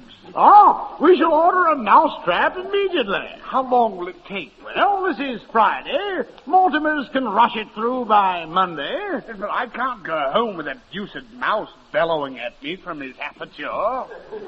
Definitely not. What am I going to do until Monday? I shall bring you a sleeping bag, Mr. Clive. You're Mortimer's guest for the weekend. Ah, but how different in America. Town Hall News shows you shopping in this country. The customer enters an American department store. Say, give me a mousetrap, sister. I gotta catch a bus. We ain't got a mousetrap that big, buddy. Scram.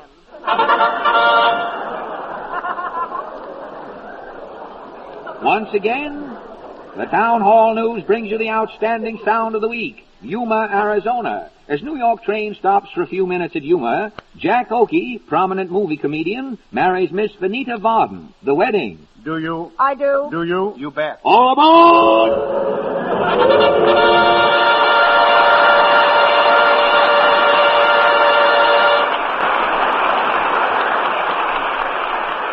Now, on Saturday night, Portland. Quiet. Portland. Quiet, please. If that's some brush salesman starting a sales talk, you'll leave the broom if I come down there. Hello.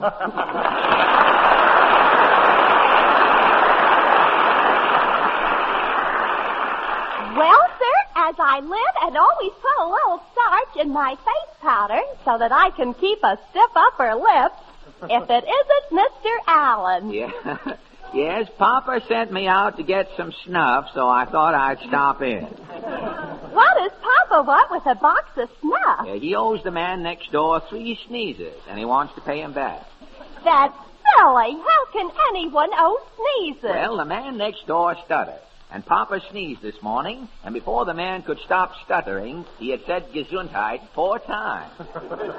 I get it, and Papa still owes him 3 sneezes. That's it. Say, we're kind of mixed up here tonight, aren't we? Yes, I thought it would be better if I started things off with a bang. Bang, as in thud?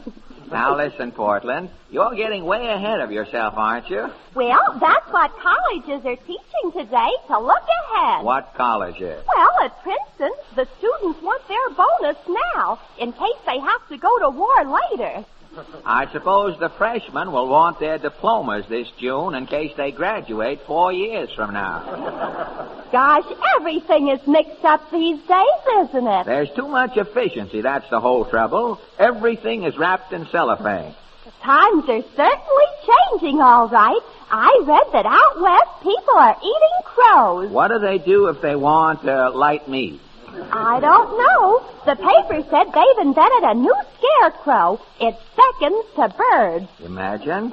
If people are going to cook all of the birds, the Admiral had better start back to the pole. I hope they don't find out swans are good to eat. I'm sorry I ever brought the Admiral back now in the first place. You hope they don't find out swans are good to eat? Uh-huh. Why not? Whenever Mama cooks a bird at home, I always get the neck. Say, a swan's neck wouldn't be bad once you got through the feathers. Give me a good roast duck with applesauce and a napkin. That's all I want. No knife and fork?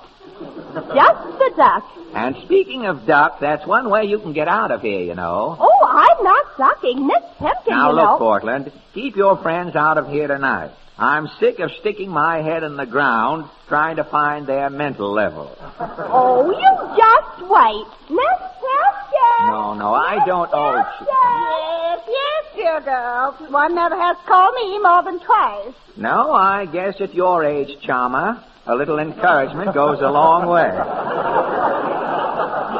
Miss Tempkin is a garden authority, Mr. Allen. Really? I am a connoisseur of shrubs, a virtuoso of vines, and an all-around authority on hardy perennials. Well, I'm not interested in flowers. A gardenia got the buttonhole in my lapel wet last fall, and it won't seem to dry out.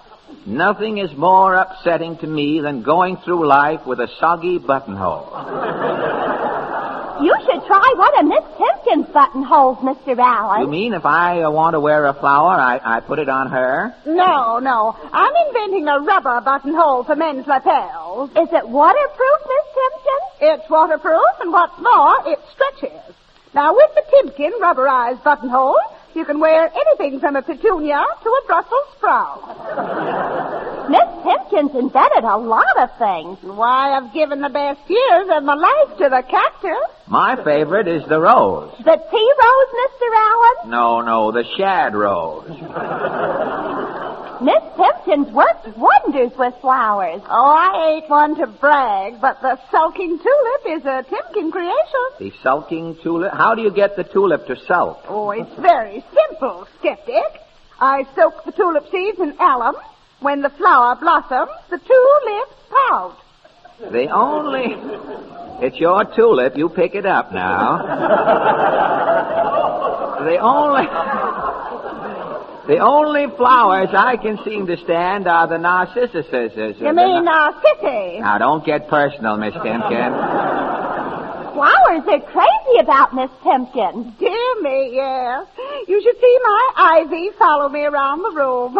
I carry a little water in my hand to coax it. Yes, I know just how you feel.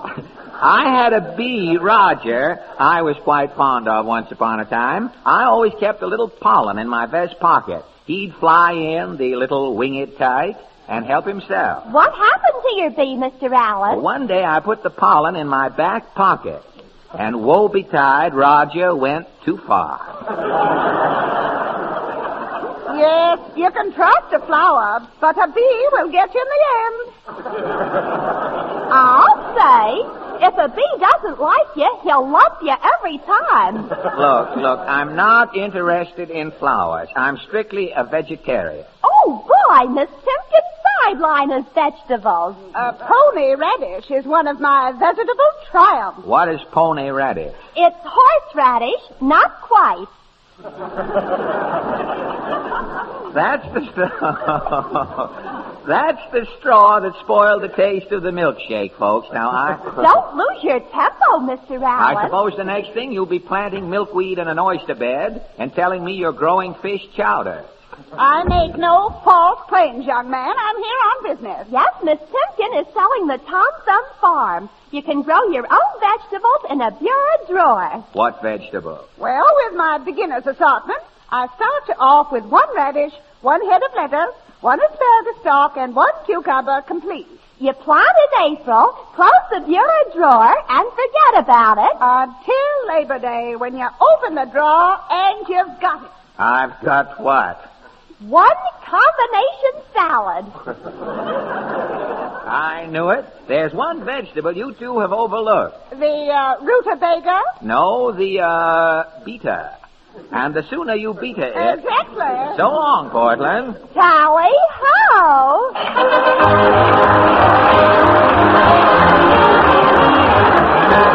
And now, ladies and gentlemen, unless you are good and quick about it, we bring you the mighty Allen Art Player. The first actors to purposely drive the critics to drink so that they could join them later. Tonight, these happy-go but not lucky players bring you a drama of Hollywood entitled The Studio Dilemma, or, if your toupee tickles, you'll have happiness ahead. Overture, Peter.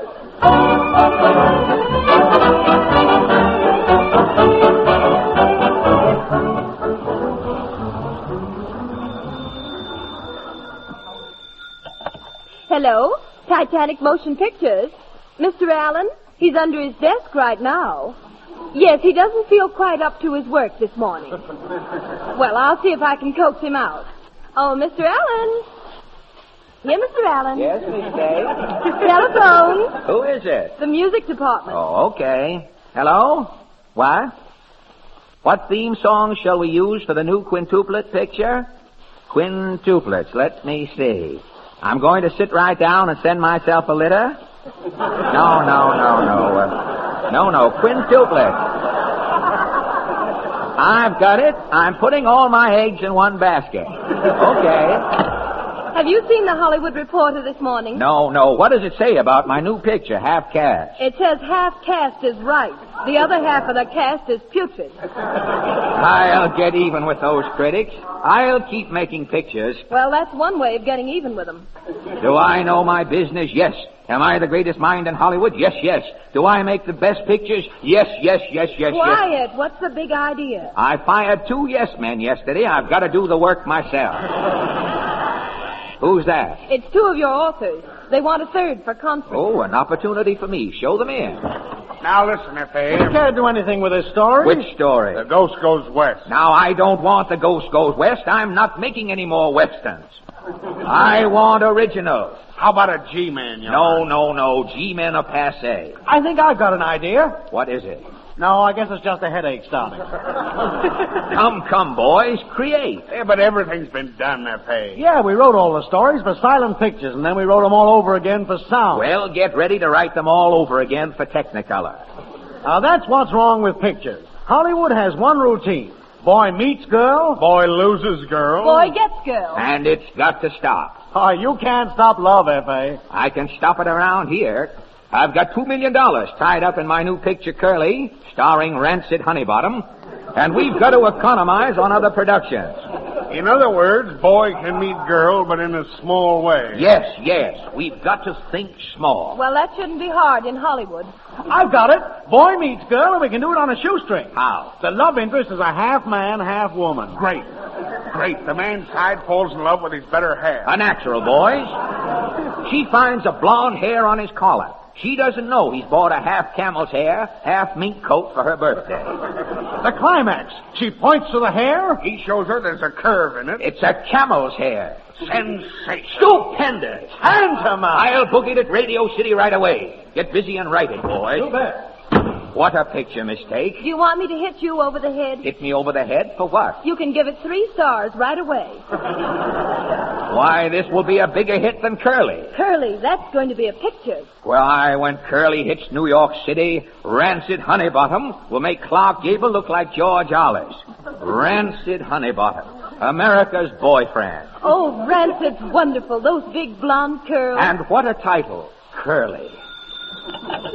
Hello? On stage B? Yes, I'll tell it. What is it? They're ready to shoot the big emotional scene in Curly. The director wants you on stage B. I'll go right away. Oh, Mr. Allen. Out of my way, young man. I'm in a solo conference. But I want to see you about that part. No. I'm very busy. I told you yesterday you won't do. But I've been working on that call. Well, what will I do now? Take some bicarbonate. Mr. Allen. Boy, go away. I'm wanted on stage B. Hello, boss. Hello, Katov. How is my Russian director getting along? Sensational. If you're saying okay, I am shooting the last scene and Curly is finished. Let's go, Sergei. Okay, Miss Slobber. I'm ready, Mr. Cattle. Okay, Rancid.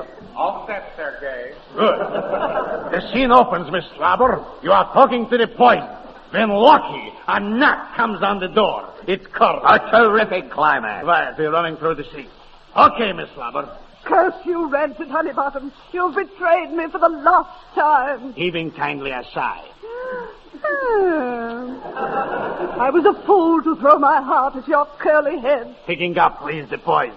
Goodbye, Rancid Honeybottom. You found me, fondled me, forgot me. Fooey, Pickle Curly. Anastasia. Curly. What are you doing? I'm taking poison. I will be your antidote. Curly. Anastasia. Anastasia. They're fading out. She is running her fingers through his curls. You like that, boss? Sensational isn't the word, Sergei, but it will have to do. Now, don't get excited and drink the poison. We may need retake. Okay. I'm set, Sergei. Where are you, Rancid? Back in the door, ready for my first entrance. Okay. I am shooting the last speech only. Quiet. Lights. Camera. Okay, Miss Slobber. Goodbye, Rancid Honeybottom. You found me, fondled me, forgot me. Sweet little Curly. Anastasia. Curly. Cut! What's going on there? Is this a time for monkey business? What's wrong, Sergei? Wrong? Where's your hair, Honeybottom? Is this a slopstick? You're coming in bald-headed. Bald-headed? Oh, my toupee is gone. I'm ruined. Toupee?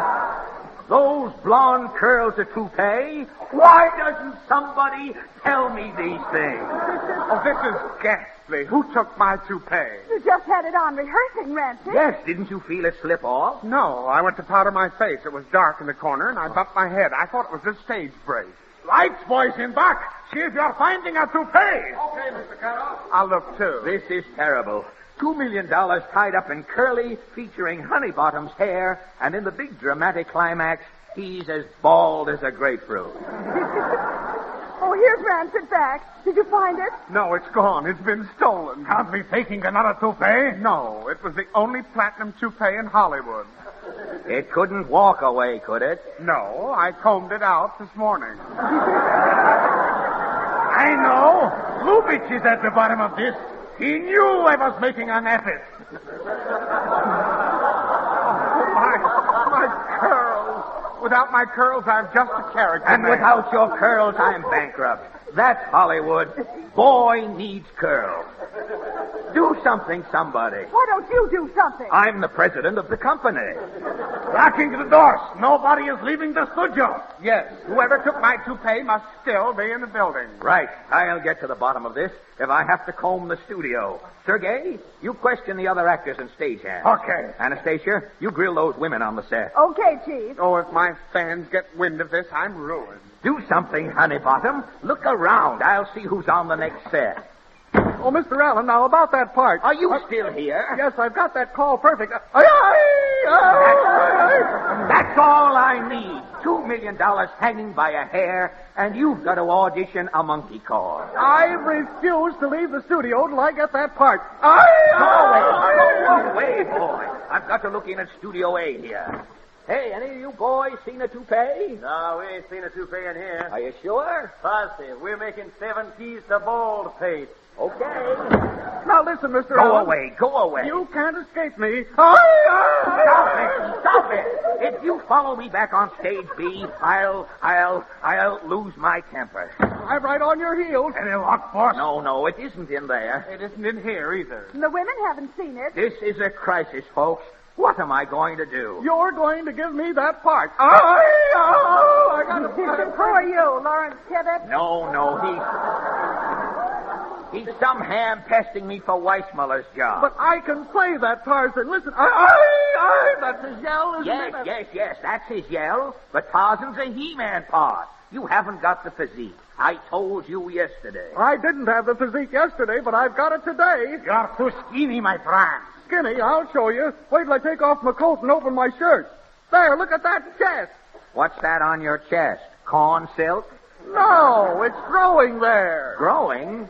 Does it hurt when I give it a pull? No, don't do... Ow! Don't do it. I thought so. It's loose. Look, it's my toupee. Curly is saved. Now, you let me go. No, you don't.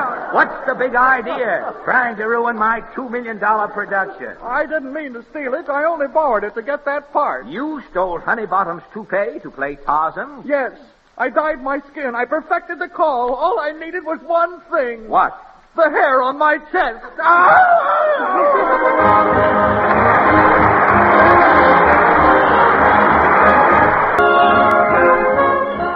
This is Fred Allen saying good night, ladies and gentlemen, and inviting you to another hour at the Old Town Hall next Wednesday evening. Good night. This is the National Broadcasting Company.